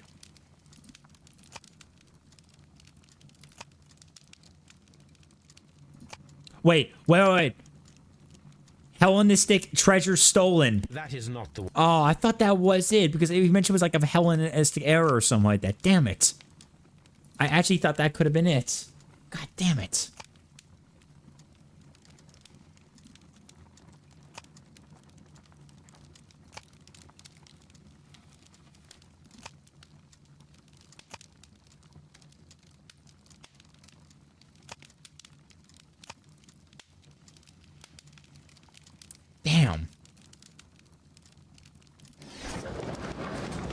Is it art and architecture? Anything like... That is not the... No. It was that? I didn't even know that. It was the art museum thing? God damn. See, like, it mentioned Hellenistic treasure. Like... Damn, brother. That actually got me caught off guard right there. Damn. Bruh. Alright, well, at least I know that now. Alright, these beautiful antique jewels represent a part of the Hellenistic treasure collection. Depicted are the 5 heads of mountain rams upon a bracelet, necklace, and ring, and each made of pure gold. The 5 rams of Mytilene have been missing from the museum since 1885. Okay, well, there's something about the missing part I was kind of thinking about, too. Here it is. I need to continue my research. Yeah, but that was like 3 possibility answers whether that I could have figured it out on my own. Okay, so now you gotta look at your archives to study now about the antiques now. So now we gotta look at the art antiques in question. Okay, so now can we go... Okay, so now I can look at this now, pretty much. So I can now look at this. Now I can look at that now. The Hellenistic treasures were stolen yesterday evening while being transported by cab on their way from the British Museum to the Glassford Fine Art Exhibition. Pawn shop owner Kenneth Butler, the victim, contacted Scotland Yard that night and provided information regarding a gentleman who had attempted to sell him a collection of historical art at his pawn shop in Church Street. The police have since captured the described man, a professional thief by the name of Vincent Foley, who had been in the process of escaping London via the port. He was recognized by the surviving driver of the cab that had transported the collection of Hellenistic treasures. Vincent Foley refused to confess as to where the remainder of the treasures were hidden. He was eventually imprisoned. The lost treasures are still yet to be found. Here it is. Okay. Then we got something right now. One of the victims, Kenneth Butler, was involved in the story of the stolen Hellenistic treasures. A visit to his pawn shop should tell me more. Okay, so we gotta visit his pawn shop. So it looks like we're gonna go pay a visit to the pawn shop then. Alright. I wonder if maybe the key in mine will be something used for that. Maybe that one guy we met earlier, the victims that we talked about earlier right there, probably will be important to that, probably.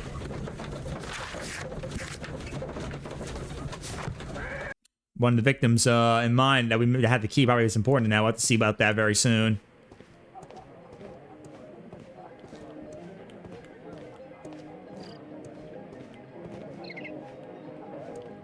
Not this way. What's going on over there? Is it party time? Everyone's partying over there?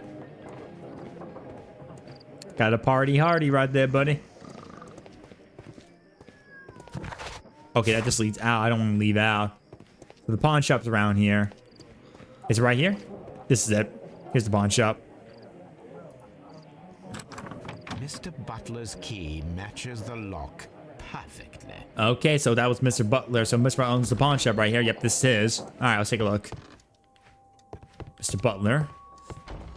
Okay, let's see what's in here, shall we? Shelves. Oh, hello. Crampons. Crampons. Sharp ice axe Climbing. would only be brought here by a mountaineer. Climb some mountains in question. Okay. Shelves, object interest. We have to keep that in mind.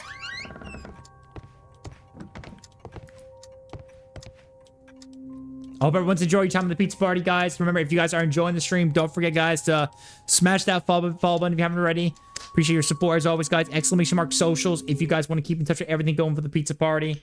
Make sure to go take a look at all my socials if you guys want to keep in touch. Go check out Vandal Threads, by the way, too, guys. And go see some cool merch. Don't forget to use my promo code pizza. Get 10% off, guys. Don't forget that. Oh, hello. A flare pistol. A flare pistol. Perhaps it was pawned by a destitute sailor. Yeah, possibly so. Alright, let's see. Okay, some many objects of interest are probably going to be used for later. Might be some interesting items. Oh, hello. What's this? Ah, the necklace that goes with the ram ring. Heads. Yeah, the ram's head. This necklace belongs to The 5 rams of Mytilene. Collection. Of Mytilene. Interesting. That means that Kenneth Butler Yeah. owned a part of this collection all this time. 10 years after the 10 theft. years after the theft. Gotcha. And there's a note here, too. Hello, Kenneth. I remember you once told me about 3 pieces of gold jewelry with ram heads from ancient Greece. You still got them, right? Well, good news for you. I found a man loaded with money who's crazy about those jewels. He's ready to fork out a small fortune. I can arrange a meeting with this money bag for you, but I want you to cut me in on the deal. I'll be waiting for you at the crossing of Great Alley in Half Moon Street on Sunday evening before the fires. Brian Vercotti. Okay, so yeah, Brian Vercotti about this too. Interesting. All right. It looks as though Mr. Butler kept a careful record of his operations. Okay, so let's see. So apparently, we learned about something right here. So let's see. It comes here. Leighton Chapman is the only person who's seen it entering Half Moon Street after Brian Vercotti and Kenneth Butler. He was seen standing over the dead bodies and escaping the crime scene afterwards. So Kenneth Butler took a bracelet and possibly a ring from the ancient jewel set, the firearms of Mittelland. He was arranging the deal with Brian Vercotti that was to be discovered at Half Moon. The two victims right here, they wanted to meet for a deal. That's interesting. So it was a burglary motive. The search for the missing Hellenistic treasure could have been a motive for the crime that was committed in Half Moon Street. Mr. Turner had picked up the bracelet directly after the murder, but the ring is still missing. Yeah, the ring's still missing, but there is some that potential about a burglary motivation right there. But they both died, which is interesting.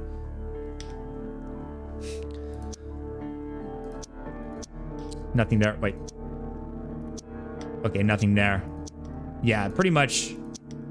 Yeah, nothing there, pretty much. Okay, so let's see. So we gotta figure out that motivation, that burglary motivation. We gotta figure that one out. So so it's possible that there was a burglary motive between the two right there for getting the stuff right there. The ring's still missing, but then we found the bracelet and we found the necklace. Just gotta figure about what about those stones. We just gotta find the ring, though. Interesting, though. Very interesting right there. So the necklace and the bracelet in question. Okay, let's go talk with Chapman. Let's see if he might know anything else. We gotta talk with Chapman for a second. Let's go to Scotland Yard and ask him for some questions in mind.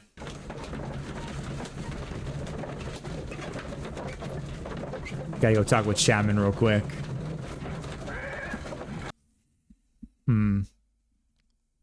Mr. Holmes, whatever brings you here so late at night? I'm interested in the case of young Leighton Chapman. He was arrested earlier this evening and accused of a double murder. I beg your pardon? That case is quite clear to the police. Or are there any new facts that we don't know about? Who knows, Inspector? Look, you are free to investigate, of course, Mr. Holmes. Chapman was arrested with a revolver in his possession, which you can find in the evidence room. The suspect himself is in custody. All right. Did you find anything else on his person? A few personal belongings. Nothing particular, Mr. Holmes. Thank you, Lestrade. All right, let's take a look at these belongings and talk with Chapman. Okay, let's go see what we got. So we'll take a look at the evidence. All right, here's Langton's belongings. Here's the pistol, as well as a couple of things. He's got rolled cigarettes. These cigarettes are filled with cheap tobacco. Okay. Nothing interesting. He's got an apple. A cheap watch. A cheap watch. Bought with his own money, no doubt. Probably so. And here's the pistol. So this is the gun that Leighton The gun. was holding when he was caught by the police. A revolver. It is a Webley revolver. A reliable weapon. It seems as though the shells were not removed from the cylinder. Okay. Interesting.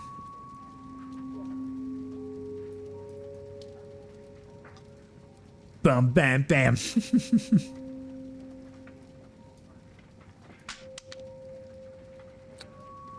Yeah, there's 2 shots here.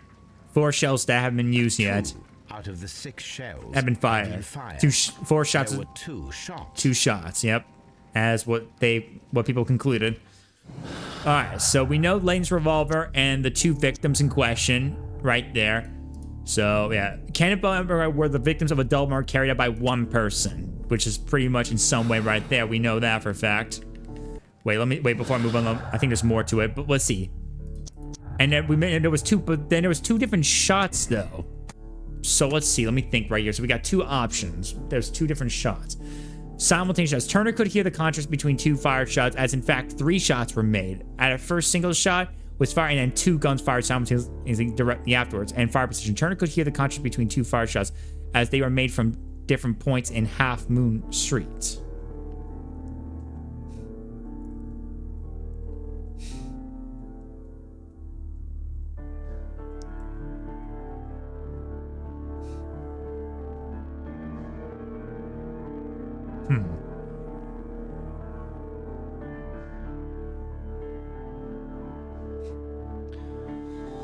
I mean, I think it's still the firing position. Turner could hear conscious between two different shots as they were. I think it was like that still, because he's probably still, because he said he heard two shots. One was louder than the other, but he definitely heard it.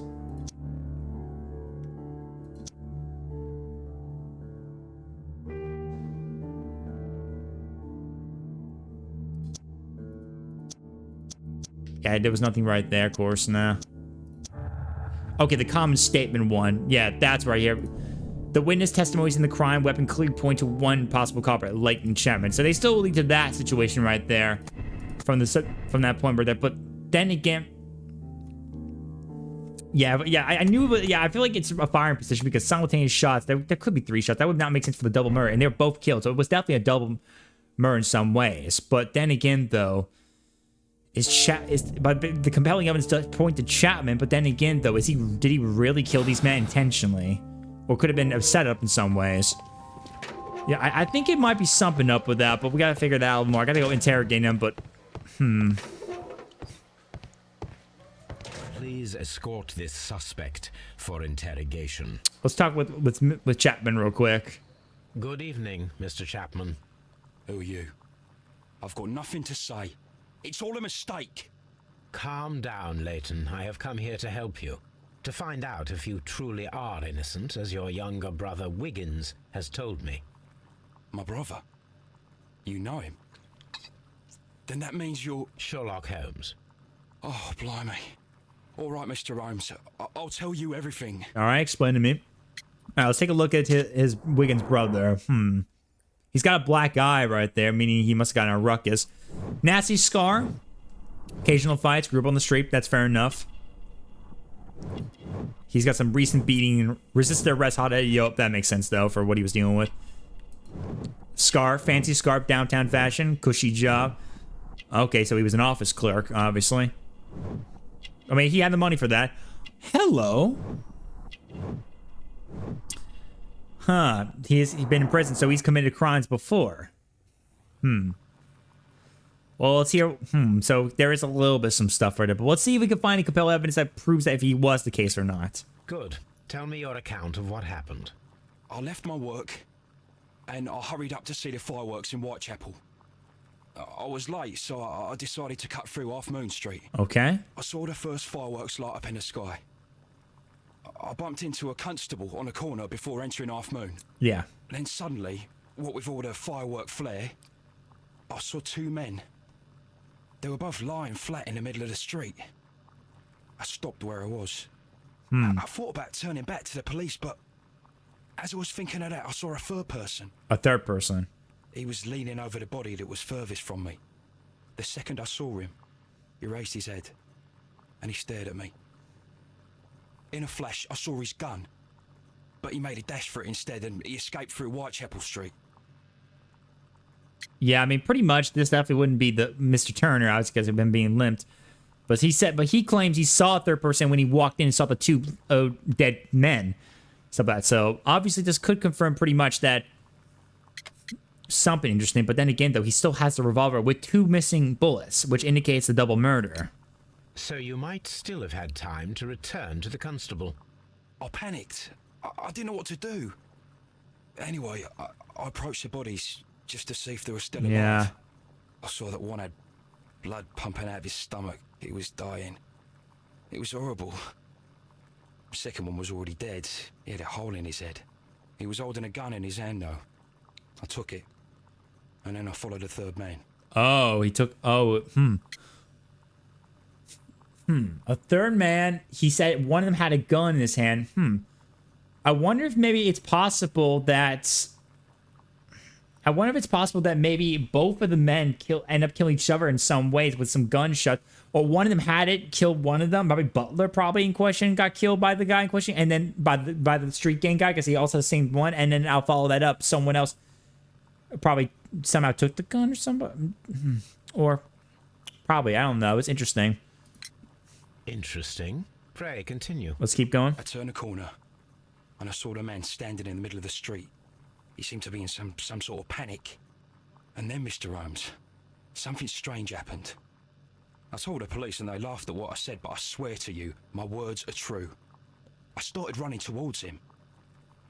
But then I was blinded by a flash. It was so bright that I hardly saw anything for a good dozen seconds. But I kept running forward. As I arrived in Whitechapel, I heard a woman screaming. And then I was caught by the police. But there wasn't a trace of that man. Of course, then they found a gun and all that blood. I couldn't see the murderer escaping and all that mess. Perhaps I was still half-blinded at that moment. Okay. A thrilling account, Interesting. Interesting. Okay, let's see about the third man in question. Are you able to describe the person whom you saw standing in Half Moon Street? Well, I wasn't able to see his face at all. It was too dark, and he was too far away. I could see his silhouette. And what about that? Okay, silhouette. Nothing so special. He was wearing a jacket. He was quite average in size and his weight. I see. Was there anything else that struck you at the time? No. But perhaps it's strange, but I can't remember the sound of his footsteps as he was running away. Perhaps it was because of the fireworks or the surprise of me seeing him. The sound of his footsteps. Okay, the sound of his footsteps. Leighton, I confess I am puzzled. Why should a young lad like you take a gun from the hands of a dead man and set off in pursuit of a probable killer? I know. I keep wondering that, but at the time it was like a reflex. A criminal ought to be arrested, and he was armed. You were willing to risk your life. Yeah. That was a little foolish. Unless you wanted revenge. No, Mr. Holmes. I was just being brave and stupid.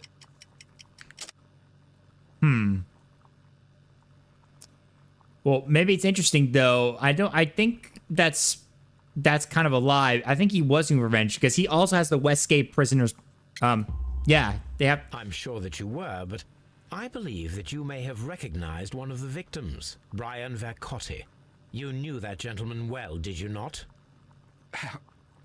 However could you know that? Tattoo.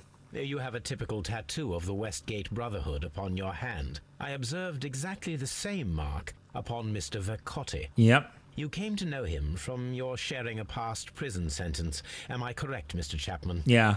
Oh, God. You're right, Mr. Holmes. Yep. Okay, now let me ask you about your buddy Brian Vercotti, if you know Would anything. you tell me a little about Brian Vercotti? We were convicted for a robbery. Once in prison, both of us joined one of these fraternities. During that year, we tried to help each other out, you know? Okay, so they're very You were good quite friends. young then, I believe. Yes, Mr. Holmes, we were. We'd only stolen a pound of meat. After we were released, and when I saw what my little brother had become, I decided to work towards living an honest life. Gotcha. And Vercotti? He had a hard time. His sister had died in a Whitechapel dispensary while he was in prison. Damn. He had no family anymore. Our paths split. He fell back into crime. So you lost him? Damn. Yes. And for around 2 years, I heard no news of him at all. We shall see you soon, young man. Okay, so we talked with Chapman, everything we know. Chapman is in his 20s and is Wiggins' oldest brother, growing up on the streets and being a highly lad, and he committed a crime for which he served time in Westgate Prison. He's currently detached from his past street life. He's probably working somewhere as an office clerk. So let's think about what we got right here. So we know that he has acquaintance with Brian Vercotti, which probably explains the motivation right there, probably getting revenge against whoever shot him. But now that makes me think then. Actually, now it makes me think. You know what I just realized? I think I might know what happened. I think I might know what happened pretty much. What? Wait.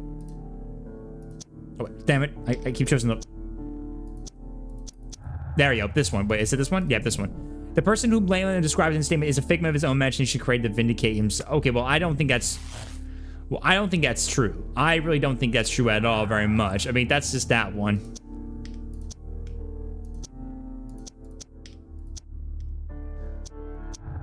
This one. Okay, here we go. This is the choice right here. Lootless, and then that statement right there. You see, I think it's...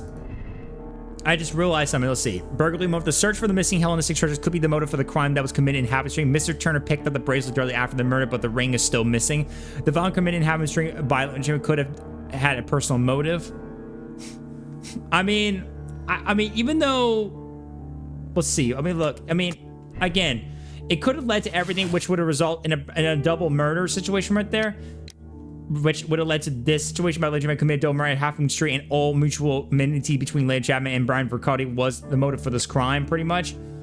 But then again, though, I think it could have been a burglary motivation in some aspects too, right here, and committed double murder and Halfmoon stuff with it. But I don't think that's the case. I really don't think he did it. You know, let me see my evidence real quick. I gotta think real quick. So.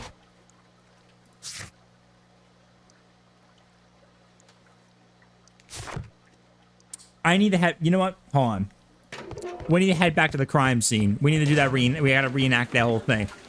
You see, because look, the situation I feel about the situation right here is that yes, Chapman could have had a motivation to kill the guy in question for Brian Vercotti, and definitely doesn't represent that he probably did this for a murder or for a burglary, but definitely had a personal motive. But I don't think he intentionally killed those people, so he wasn't involved with the double murder. I know he was definitely not involved right there. It was Wiggins. No, don't say it was Wiggins. Not Wiggins, man. It's not Wiggins, not the kid. But okay, I think it's like it must have been the third person. I think what could have happened is that 2 shots did go off in the situation right there. I think what happened is this. One of them, I think, was Brian Vercotti, who was trying to do a burglary attempt, shot Mr. Butler to steal the bracelet from him and to get it from him. He made the first shot with that gun. After this, some third associate probably was involved with that burglary, probably shot him and killed him, probably, and left him to bleed out, to probably steal the ring and probably the bracelet from him, probably be sure to take it back. But then probably after realizing what was going wrong right there, and when, of course, Chapman came through, it must have scared him off, and then after that, he took the gun to kind of chase after him, and he must have actually fired a second shot from the gun right there, which counts the third shot. To me, I think there might have been a third shot in that whole situation, but no one could hear it because of the fireworks going off. That's my guess right there. So I think that might have been something like that. So I'm going to best it's simultaneous shots, for now at least. I think it was still a burglary motive for now. I think it's still a burglary motive. But I think Chapman was just a bad time right there. The search for missing Helen's treasures could be the motive for the crime that was committed in Halfmoon Street. Mr. Turner picked up the bracelet early after the murder, but the ring was still missing. But I know Turner could not be the one in question too. So I think it's still something in mind. We need to head back and investigate that. We gotta come up and recreate the scene of the burglary attempt. It has to be something based on the note, because obviously, of course, Vercotti in question right there had something to do with that situation, and had. Like, Brian definitely had something there. Brian Vercotti had something to do with that, pretty much. Brian had something right there. I need to investigate that now. I must recreate the crime scene. Let me go back over there real quick. Go back. Alright, let's see. Here we are. What's up with you, lad? What are you waiting for? I'm waiting for my brother to be released. Your brother? The one that you caught, beat up and imprisoned. Ah. The murderer. He ain't killed no one, copper. Watch your mouth, lad, else you'll be joining that worthless brother of yours. Yeesh.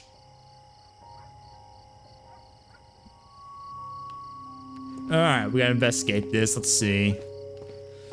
Alright, time to recreate the scene of the crime. One victim's probably possibly fired his gun twice. Find out who might have been. Well...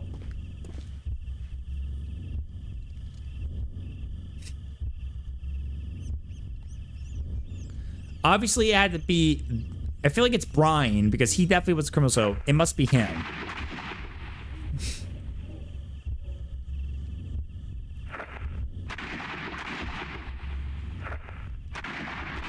Because he could have shot him in the head right there. Check the wall real quick. I'm unable to see any higher. I need to find something to lift my lamp. Yeah, we need to see that real quick. Hold on. Wait. Hold on, wait. Can I use the... what about... wait, there was something over here. Yeah, the pole. I actually didn't bother to actually use this. Good thing I saw this before and I never interacted with this. This should be useful. Yeah, let me take that for now. That can come in handy. Alright, let's see. So... I could use the pole up here in question and then lift... Is there any bullet holes up here? Anything? Nothing interesting here. Huh, okay. So what? So maybe, okay, so maybe it wasn't Brian, because if there was nothing there. Okay, well, let's take a look at the other gun, man. One shot over here. Shot him in the belly right there, possibly, but let's see. Check this one. Ah. This is most definitely. Okay, so Butler. All right. So Brian probably didn't have time to do anything like that. Probably he never. Watson, so yeah. There was a third shot fired in this street. Yeah. Yeah, I was right. It was a third shot. There was a third shot here, probably from someone else. So for this reason, this comes to my conclusion there was a third shot. Okay, double murder. Kenneth Butler were the victims of a double murder carried out by one person. Kenneth Butler and Brian both died across the river with each of them holding a gun. It's now missing. I really think it was a double murder because they're both dead.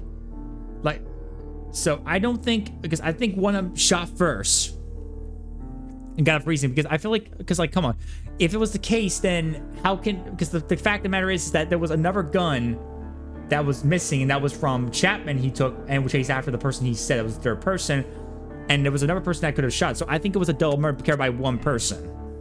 Maybe, but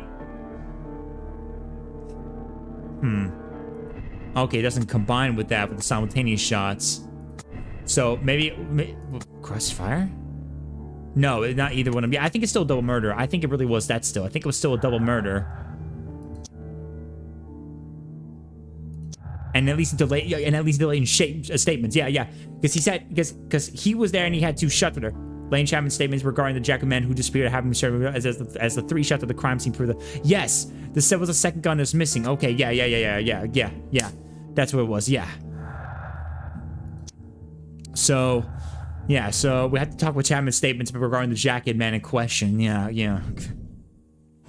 There's third shot. Okay. Third shot. I think it was a double murder and attempt for a burglary motive, but whoever the third person with the jacket man in question is, at least that statements.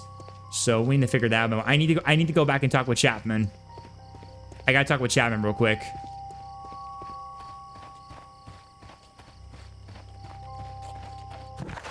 I gotta go back and talk with Chapman real quick.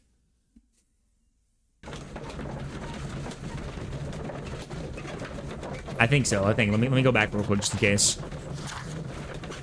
Oh wait, no. I need to talk with Constable Marrow. Yeah. Hold on. Yeah, I messed up. Hold on. Yeah. I gotta go back. Okay.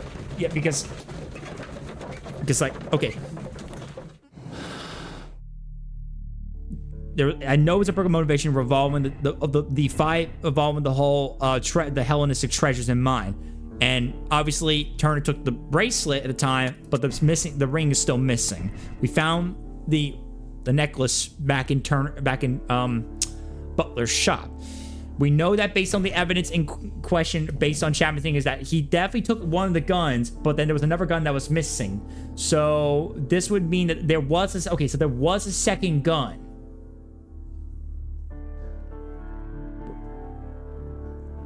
Statements regarding the checkman who disappeared at half in the street now seems reasonable, as the three shots at the crime scene prove the presence of a second gun is now missing. Yes, which could mean obviously. I mean, like, it does mention about saying that there was a crossfire and one other guns could be missing, but I don't think it was a crossfire. I think it was a double murderer. I actually think it might be that. I think it was that one. I think Butler had a gun. He shot Brian, and then some other man shot Butler and killed him. And when he walked around there, and probably and when Chapman walked in, he had a bad time. He saw the gun right there, picked it up from Butler, and then probably saw the guy hunching, and then checked him out, and then went to go chase after him. And after the third shot happened right there, and saw two shots were made. He made two shots, missing the bull right there in that part. And yeah, that's what I'm thinking about. That's what I'm kind of thinking about that. I think that's what it is. I think I got an idea now. I need to speak with Constable Marrow now. Why are you looking at me all the time like that? I'm just watching you, lad. I never know what to expect from people like you. People like me? Yes, street beggars and thieves. I ain't a thief. Oh no? Then where did you get Whatever it is that you're gnawing on, I very much doubt that you bought it. What ain't seen can't hardly be stolen. Jeez, man, he's rough. Okay, Constable Marrow. Let me talk with the constable real quick. Constable Marrow, I would value your assistance in this investigation. It would be my pleasure, Mr. Holmes. I would like to make sure that there are no places in Half Moon Street where a man could hide while you were running through it with your lamp. All right, Mr. Holmes, what should I do? Take your lamp and start walking, just as you did before, and try to find me. Understood. Alright, so we gotta pick a hiding spot, I guess. Oh.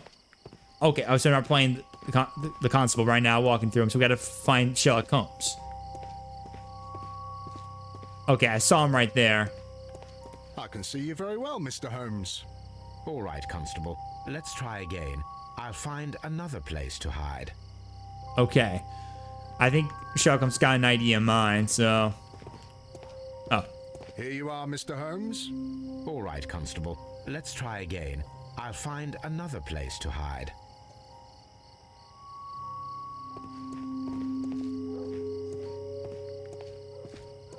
Yeah, it's like a game of hide and seek in a situation right now.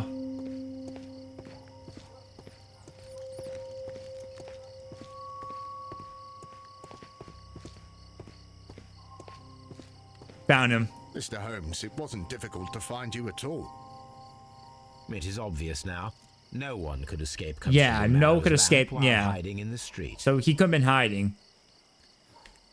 Yeah. Okay. So we know based on the corner side.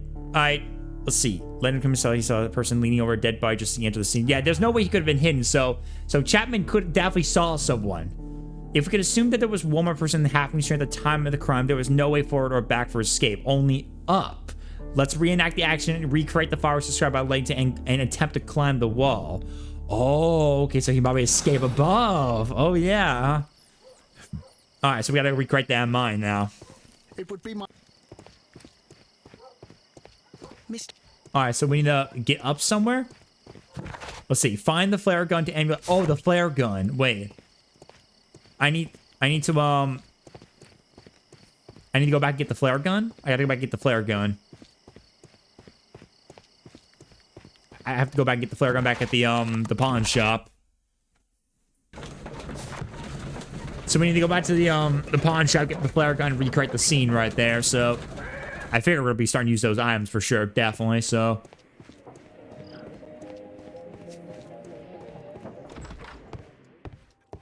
and we can grab some items too here to climb up thing. Listen. These tools are exactly okay. So we're gonna take some of these items in mind. We're gonna take all the climbing tools and the flare gun. We're gonna recreate the scene that probably indicates that maybe he climbed up, maybe, and that's how he escaped. Probably, maybe that's how he escaped. He didn't escape just through the alleyway. That's how he got lost right there. This is exactly what we need in order to imitate the flash of the fireworks.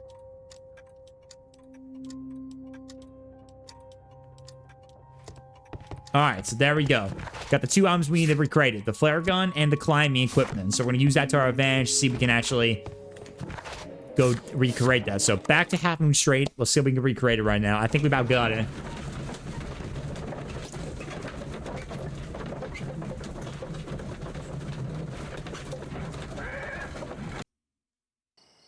Alright, here we go. So now we got to go talk with the constable and get ready to recreate the scene right here. All right, here we go.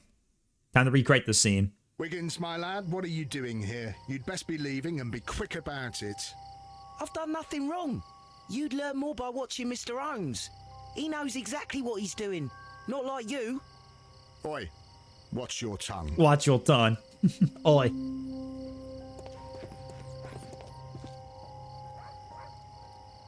Oi. Constable Marrow, Watson, I would like to perform another kind of reenactment with your help. I'm listening, Mr. Holmes. I want to check if Layton's testimony can be trusted. If someone could vanish into thin air at a specific moment. But Holmes, I don't see how. I am going to be the mysterious gentleman whom Layton followed. I will stand exactly where he saw him before he was blinded by the flash. Watson, you will be Layton. When I fire the signal flare, you should start to chase me. I understand, Holmes.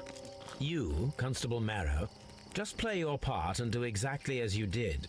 Just, please, wait 5 seconds after the signal flare. I doubt that Polly Powell would have screamed any earlier. Okay, just wait 5 seconds. Okay. Let us begin then. So I gotta wait for like 5 seconds? Okay, so I gotta like wait 5 seconds? Alright. Okay, so we're able to recreate it. Find a spot where a man can be able to climb.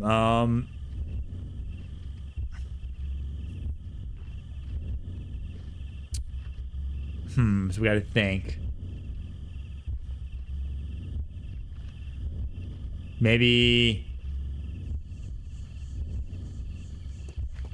This wall is cast in shadow. It would be difficult to see anyone scaling it. Yeah, that looks like it pretty much. It's very dark. I was gonna assume that spot for sure. Alright.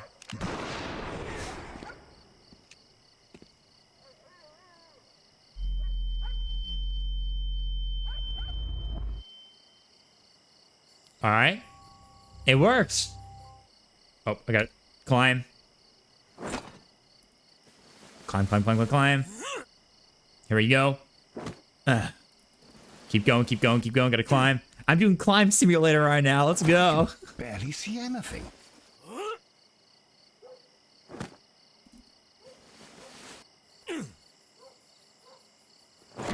Holmes? Are you there? I don't think he realizes. Where is he? My God, a man can't just disappear like that. I think we got that right. Now I think we figure it out. Holmes, where are you? I cannot see you, Mr. Holmes. Dr. Watson, it seems that Mr. Holmes has disappeared.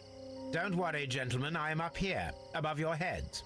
How on earth did you get up there, Holmes? I am using crampons and a climbing axe. Yep. Although the person we are looking for did not leave any traces of such tools. Constable, is there any way to get to the top of this building? Yes, Mr. Holmes, I can show you. The door to the building can be found from Whitechapel Street. Gentlemen, I am on my way down. Okay, So, we now determine the fact that the guy definitely found a way to get out of the plane set before leaving in the dark very easily, before exiting out the alleyway, which means that he definitely was somewhere hiding, but he couldn't have climbed it because there's no sign of tools. So the only way to do it is probably going inside the building, which right here is another doorway right here, which it's possible that he could have just found somewhere to, you know, let's take a look around here. Maybe there's something around here we can probably do inside the this warehouse of some sorts. I think we about got the answer, guys. Oh, hello. These shards of glass are from the window. Ah, broken window and glass shards. I think you broke in. I think we found it, guys. Hello. It's empty. It's a coat. Someone broke through the window to get someone's inside jacket. The attic, but in his haste, he ripped his jacket. The jacket that Chapman mentioned. Shabby fabric, black threads. A cluster of thick black threads. They're unusually strong. I should examine them under the microscope. Okay, so we got someone right now we might be able to investigate. We can conclude that the person whom Leighton saw climbed up the wall, broke into the attic window and escaped the hatch. Escaped through the hatch. Yep. We figured it out, guys. Ding ding. So we know it's a wall climber, a really good wall climber, who basically went up there. So based on the thing right there, it shows that Chapman, despite the evidence, despite accusing Chapman for this, the evidence shows that the testimonies of the crime, stuff like that, clearly point into the fact that Chapman's not the culprit. He was just there at the wrong place at the wrong time in that situation. He only had the gun to basically, because he was upset to help in revenge for Brian, because he was still a friend of his at the time right there. But there was 3 shots being caused. Like Chapman's statement regarding the mysterious J-Man who participated in the shooting shows it to be proven true. So we know that for sure right there. But the question is, though, we gotta know, based on evidence, we gotta figure out what that leads into more evidence completely. So we still got more to do completely. So we need to go determine this a bit more. We need to first go and analyze the these black threads from the jacket we found. So we got to go analyze this. So it's time to go pull up the analysis machine and see if we can investigate exactly about this black threads, and maybe that will be important. So it's time for us to go back to our Baker Street and investigate it, shall we? Oh my god, man. There's a lot of detective work right here, man. We're solving this clue right now. But yeah, I think it was 3 shots being caused, and I don't think Chapman... I think Chapman wasn't the culprit. I think 3 shots were caused, 2 from the gun of Butler, and a 3rd shot happened by another unsuspecting victim, and just Chapman picked up that gun from Butler at the wrong time. The guy gave him the cues for that reason, so let's investigate this now. Let us take a closer look. Okay, focus. There we go. It is not a thread, but a hair. But a hair. I very much doubt that it is human. So it's not human hair. Compare this sample with a human hair and horse hair. And a horse hair. A shaving brush is usually made from horsehair. Watson, could you please pass me your shaving brush? Here you are. Watson, look, what's outside the window? Well, I don't see anything. Ouch! Holmes! Ah. Oh, don't make such a fuss. One little hair. Took a little bit of hair. Alright, let's see. So, here's the unknown hair. This is a most unusual hair. Which is very unusual, because this is the hair of a horse from the brush. The shave brush. Very thin than the hair we found. And even Watson's hair, the human hair, is significantly thinner than the sample. Than the black sample. Yeah. So, this black hair belongs to an animal that's larger than a horse. Larger than a horse. An animal hair, an exotic animal. Something pretty nice and fancy. Alright, so...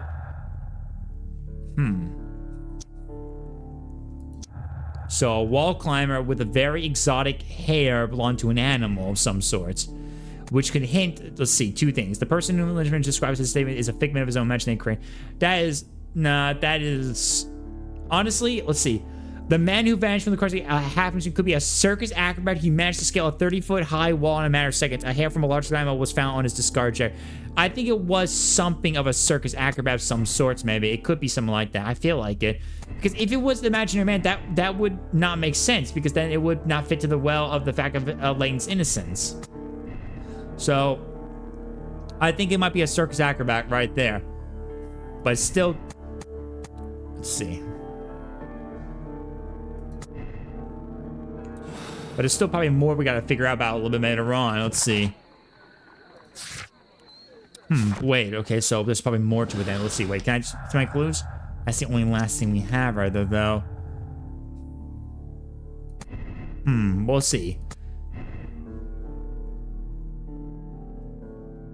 Okay, so maybe... No, yeah, it's not the course. You see, and yeah, I think it's a double murder.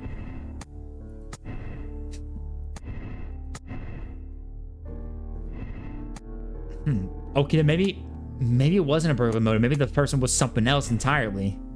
No, but that wouldn't... Wait, the violent... No. It was definitely... But no, Lane's innocent right there. That's why I think Lane's innocent. Because obviously we choose imaginary man, that would just not prove his innocence completely. But then it... I still think it was 3 shots. Like I said, it was still 3 shots. It was still that completely. Let's see, crossfire. Can both die of a crossfire, but each of them holding a gun. One of them is now missing. So they probably both shot each other. And maybe... Maybe they both... Okay, so maybe... So both of them probably shot each other. Butler shot 2 times, got the gun, it shot the wound, and then the other one right there was a 3rd shot, and he shot that once, but the other gun is missing, which probably might have been taken by this mysterious person who ran up there with the jacket. The person who was seen only by Lane Sherman escaped the crime scene by climbing while he was a skilled acrobat. The criminal took a gun from one of the dead bodies. Yeah, that makes sense. They both met each other for the crime. Brian was trying to take care of the steal from that guy over there. They both had guns. They both shot each other.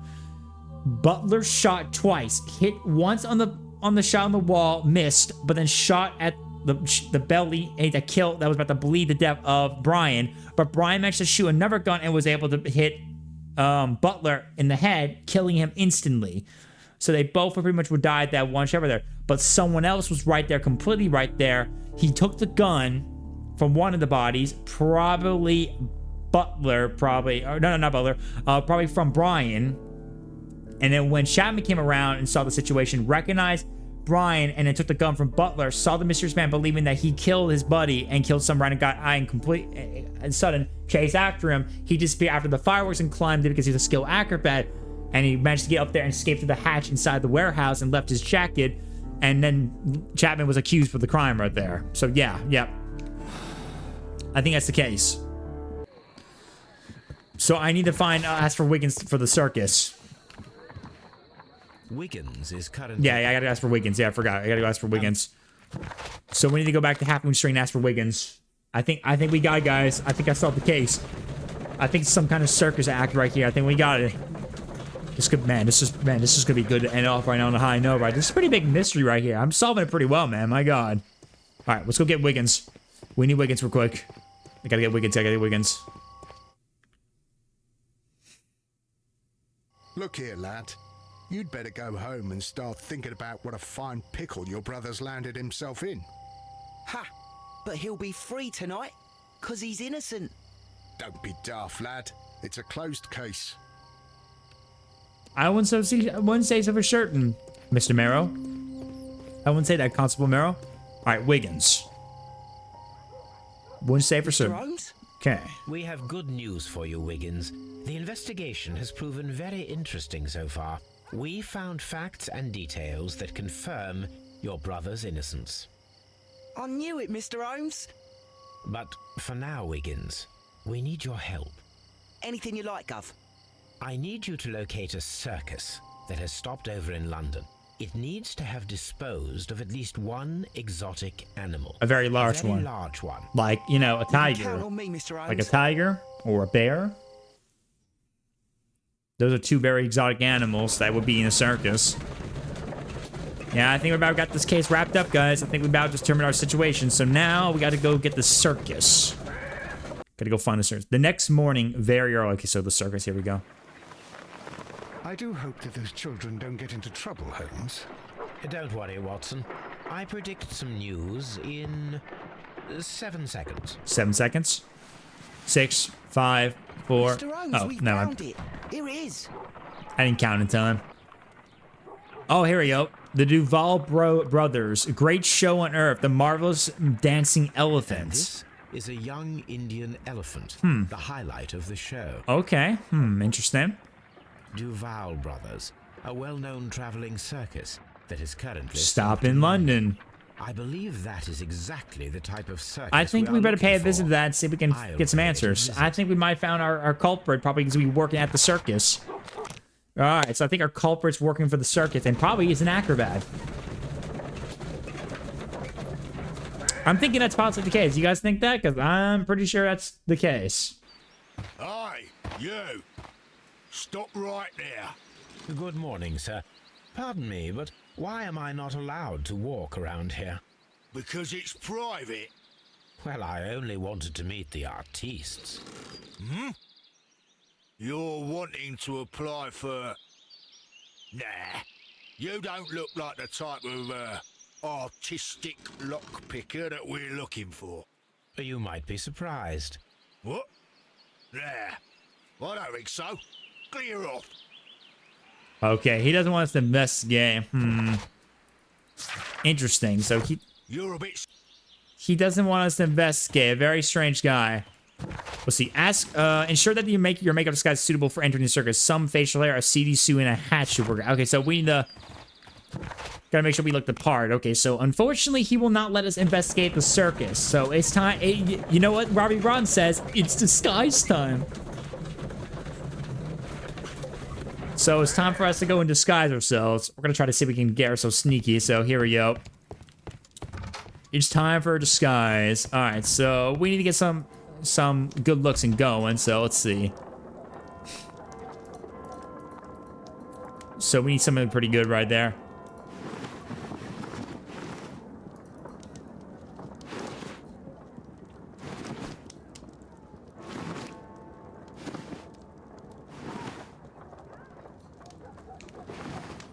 Let's see. What kind of suit I should go for? Let's see. Some facial hair and a seedy suit and a hat should work very well. I don't know what. Wait, a seedy suit. What do you mean by a seedy suit exactly? Do you mean like just like a more casual suit? Well, that's casual right there. I mean, this is a farmer outfit, but that doesn't count for some reason. Let's try a bandit outfit. Maybe that would look pretty cool. Get makeup table, maybe. Okay, let's see. Give me a hat.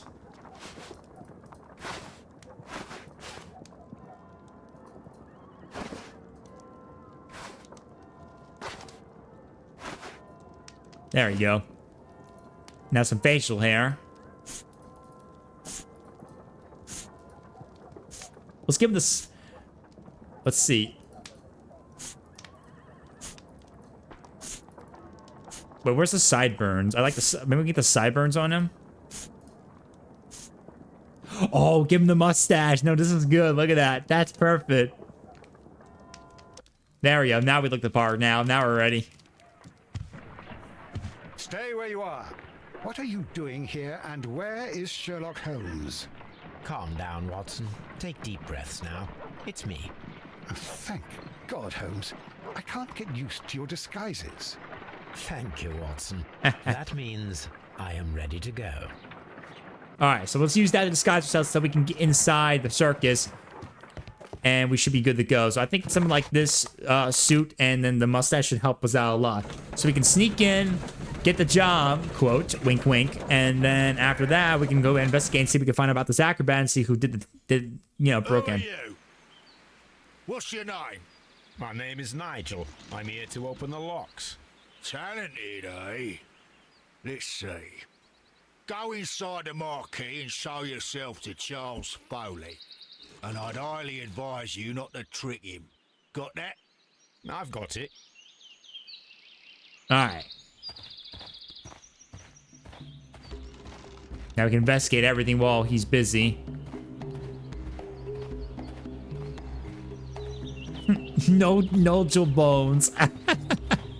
Nigel bones, yeah. Nigel bones.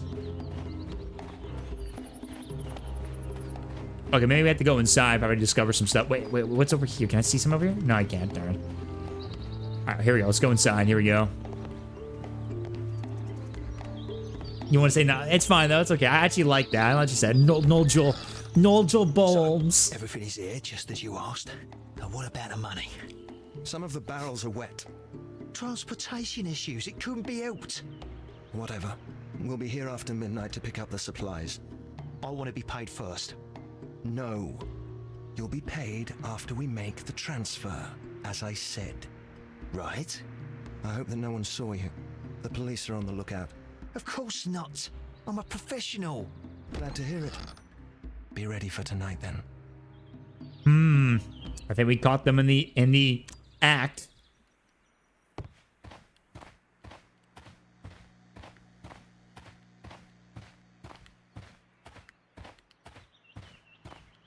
Alright, let's see what we can discover here. Some barrels of some sort. A lot of barrels. This wooden barrel is damaged. It is difficult to say what is inside.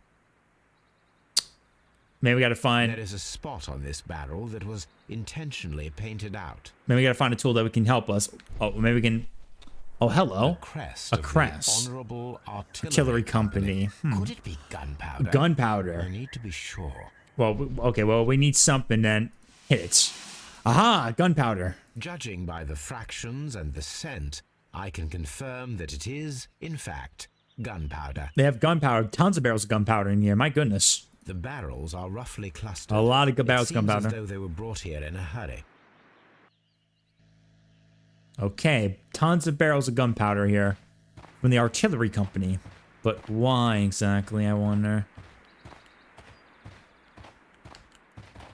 Okay, the bench presses. There's a poster up here. Rise up and keep rising from lambs into lions. That's a picture of a contemporary gentleman wearing a Robin Hood hat. Robin Hood hat. Interesting. Okay. From lambs into into lions. Those are words of encouragement. Those are words of encouragement and defiance. Okay, this then. This poster was clearly made to fire up rebellion amongst the people. Okay, so I found something interesting there. All right, we'll keep that. This printing press is old, but still quite capable of printing hundreds of pages per day. There are enough posters to paste across half of London's walls. Powder kegs, a printing press, and a great many blank papers. All of this was stolen by the Merry Men quite recently. And these poster samples. I am quite sure it is not a coincidence. Oh. The Merry Men are planning some sort of sabotage. Stop right there. Who are you? Are you Charles Foley? Maybe. They say that I can open any door. Do they now? We'll see Sherlock near the chains on the table over there. Open that. All right, here we go. Let's analyze him real quick before we do it. Let's see what we got here, who we're dealing with. Who the hell we're dealing with here? Okay, protective safe. He's got a key right there, of all things. Hello? Recent trauma. He's been through something. Okay. Gun. Bulldog rover. Cutthroat. He's got a gun right there. Oh, hello. There's one of the rings. There it is. One of the 5 rams of Mytilene. The Mytilene. He has one of them. And tap fingers, agility practice, acrobat. That's him. We got our man. And I got achievement. Methodological man, Gavin 26 portrait. He's our man right there. All right, so we got our man right there. Interesting. So let's see who we're dealing with right here. Let's take a look at him. Charles Foley is a member and the leader of the Duval's Brothers Circus. He's a skilled acrobat who actively practices craft. Foley's a superstitious man. He's armed and dangerous and has a penchant for wearing jewelry. Yeah, very interesting jewelry. So the antique ring and the long lost. Sorry. What? Okay, I thought it was that right there. Okay. Well. Okay. Well. Anyway. Okay. The revolver and that. All right. Charles Foley wears an antique ring, the last missing piece of the Firenze and Mytilene jewel set, and also a revolver routine under his belt. It proves that Charles Foley is our mysterious jacket man who nimbly escaped the crime scene. Yep, that's gotta be him. Yep, that's gotta be him for sure. So now we got that decision. All right, let's do the lock right now so we can kind of convince him. So I think we got our man, guys. I think we found him. We got our man.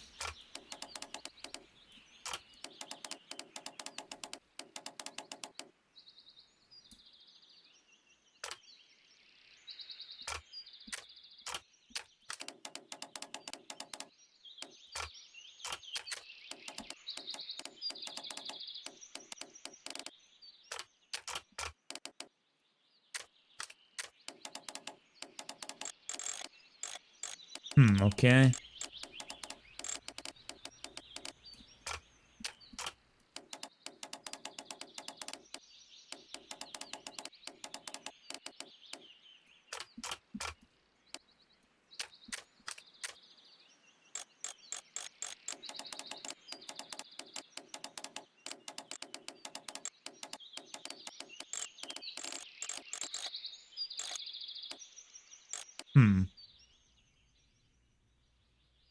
What?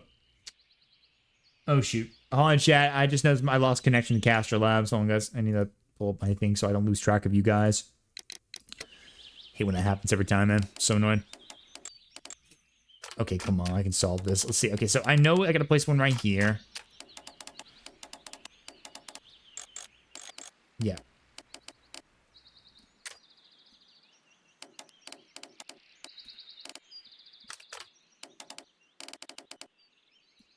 Okay, wait.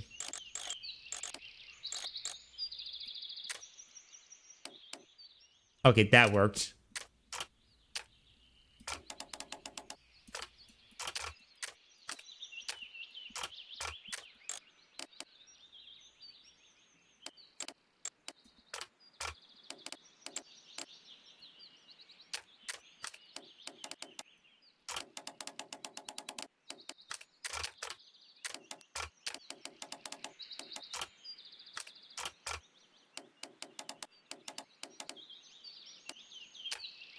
There we go. Boom. Let's go.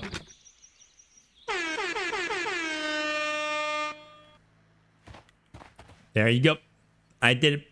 Ah. Well, they're right. What's your name? Nigel Shirley, from York. Ah, Nigel from York. Never heard anything about you. How'd you hear about me?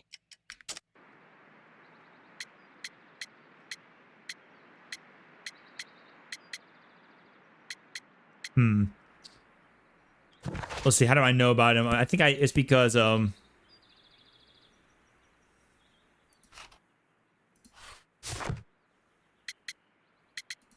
the jail thief. It's a long story.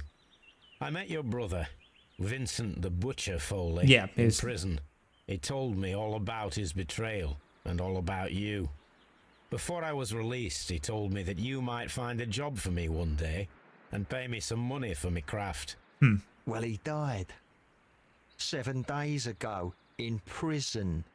I'm sorry to hear that. That's all right. The traitor has paid the blood price for it. And you'll do the job anyway, because I need a talented lockpicker. I know just where to search for his legacy. Ooh. It's all about the Hellenistic treasures, isn't it? Gosh, you fool. Now, listen up. You'll come with us tonight, and you better mind yourself. Us? Wait, who's coming then? Billy, Jack and me.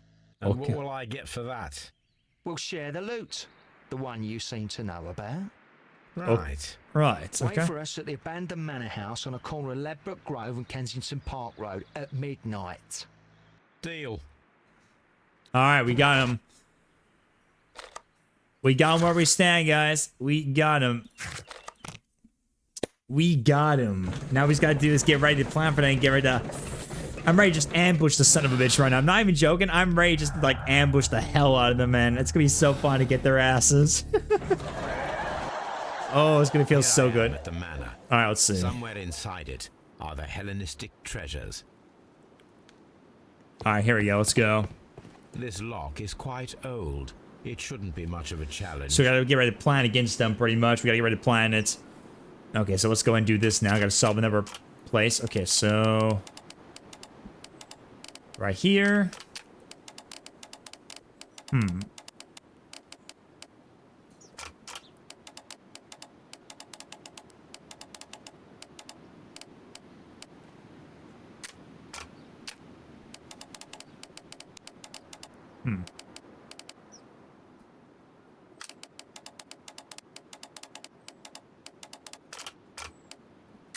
There we go.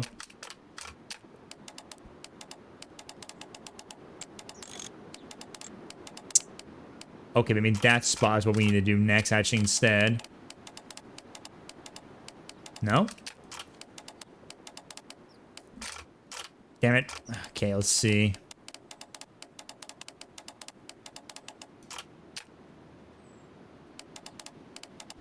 There's nothing else over here at all besides that, so that's the only thing right there.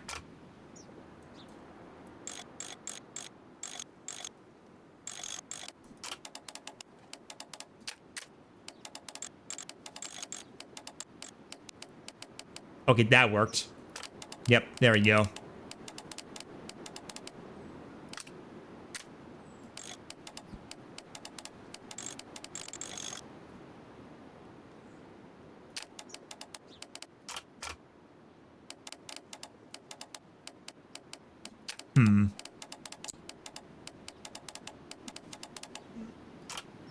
Okay, maybe that was not the right one right there for that one. There we go. Whew, nice. I keep, man, I'm solving these like a pro, man. I need to find where the safe I'm is so good at these lockpicks right there. I'm so good with lockpicks, man. All right, so we gotta analyze this whole thing, see what we can do, plan out what they're planning to do here at this old abandoned place, at this manor. This cupboard is an absolute mess. Is there any hidden books around here? Any like a hidden like you know, Several books have fallen like from one of those the hidden book, shelves. you know, It seems buds as you though hit, you this pull out the cupboard bookshelf and it like reveals like a hidden little. I'll give it a try. Yeah, yeah, I was right. See, maybe move. Let's see. Yeah, I was right. See, told you. Safe. There it is. So, that's the lock I must open tonight. Let me see. All right, here we go. Time for some lock picking. Ooh, God, this could be tricky as hell, man. My God, here we go. Okay, so this.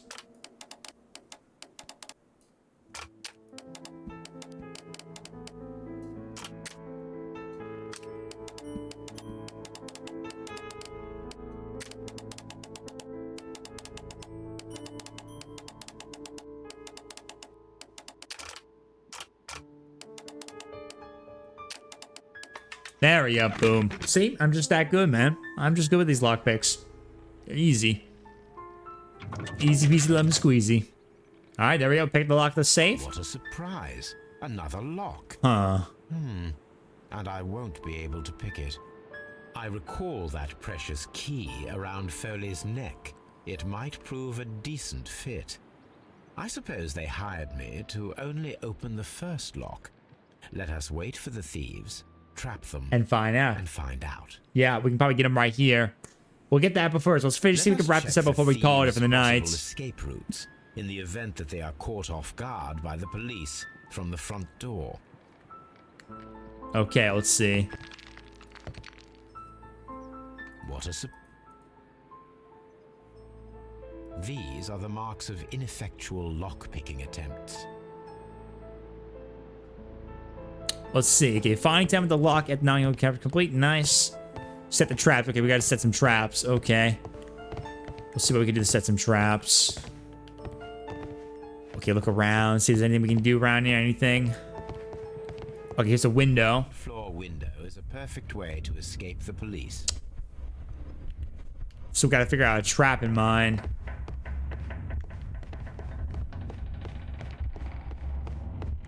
Gotta make sure they don't get escaped whatsoever. We gotta make sure we outmaster them completely.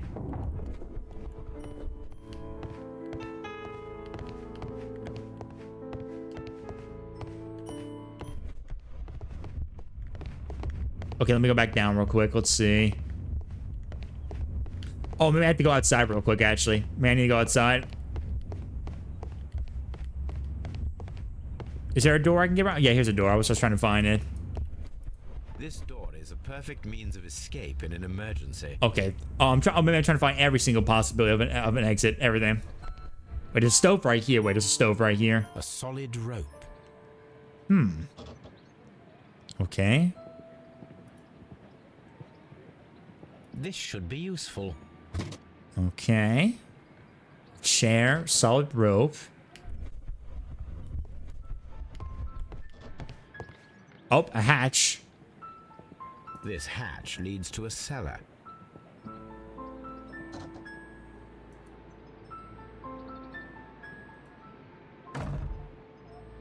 The door is now blocked. I think we got an idea now.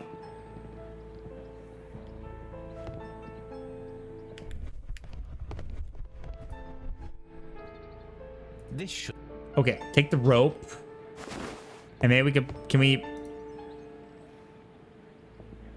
wait, actually, let's see. Is there something... No, don't open that. Wait, the cupboard? The cupboard right here? Move this. Very well. There you go, move that. So that they can't use the window. Now they lost that track.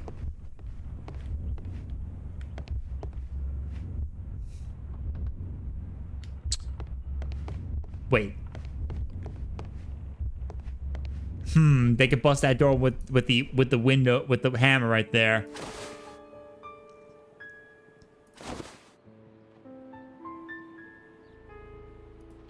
Okay, hang the chandelier. If anyone takes the hammer, the rope will uncoil and the chandelier will fall.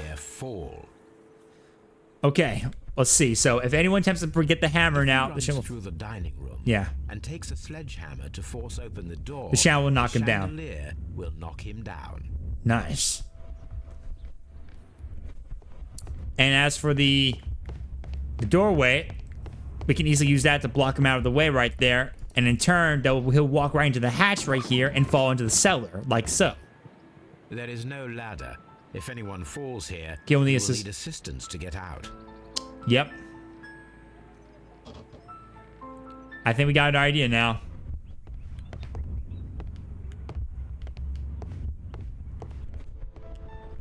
Yep, I think we got our idea in mind now. Oh wait, but he'll jump through that though.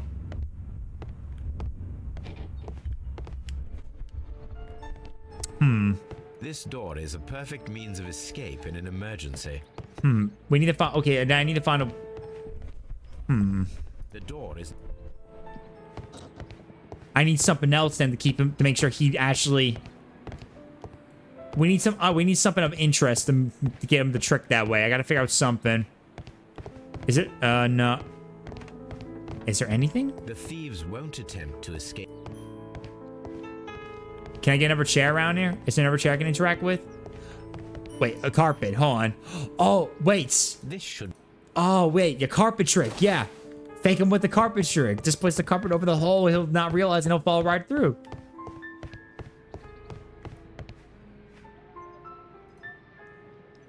Now, it's not an open hatch. There you go. Just a nice carpet on the floor. There we I go. should walk carefully here, else my plan will be ruined.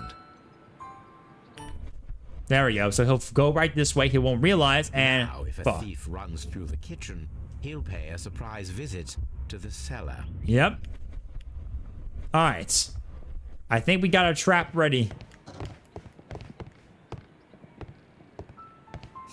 All right. So I think we got everything figured out now. The traps are set. They're ready to go. I think we have everything we need. Oh, wait. What about this window? This window is high above the ground. It would be possible for one of the thieves to attempt to use it for their escape.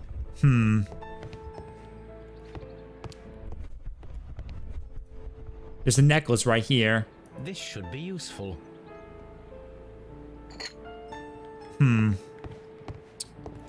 Okay, necklace. A simple wooden bead necklace. Okay,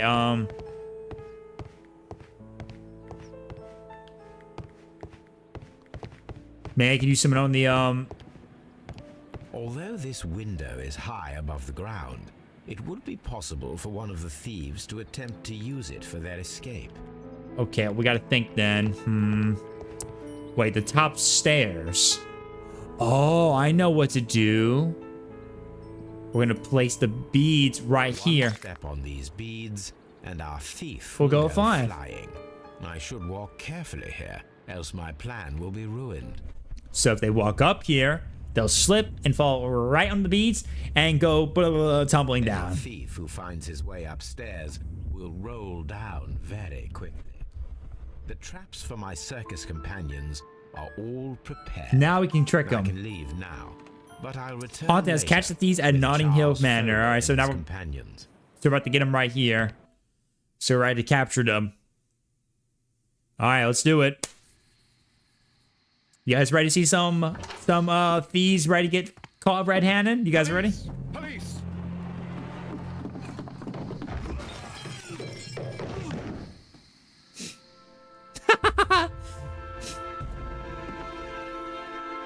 Stop where you are! Where are they? Trapped, Watson, with your assistance. How so? Well, you sounded just like a real Bobby, my dear fellow. You startled them into the traps. I did? I assure you, Watson, it was quite an entertaining show. They will not escape the house now. You scum! And this is the pistol used for the murder in Half Moon Street. Yep. How'd you know about that? Oh, hello. Have you closed the case yet, Sherlock? Mycroft. Hello, What are Mycroft. you doing here? Did you follow me? Sherlock, it may seem that I used you, but you should be pleased to know that you have served our queen well, in this instance. So now, let us catch the big fish. But this man is not one of the merry men. No. No. Then why exactly are we here, Sherlock? This gentleman, Charles Foley, has been involved in a double murder, and the hunter of a set of valuable antiques, the Hellenistic treasures, which disappeared in a theft many years ago. You're no better than the coppers. Now if we use the key to open the safe right here, and we take a look. What do you know? What we got in here? Holmes, that is incredible. The Hellenistic treasures. Indeed. Nothing but trifles. Where are the merry men? I don't know why you are asking me, Mycroft. They are yours to find. I'll see you soon, dear brother. Mycroft is really not happy. All right, but there we go. Nice. So we got the trap there. Move, you flim-flammer. You flim-flammer. What a beautiful collection of art. It was thought lost. All right, so let's see. So the evidence determined everything. So the long lost art and the pressure state that contained them all. We have to determine the answer. So everything that led to everything we got right here. So all the answers determination right there. It all came down because of a burglary motive that result in basically the search for the missing treasures that involved the motivation of the crime. However, though, Mr. Turner found the bracelet, but the ring was still missing at the time. But obviously the reason for that because it proves Champion's innocence because he regards the jacket man he saw at the shooting, and that proved to be true, of course. We know that was a crossover between both of them eventually, which resulted basically, of course, a double murder, but it was killed by both of them pretty much with, of course, Brangan shot in the stomach and Brian shooting Butler in the head and killing him instantly right there. However, though, obviously they succumbed to their wounds, but there was a third guy that was in that situation to steal it for the part of the whole trap situation. The man Jacket we discover is responsible for that being there, of course, and was also there to steal one of the 5 rams of Mytilene right there, and he had the ring. We know it was a simultaneous shot, indicating there was a third shot that finished up everything, and of course Chapman running in and taking one of the guns, which of course had 2 shots taken care of, thanks to, of course, one Butler, and the other gun being taken by the acrobat in question, who we all found out, of course, the acrobatic guy in question that we discover, and we set up the trap, the vanishing net that we discovered, that we took care of it right there, which results in eventually finding the hidden art at Notting Hill, representing all the Hellenistic treasure that were stolen in 1885, which determines Foley's vengeance right there. Charles Foley organized the theft of the Hellenistic treasures, which was related to the double murder at Half Moon Street. Leighton Chapman was a witness to the crime. It was pretty much that complete all, and I realized that's the case right there. Now, the answer right there: absolve Foley or condemn Foley. Charles Foley will be in prison for organizing great theft. Since he's not directly guilty of murder, his sentence will be shortened, or condemn Foley. Charles may organize and execute a wicked plan of revenge with the added theft of ancient and valuable treasures. He deserves the rope. So let's see. We got to think what we're going to do with this situation right here and how we're going to handle this.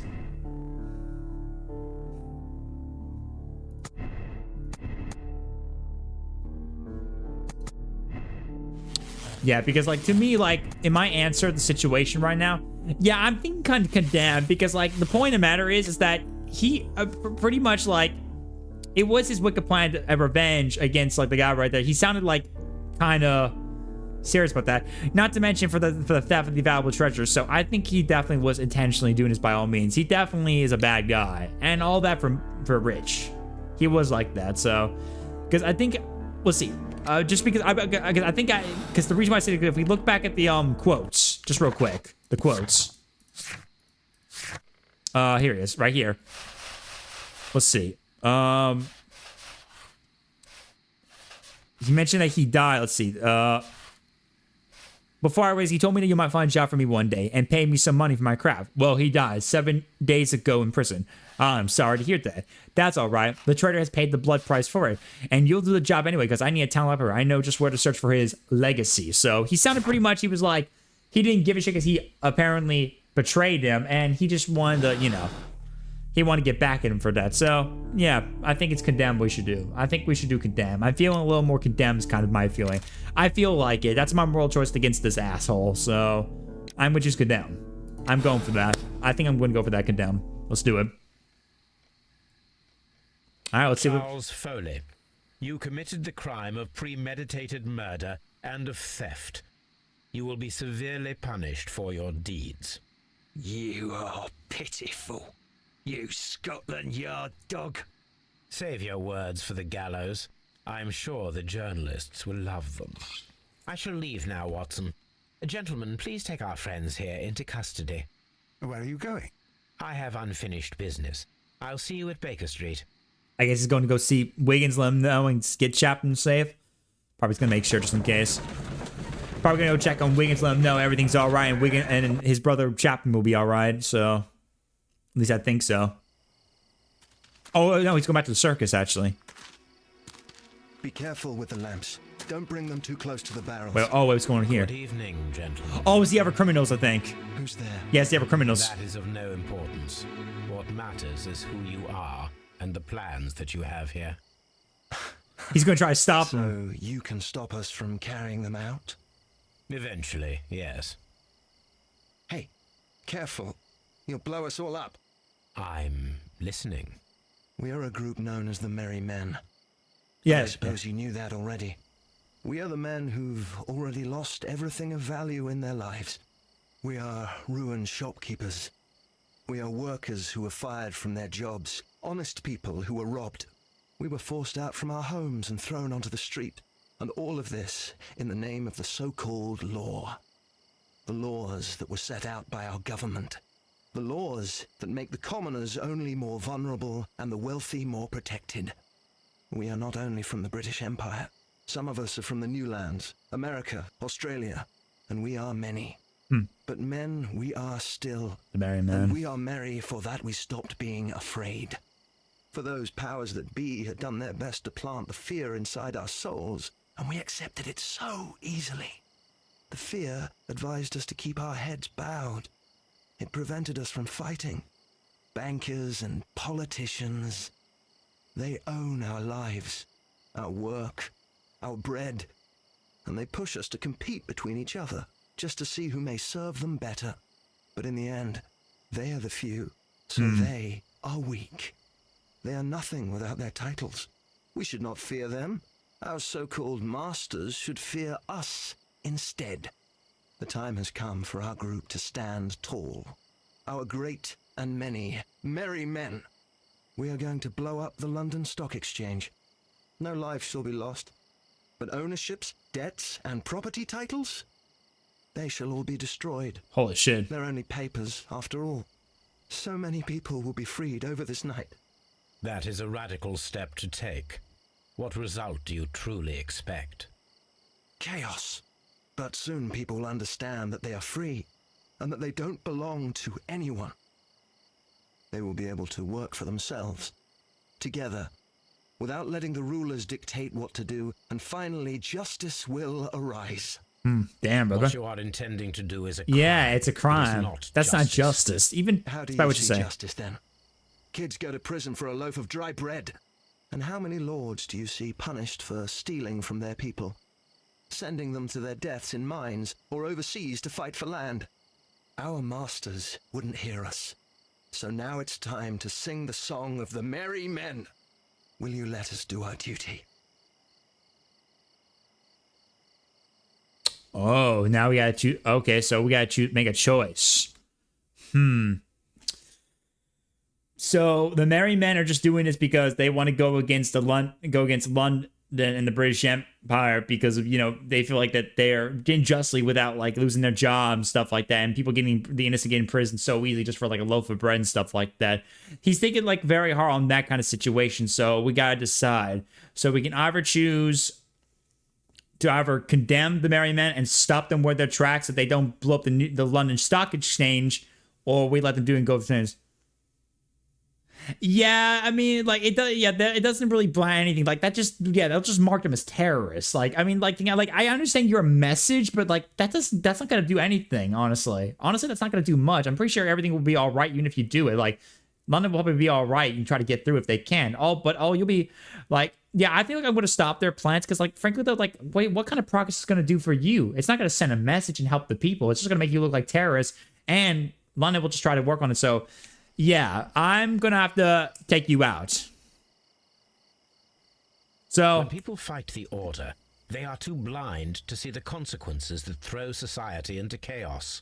I shall stop your actions, but not you. Run. Now. Boom. Better get out of here.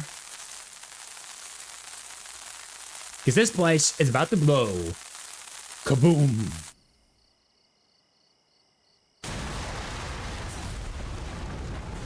That was cool. I love that. Yeah, I mean, I knew. I mean, it was just brand them as terrorists, so obviously it's best just to stop them where they stand, pretty much. Won't kill them, won't do anything to hurt them, but we'll stop that kind of ideology so it doesn't go any further, because that's just a terrorist attack, basically. So, you're interested in Russian literature now? Quite lately. It is an interesting book. I remember a few lines. Really? I tried reading it myself, but I had a hard time understanding it. Yes, Doctor. It's about intelligence. Sherlock, I vaguely recall one of the lines. Sometimes it takes something more than intelligence to act intelligently. There were also a few words along the lines of, pain and suffering are always inevitable for a large intelligence and a deep heart.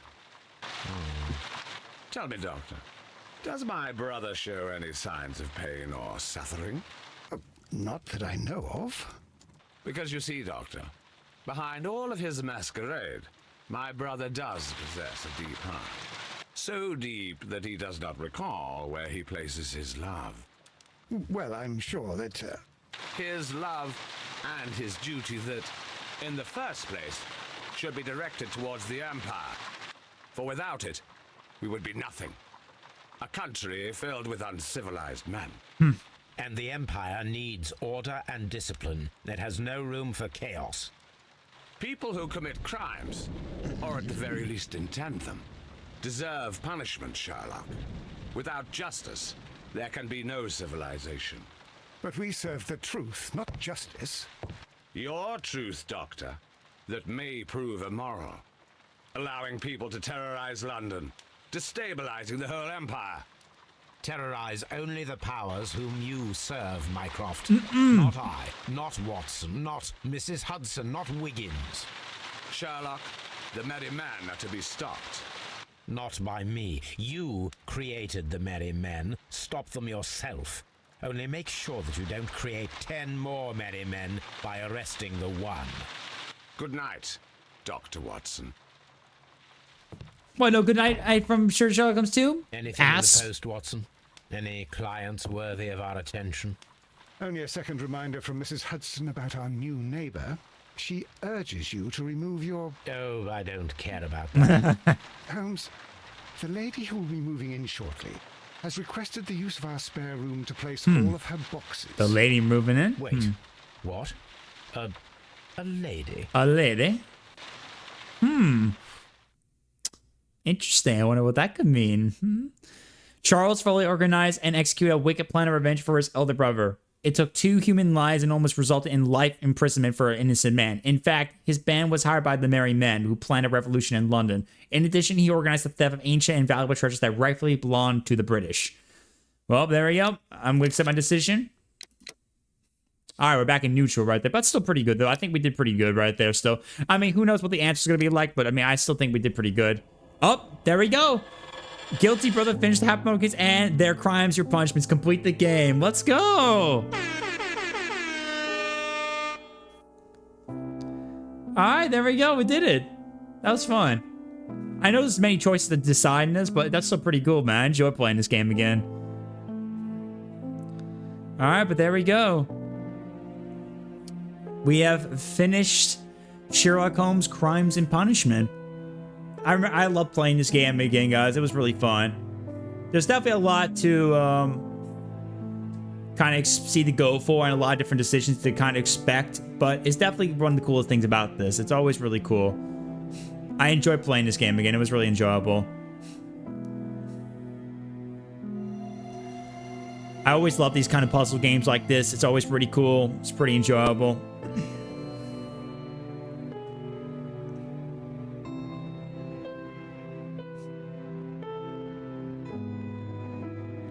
I know there's definitely much more we can expect in the future if we keep on playing the mode, but we'll keep our eyes peeled for that if we want to in the future. But I know for sure I will be doing the next one coming up in the future. But there we go. So that's done with Sherlock Holmes Crimes and Punishments.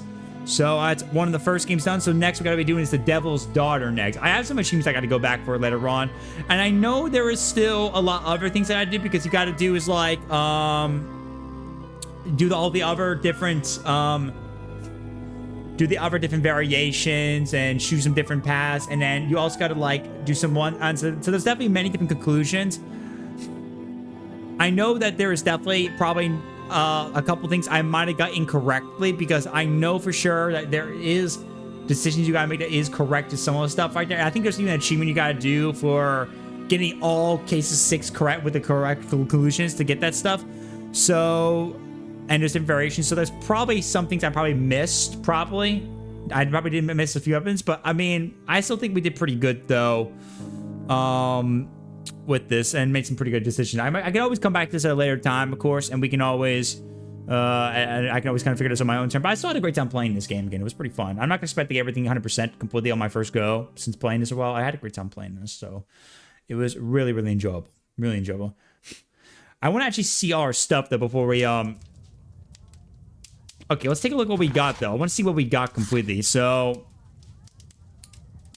we're going to take a look at everything we got so far. So let's take a look at everything. So we completed the Faded Black Peter right here.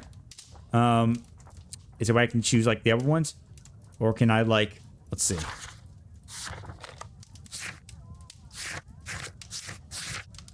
Okay, so we got all the stuff right there. Okay, let's see. So, okay, hold space to check. Okay, let's see. Let's check our conclusion. Okay, so that's our conclusion with that. I was hoping to choose like our... Okay, so here we go. So we absolved him. Okay, so we were correct with that. Karen's was guilty.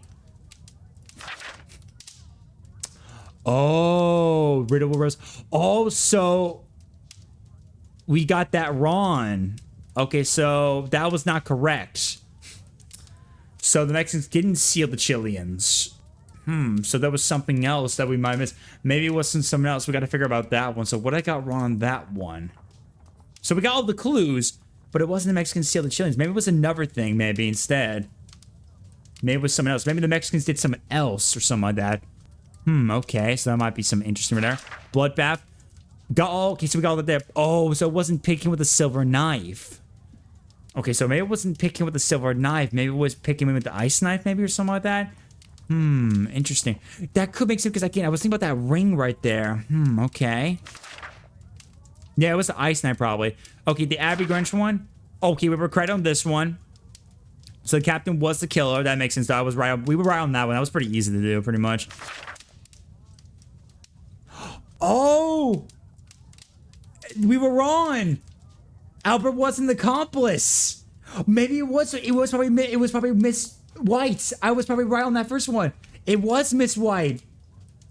I was right about that. Oh my god. Okay, so I might have to go back on that something to see about that. I was right. Miss White was the accomplice, probably for that reason. Okay, and then what about the halfling walk? And we were right with Foley's finding. So, okay, so we were right about Karen's being guilty for the whole situation, about the death of Peter Carey, but obviously we chose to absolve him for that reason. We were right about the captain being the killer and the death of Sir Eustace in the whole situation. So Captain Jack Crocker was reason, and we were right about Foley in the situation right there. So it wasn't Albert the accomplice. It was Miss White. Maybe I'll have to go. Maybe we'll have to like go back to that at some point. Maybe before we do the next thing, we should come back to it at some point so we can see the other endings and see what those are. I think we should do that at some point. Maybe like we'll do a full playthrough again and go through it speed running and try to get through all the stuff and do that at some point before we move on to Devil's Daughter at some point. Just see all the endings, get all the achievements at least, and then move on to Devil's Daughter. I think we should do. Okay, so it wasn't picking with the silver knife. It was probably picking with the ice knife. Probably. Because Pitkin was definitely something suspicious we saw about that. I remember Pitkin because he definitely seemed like he had a motivation to that. The other guy, I thought so too in some ways, but it definitely probably felt like Pitkin still to me about that reason. But it probably was the ice knife. And okay, so it wasn't the Mexicans steal the Chileans. I can't remember what the other options were again, but I think it was the Mexicans who did something else. I feel like it. Ooh, but that was pretty cool, though. I mean, hey, we'll have to try again later time. We'll definitely have to try again.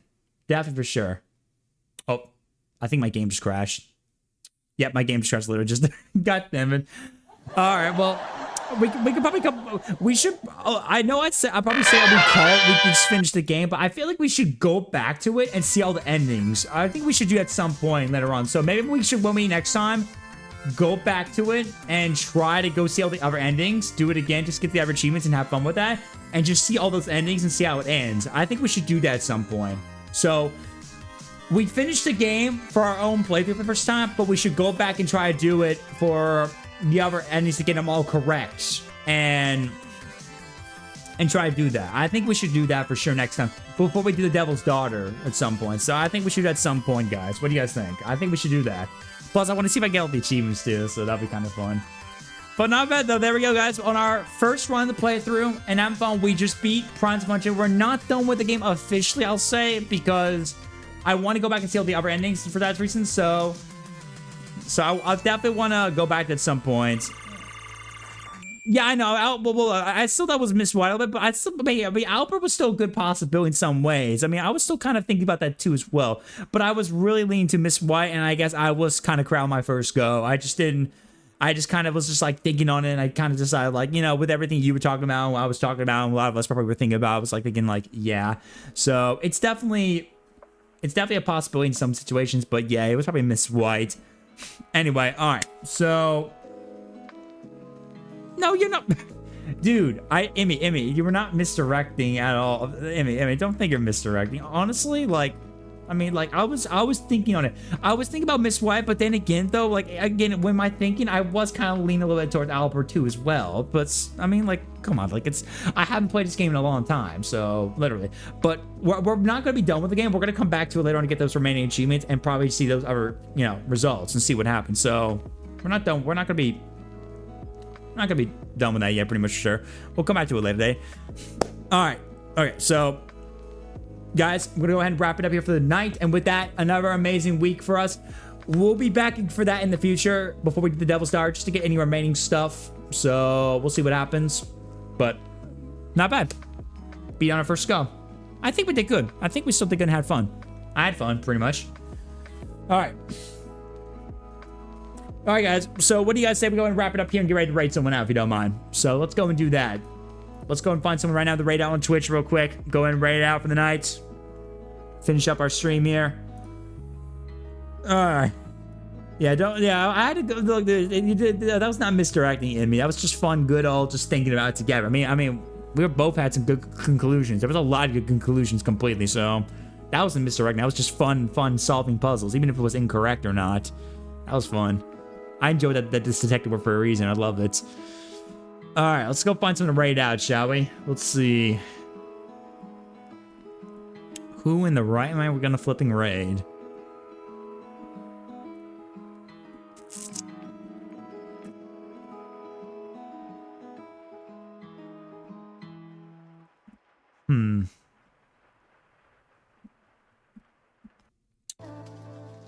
All right, so let's see. I think we're gonna go and raid out to.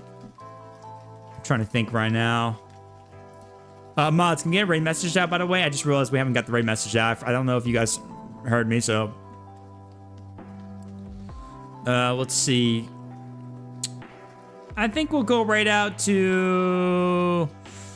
Let's go right out to my boy Rebel Tech. He's live right now. Let's go show some of the Rebel Tech. My boy Rebel Tech TV, he's live right now, and he's doing something right now. He's playing some Pal World. Oh, he's playing Pal World.